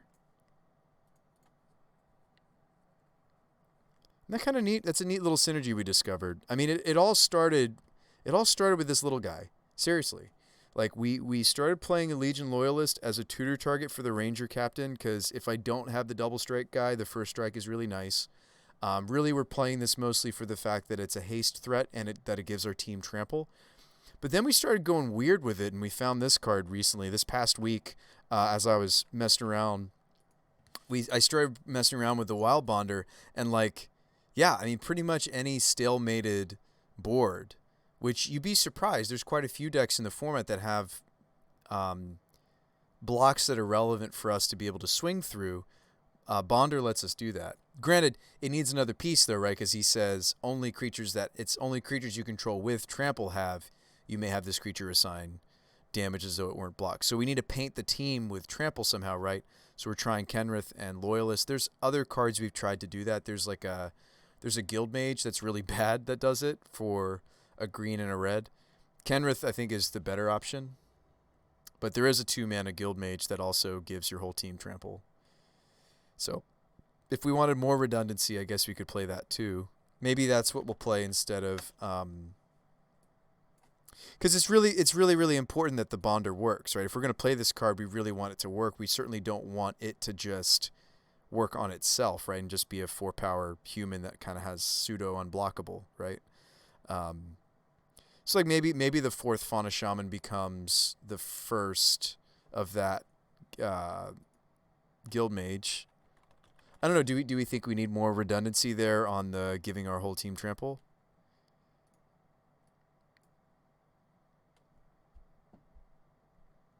It's this guy, Skarg.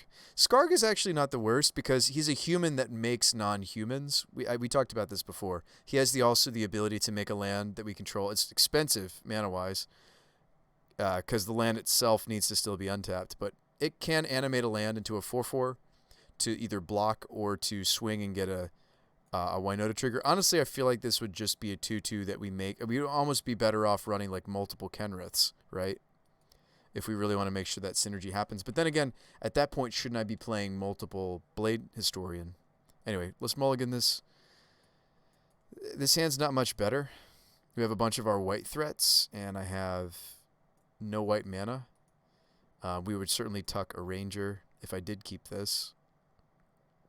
My opponent has mulliganed the 5, though, so I'll go with them to 5. Kind of glad I did. Sort of. So this hand still has issues. We're going to put back Ranger and Wild Bonder, but like I need to see a red or a white source for this hand to work because I can't cast the Spyro in the current configuration. But we'll keep here. at 5. Intense mulliganing, right? Super intense. And maybe I could have put back a land instead of putting back both of those threats simply because... we're playing against hardened scales. Oh, we just draw the Winota. Just draw her up. We got a couple turns to maybe... Yes, put that on my plant, please. No, they decide not to. So you're saying that your job's pretty relaxing, Kat? What are you playing in Modern these days, by the way? What's your deck or decks of choice? Hangerback Walker's a pretty good card. They're gonna graft it too, huh? Maybe? They do. So we drew a Giver of Runes I can't cast. That's not good. I might play the Rugged Prairie even though I can't. No, I should probably still play the Force. Well, I'm going to play this. As weird as it looks, I'm going to play that land.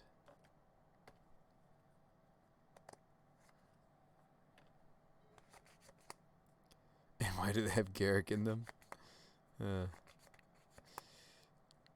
You always try to find that way to rope us back into old Garrick.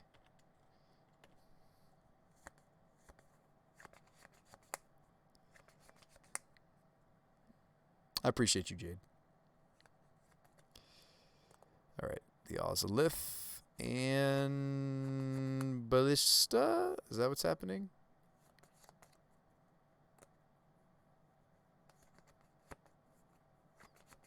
Ravager. Yes, Ravager's not a construct, so you have to tap colorless. Yes, that's true. Strangely enough, it is just a beast. We drew another Spyro. Okay, so we're in trouble, but I have a plan. I'm going to Eldritch this plant and go get something. I might even... Oh, I can't because I don't have enough mana. I might even just get Dryad Arbor, but that still doesn't help my problem. I need... Maybe I just get Bird. I'm going to get Bird, actually.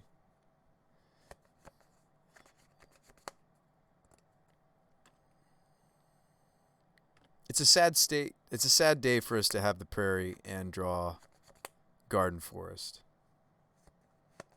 But, like... I don't know, we mulled the 5. Am I just dead here? They eat everything. Ozolith grows. Yeah, I think I'm just dead, actually. I was considering, but I didn't Eldritch a high enough converted mana cost creature. I was considering trying to get the Skyclave apparition. Alright, Rakdos Burn, Valakut, Jund, Warp World, Tribal Elf Warriors. Yeah, it might be time to maybe update. What are you looking to build next or update to? Anything in the new spoiler? We could even I'm kind of tired. This might be my last game, folks. We could talk. I haven't done a review of the spoilers yet with you guys. Would you guys be down to do that for a little bit while I maybe grab like a water or something? Oh, wait, it's right here. It's right here. I'm just dead, right, if I don't block, because 1, 2, 3, 4, 5, 6. 1, 2, okay. 1, 2, 3, 4, 5, 6, 7, 8. No, I'm not dead, so I won't block.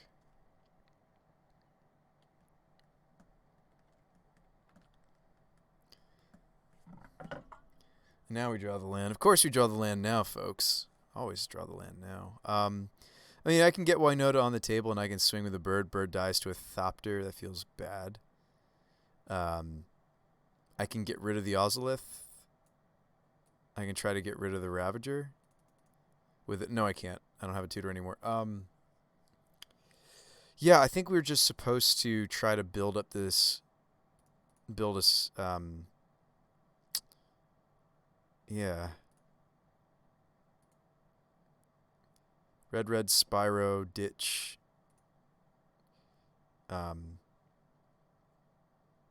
It'd be unfortunate if I drew. I'm pretty sure I need to get Dried Arbor. And it'd be unfortunate if I drew it off of this Spyro, so I'm actually just going to fetch it now, which is a little weird looking, I know, but it would have been a shame if I drew it. All right. I just kind of have to hope that they don't go for it again. They didn't last turn, but it also wasn't going to be lethal, right? We did the math. They didn't have quite lethal on the poison. I think they may go for it this time, though. I mean, you're not playing hardened scales not to math and go for it.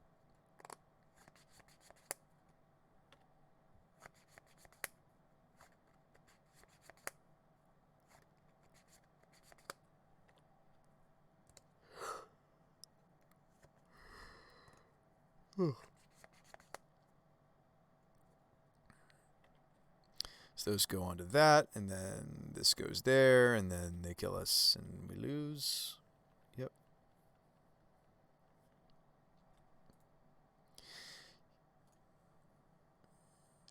I guess I had to like draw into exactly like another Birds of Paradise to block the Nexus.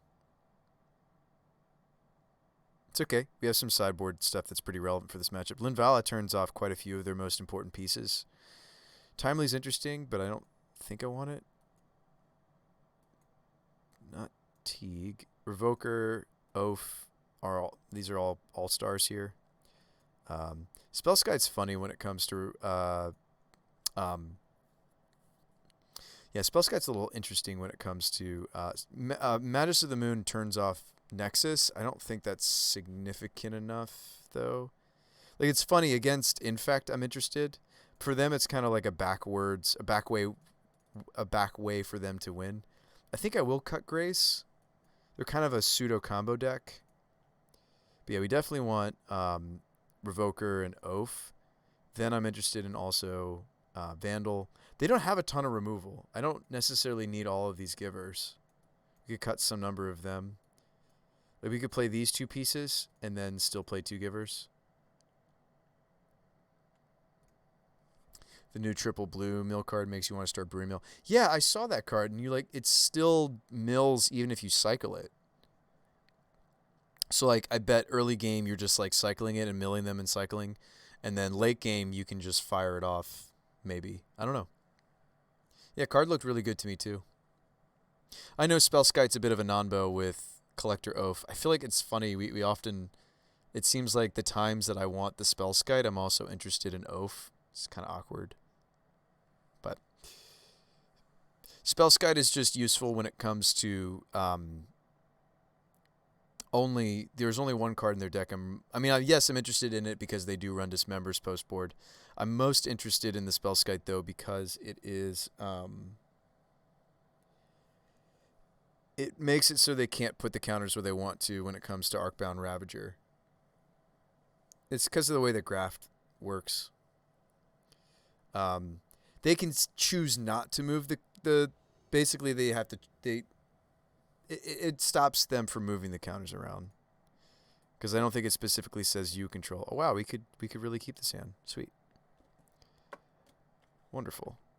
I don't know what this Windswept needs to be yet because we have a green, but we also need some red mana. But maybe this hand just because I need to cast Eldritch and Apparition, maybe this is a hand where we'll just get Temple Garden anyway. But that still wouldn't fix me to the Apparition, and then we have no red. I don't know. Right, if we have Oath, exactly. If we have Oath, we didn't need it. Exactly, precisely. See, now you're talking Raccoon. Hey, what's up, Raccoon 1? You're speaking my language. Speaking the language.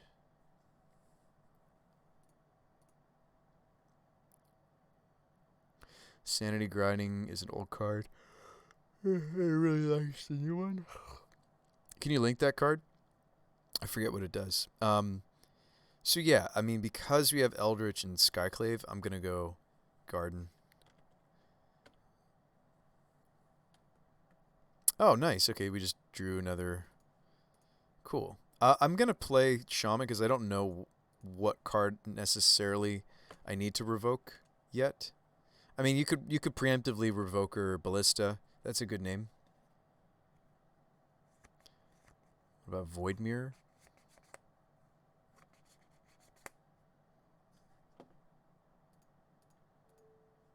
Oh, sorry, I was closing some chats. The Throne of Geth, we could also name. I don't think that's, like, on the list of most important, though, things to revoke her.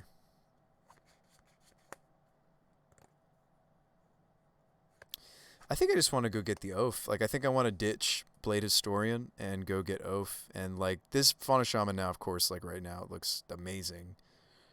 But I think it looks amazing because we're going and grabbing, like, a really powerful card in the matchup. You know?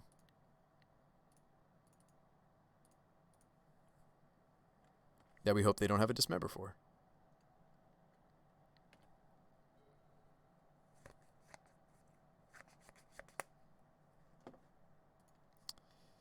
All right, Sanity Grinding from Eventide.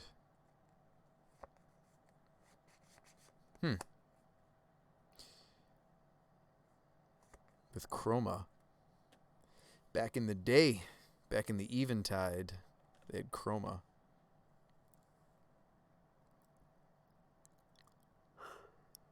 Huh. That's fascinating.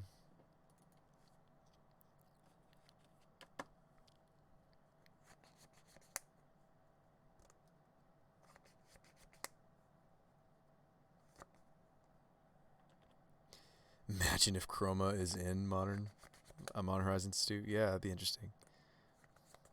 Ooh, Linvala. Kind of just want to play her.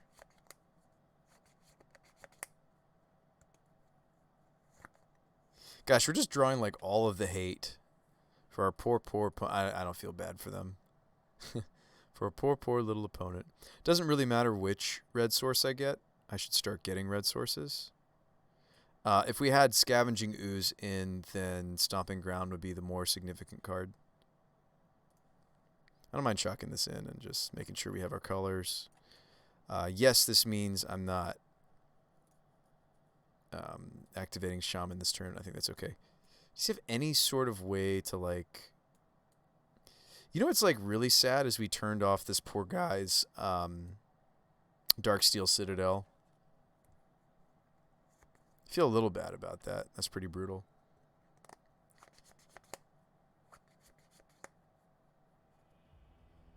All right, they've had enough. Fauna Shaman looked great there. Why did it look so great? Because I tutored for the Collector Oath. That's why it looked good there. I like having this many tutors. Maybe we'll stay on the Fauna Shamans for a bit. Ranger Captain's really not all that great in this matchup. This could be something else.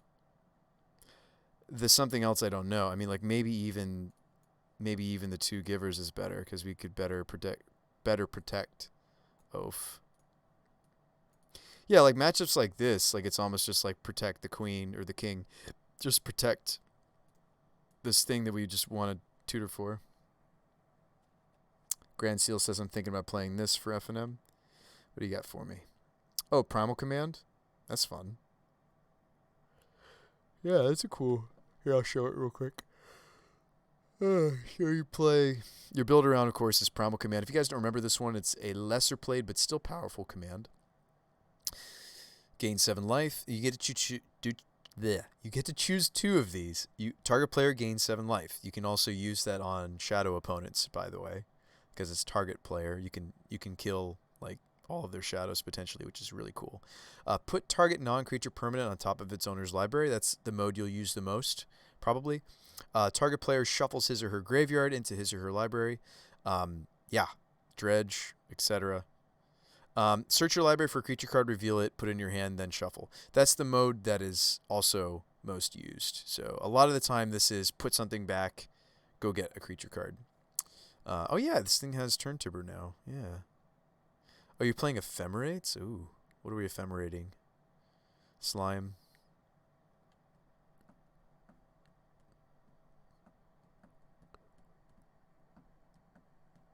Yeah. Excuse me.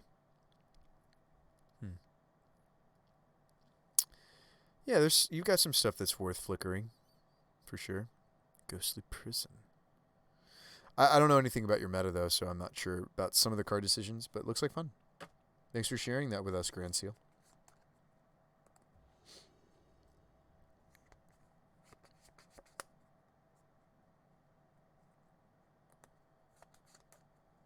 Is that your style, your kind of deck that you're into? Let's keep this. This looks fine. I mean, it's not like busted in half like our other hand was that just had a lot of was a pretty quick oaf, but oh no, they have their build around this time.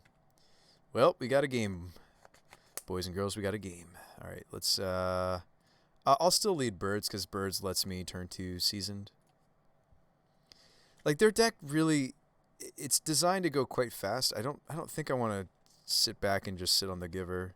I know I just brought in 2 extra copies, but even still.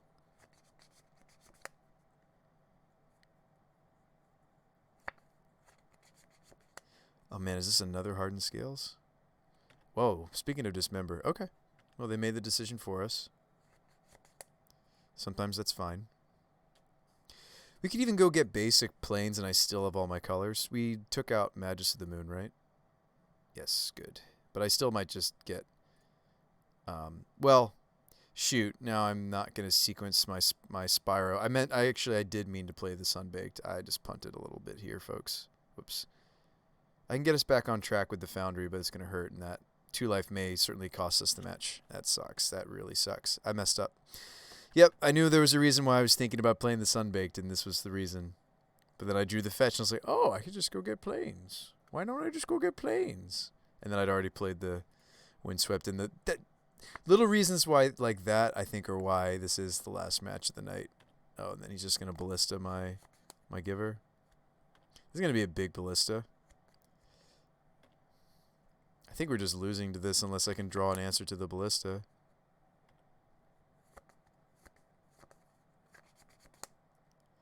Kind of have to, yeah, draw into an answer to that, or it's just over.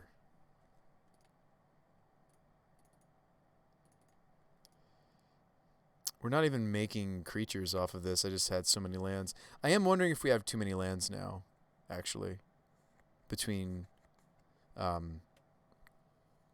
with the birds. I am wondering that now. And I also wonder if we want to go back to some number of like Arbor Elves or Gilded Gooses. Just a thought. Just thinking out loud with you guys. Let's see. Do this. We do find the Eldritch. So Eldritch, I can Eldritch up and answer to Ballista next turn.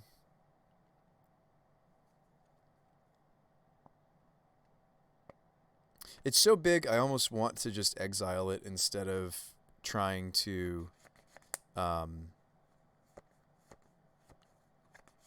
get the Collector Oath. I kind of want to just get the 4/4 off the table.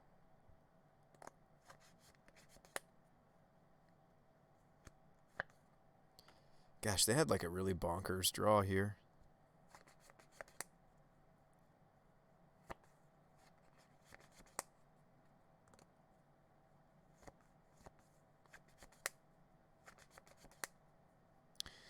Do they should just have me dead? Make that huge, put all of that onto the Ballista, attack me, shoot me. Yeah, I think we're just dead, actually. So we can actually get a chance. GG. So they do take the match then. That's disappointing. What was the thing I was hoping to reach, I was considering reaching for? Oh yeah, I think 23 land might be too many. So we're trying some of these utilities. The filter land that we could cut first would be, I think Embreth should just go, because I think the Anthem utility is not worth what the land brings to the table. So let's play 22 land. I think that's healthy. Oh yeah, I was considering some number of Gilded Geese. I'm also considering we main deck the Spellskite or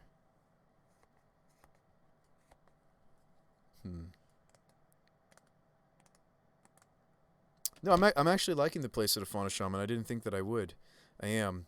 And I think we've committed enough to that's right. We were going to maybe test more pieces in the trample package, but I think we're already but I think between the Loyalists and the Kenrith, I'm actually happy with the redundancy there.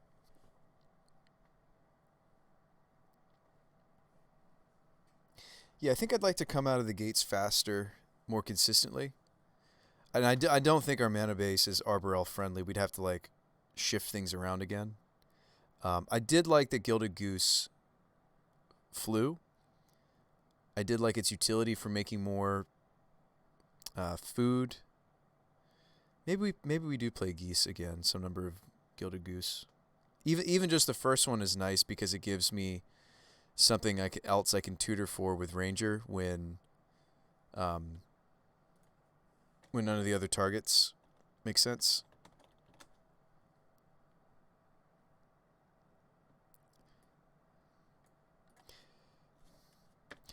And of course, as we add more flyers, I start to think about our Magus of the Moat sideboard we've done in the past. I think it's a lot worse without us reliably being able to get flyers, but more 0-power creatures makes us better against Ensnaring Bridge as well. That's kind of the nice thing about Goose. Entity can do some interesting things too when it comes to Ensnaring Bridge. As long as they have at least one card in their hand, I can actually shrink all my creatures down and then attack and then grow them again. So we have a couple interesting things we can do against Ensnaring Bridge. Of course, we do have the main deck Skyclave. That's certainly a card that it's in the main board for.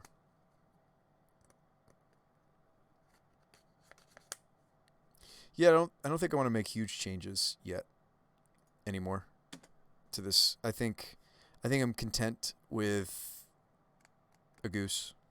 That doesn't deserve a new number. We changed like one card. Cool. All right, folks. Let's look at the spoilers together. I think that might be fun. And then because I don't think I actually I mean, I've been looking at them. I've been looking at the spoilers, but I haven't done it with you guys yet, and I think that could be I think that could be fun. So let's switch scenes.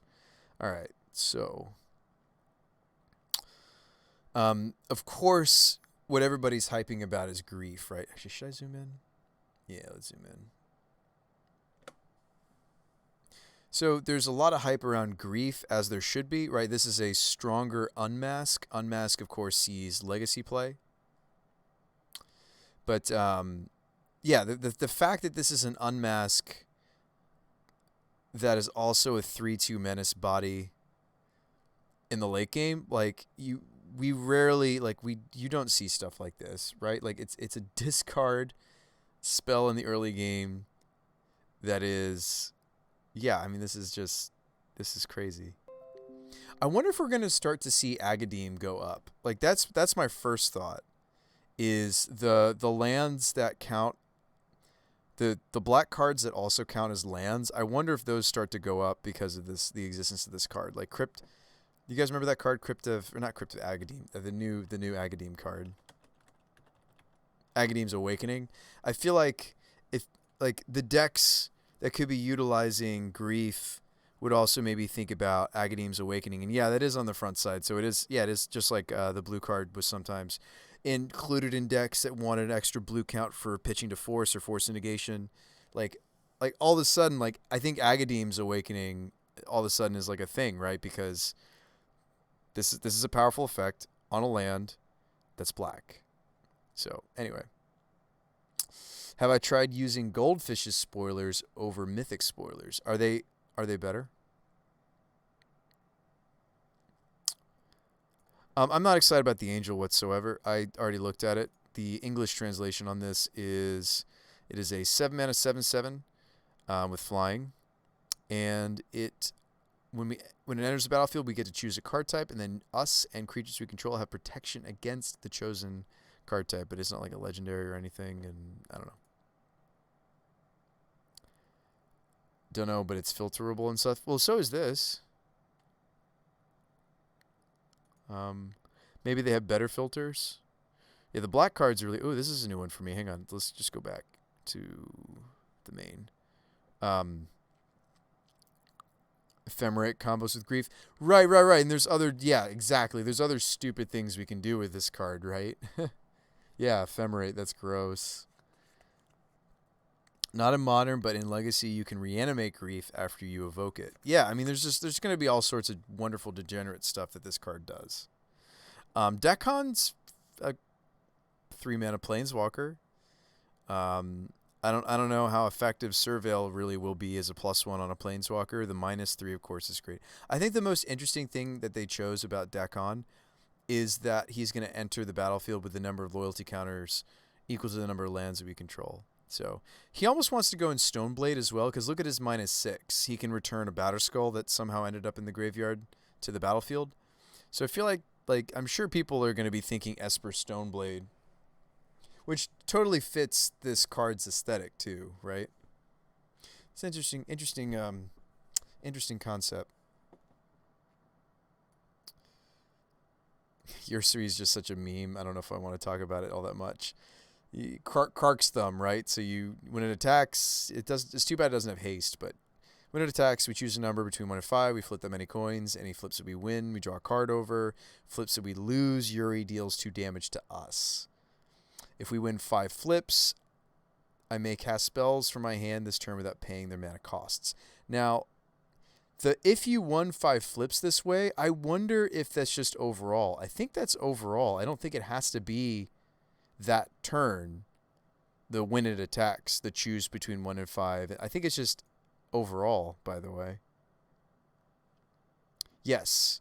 Doesn't matter. The payoff is free if you built the deck well.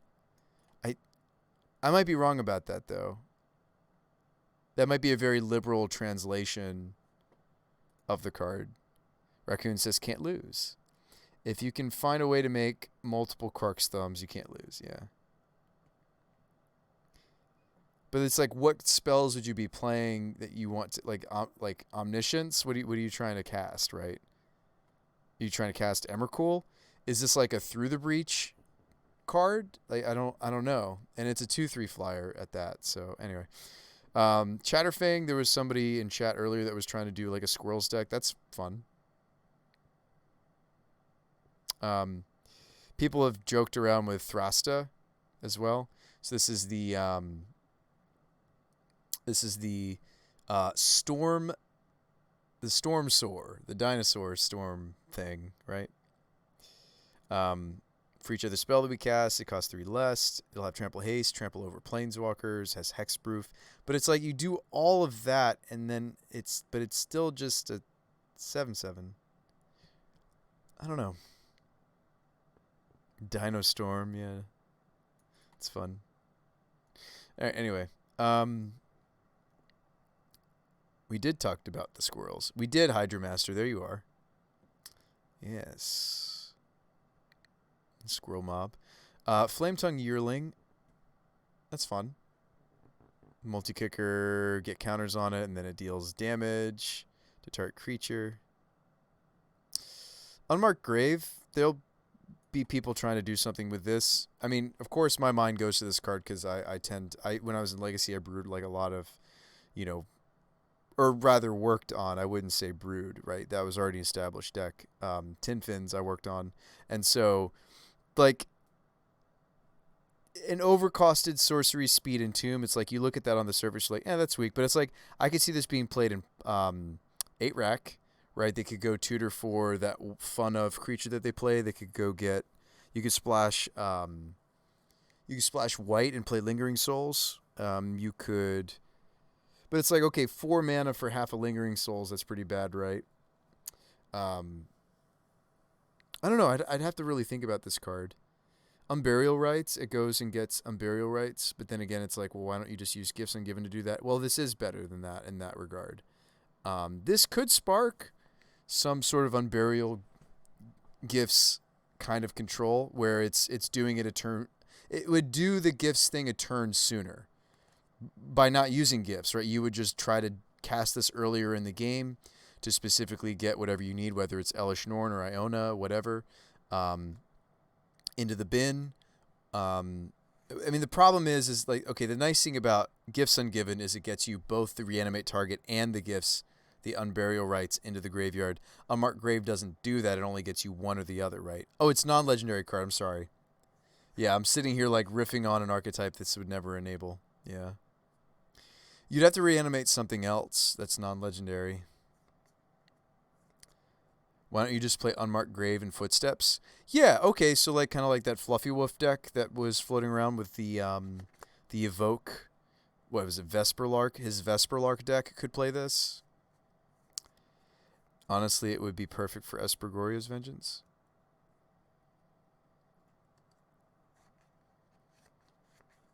It would be perfect for Espergoria's Vengeance, but yeah. Anyway. Well, I'm sure they said non-legendary because Goryo's Vengeance is in the meta. Oh, this is a new card I haven't seen yet. Rise and Shine. Target non-creature artifact control becomes a creature. Put 4 +1/+1 counters on it. Oh, that's cool. It's cool that it's got Overload. But yeah, it's like the whole Tezzeret, minus ability or plus ability, animate something. Yeah. It's fun.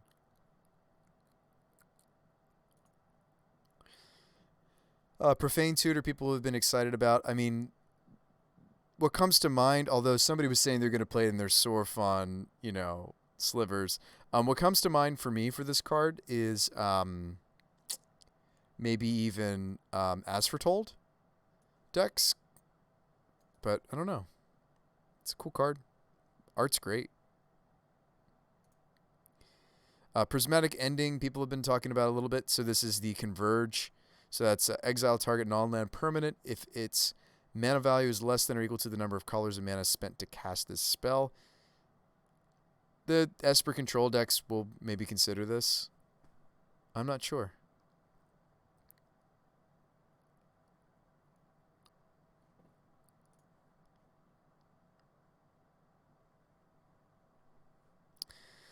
Break Ties. Let's see, this is a new one for me. Choose one, destroy an artifact, destroy an enchantment, exile a card, reinforce.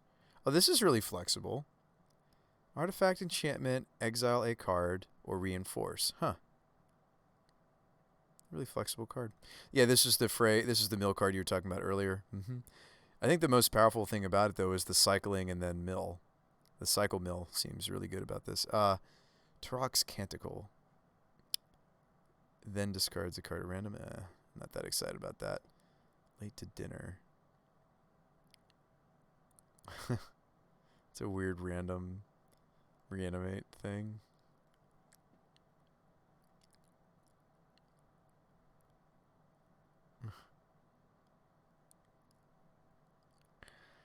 Dockhand, of course.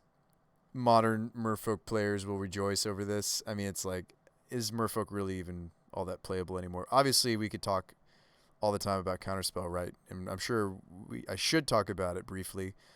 Yeah, it's going to be played significantly, but we still need to think about that there are other counterspells that will still see some play. Utility counterspells or Remand and such will still see play because they do something fundamentally different from Counterspell, but we're kind of seeing the demise of Mana Leak and or Logic, well, especially Logic Knot, because this is just strictly better. We won't see Logic Knot is gone, but we may still see Mana Leak in decks that have trouble with blue, but, with all the mana fixing we have now, it's like probably not. Late has great flavor text.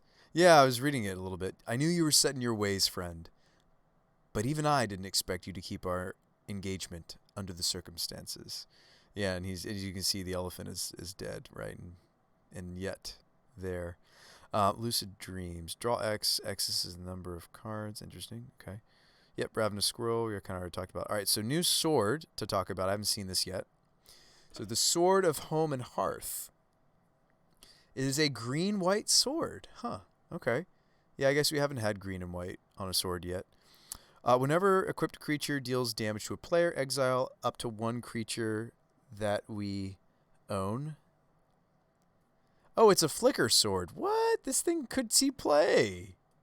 What? Exile up to one target creature you own. Then search our library for a basic land card. Put both cards on your battlefield under your control. It's a flicker sword.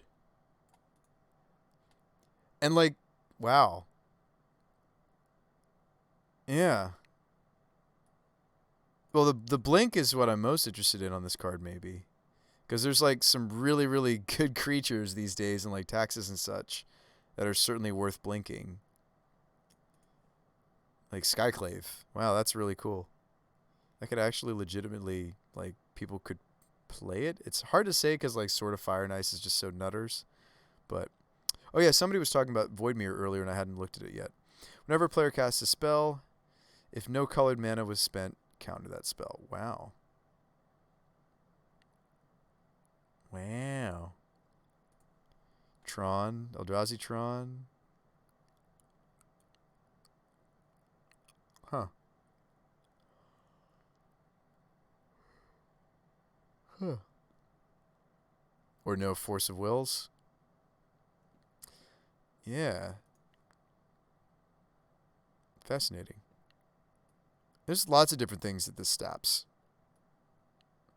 Stops Mishra's Bauble. Yeah. Oh, that comes to mind because I'm thinking of Modern, but like in Legacy, it's like Lion's Eye Diamond, Lotus Petal, Mox Diamond. I mean, there's a lot of cards that come to mind with Void Diamond. People were thinking that Brainstone might actually make a Modern Miracles feasible. It's funny to think about that. Probably not, though. Urza Saga is a kind of nutty land, by the way. Isn't this kind of a nutty land? So it's a land that, and it's gaining these abilities. So it's not like other sagas where it's like, okay, only during this chapter it taps for mana. Then only during this chapter. I think I was originally interpreting this land wrong. I was thinking that it was like, okay, only during chapter 1 can it tap for mana. Only during chapter 2 can it make a construct. Okay, only during chapter 3 does it do this. But I think because it says gains, I think it just keeps these two abilities. I think it keeps this and this, unless I'm misinterpreting. Yeah.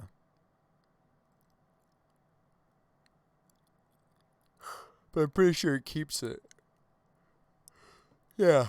Excuse me, just because of the wording, right? Because it says gains. Like, yeah. Pretty cool, huh? Do we look at everything?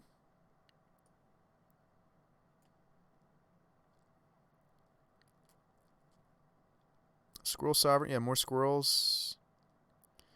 Gain control, target creature. It's got Storm on it. That's fun. For, like, limited and such. That's kind of fun. Not, I mean, I didn't even talk about Wonder. That's a reprint, in fairness. Timeless Dragon. This is a reprint or no? Oh, it's referencing Eternal Dragon. That's right. Not a reprint. It's a slightly stronger, different, of course, because it has Eternalize instead of the Return. But yeah, it's better though, isn't it? Kind of worse, kind of better. Yeah, it's better, right? Yeah, it's better because you can either just cast it for the same cost as the old. Yeah, it's better. Cool, confirmed, better. But like, still, it's just like where nobody's. I don't think people will play it, right? Like, why would you play this? I don't know. I mean, it's an uncounterable 4/4, right? And like, I could see plane cycling sometimes being better than just normal cycling, but I feel like this kind of effect would still be better served as like Shark Typhoon. I'm sure that's what people have talked about. Hero of Bladehold doesn't quite work though. That's a great question. So if you read Hero, no, you're fine, Kat. Well, no, we've been working on this list for about 3 weeks, so it's not like you came late. Like, there was no opportunity, right? So Hero of Bladehold and other Battle Cries effects. We've tried them before. We did test Battle Cry as a mechanic for this deck. The issue, like, Signal Pest was actually a Battle Cry that made sense because you can search for it off of Ranger. It's not like you're putting it into play off of Winota. It's Winota's fault, actually, why stuff like Hero doesn't work. I know it doesn't trigger, but it's an army and a can after. Yeah, but I've tried to stay away from, and I mean, I do like that it has a 4 toughness. I've tried to stay away from, I've tried to stay away from threats that don't help us more in a more immediate sense. I think the trample, and I could be wrong about this. I think the trample double strike life gain package. We gotta throw entity in there. Like the pump. That's what this package kind of offers. This trample build that I'm trying out. It's they're gonna just play Brimaz. I'm trying to stay away from because there's a few others that come to mind, Cat in the Furnace. Like there's the human that lets you take an extra turn, an extra combat. Combat celebrant. There's a few other humans that's interesting to talk about or think about. Exert, just like Battle Cry, isn't going to trigger. You don't even get the soldiers either, right? Because it says when it attacks. So when we put this in, it's just a 3/4. But yeah, after that it starts to get good. But the two. It's unfortunate that the soldier tokens happen when we're declaring attackers, right? Because they're not going to trigger Winota, because they're coming when this attacks.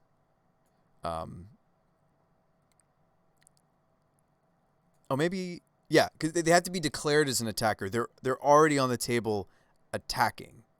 I know that's like really, really kind of like confusing. So I'm trying to explain it. So okay, I get you. Like we put this in our deck, we get it off of Winota trigger. Okay, cool. We hit them with a 3/4. Great. Next turn, Battle Cry. And what's sad about Battle Cry, and that's why I moved away from something weird like Signal Pest. We did test it as a Ranger cap. We tested a lot of different weird tutor targets for this card. Trust me, Legion Loyalist is not weird. We were very pleased with this card. We've tried like Bomat Courier, Walking Ballista. Or not Walking Ballista, sorry, Hangerback Walker, although maybe Ballista could work. What else did we try? The Burrington is stuck around. That's going to stay in the sideboard, though. Yeah, anyway. Fair enough. Just reminded me the more important card is Zealous Conscripts. Yeah. We've tried combo builds before, too. I mean, like I said, right now I'm kind of high on the trample build because okay. Seriously, this was a meme. Well, both of these were kind of memes. Both the Grace and then we played with this card a bunch and it wasn't a meme, and there were plenty of board states where it's like, man, like this would be an out if we could get this card. The painting all of our humans, which are our bigger creatures anyway. The humans in this deck are the bigger threats anyway. Winota, of course, herself a 4/4. Kenrith, now that we're running him, he's a 5/5. So it's going to paint everything. This actually has a cute little synergy with Mirror Entity because Mirror Entity makes all things, all types. So these actually synergize. So I'm kind of happy to have them both. I keep cutting the Entity, but I keep bringing it back. So these have a little synergy together. Obviously you need to paint you need to be careful not to paint your creatures before you do your Winota triggers. You have to wait for the triggers to go on the stack because you'll make them also human and they don't trigger Winota anymore. Just steal the important thing.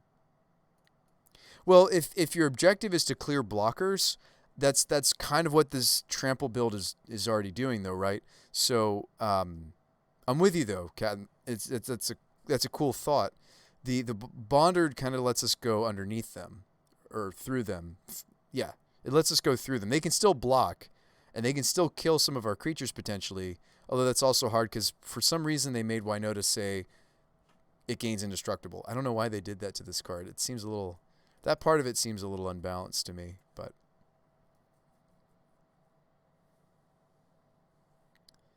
it's really useful for us, right? Because some of these things that we're pulling out of the deck might be a little vulnerable, right? Because like Blade Historian's only a 2/3. This is a 1/1 when we pull it out of the deck, so blockers take an artifact. Well, it's not like Zealous Conscripts is going to save us from an ensnaring bridge, right?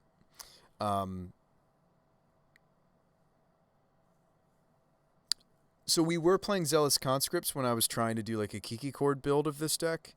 It was like we were playing like Village. What we were playing? A split of Zealous Conscripts and Village Bellringer with Kiki as a Eldritch Evolution target. It was a cool deck. I actually really liked it.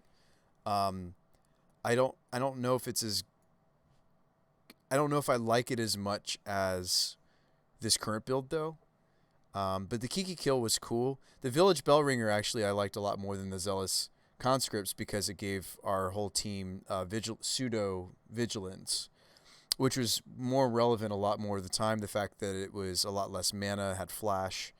Um, I actually really liked the Village Bellringer more. It was also 4 toughness, and Zealous was a lot more mana and only 3 toughness. So that's something we've tried in Winota. We've tried to blend it into like a Kiki combo. We've tried Devoted Druid combo as well, because Winota grabs almost the whole combo except for the Devoted Druid itself. I still kind of miss that concept a little bit. I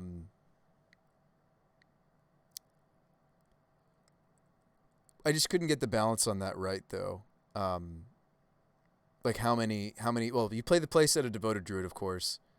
There were other issues because like Devoted Druid just has issues because like the Devoted Druid, of course, needs to not be summoning sick. You get the Vizier.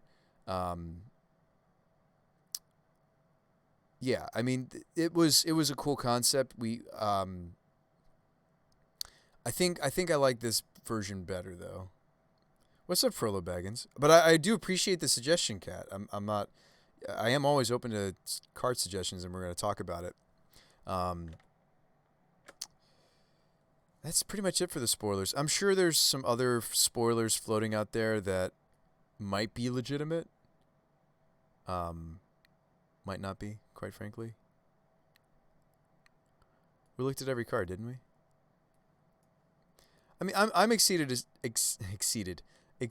to see what else is coming. Like, there's got to be more than one Planeswalker, right, for Modern Horizon 2? There's got to be some more stuff coming. Right? I am excited, about the sword. I hadn't seen it yet, and this is fascinating. It's fascinating that it's a flicker sword. It's cool to see some of these like sketched up versions.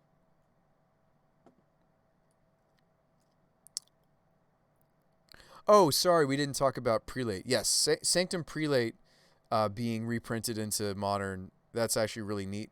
Taxes is really excited about this card. I wonder if other decks will play it too. Like the like Collected Company decks could even play this card. I mean, I imagine a lot of the time you would just name 4, right? Or if you're against a certain combo, you can name 2 or 3, like whatever. Like you name, I don't know, you name 5 against like Through the Breach, right? It's fascinating. We're gonna see that. Fairy Seer for sure is in. Is it?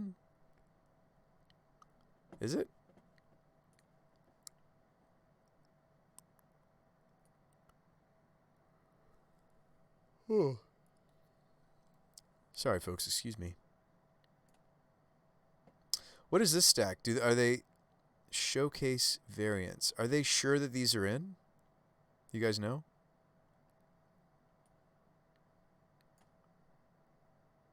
It's a pretty Cabal Coffers. Oh, that's cool. Deck on.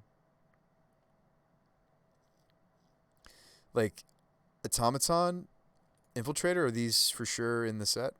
Do we know? Hall of Heliod's Curiosity. Okay. Oh, there's going to be more Force of Negation printed? That's maybe not a bad thing. More givers. Okay. Huh. Okay. Oh, I'm really fading fast, folks. This was fun. Thanks for coming. I'm going to host us over to another stream if I can find some...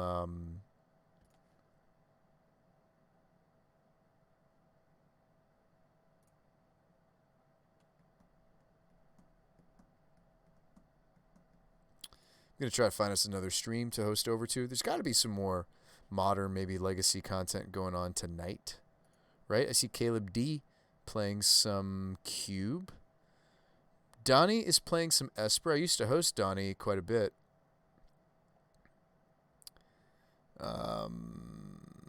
Modern Burn, okay. Just trying to get there. Somebody's playing Legacy. Ooh, there's a Modern Mill stream going on. I mean, come on. Who doesn't love seeing some modern mill? Maybe that's where I should send you guys, huh? Modern dredge.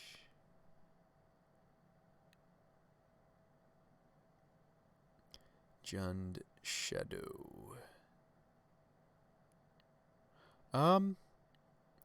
You guys want to watch the mill, right? That's kind of what I would want to see too. I feel like if I was you or me.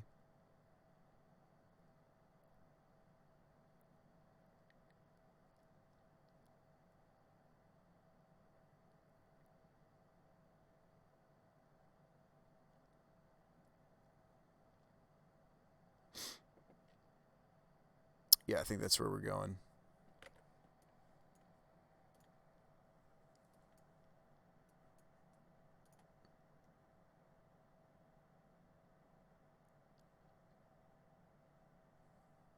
All right, you guys say hi for me, okay? I'll see you on the next stream.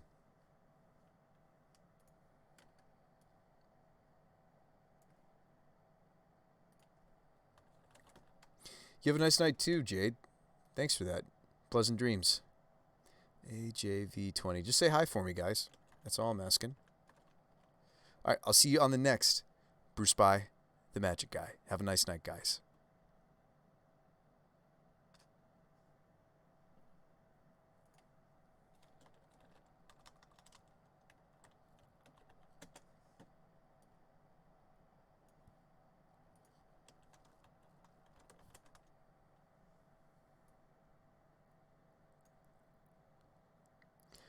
Smash that raid button. Sorry, I thought I was ending right there. That's so funny. I was like, conclusion. Oh, I still need to hit this button. All right, let's send you guys on over. All right. Good night, everybody. See ya.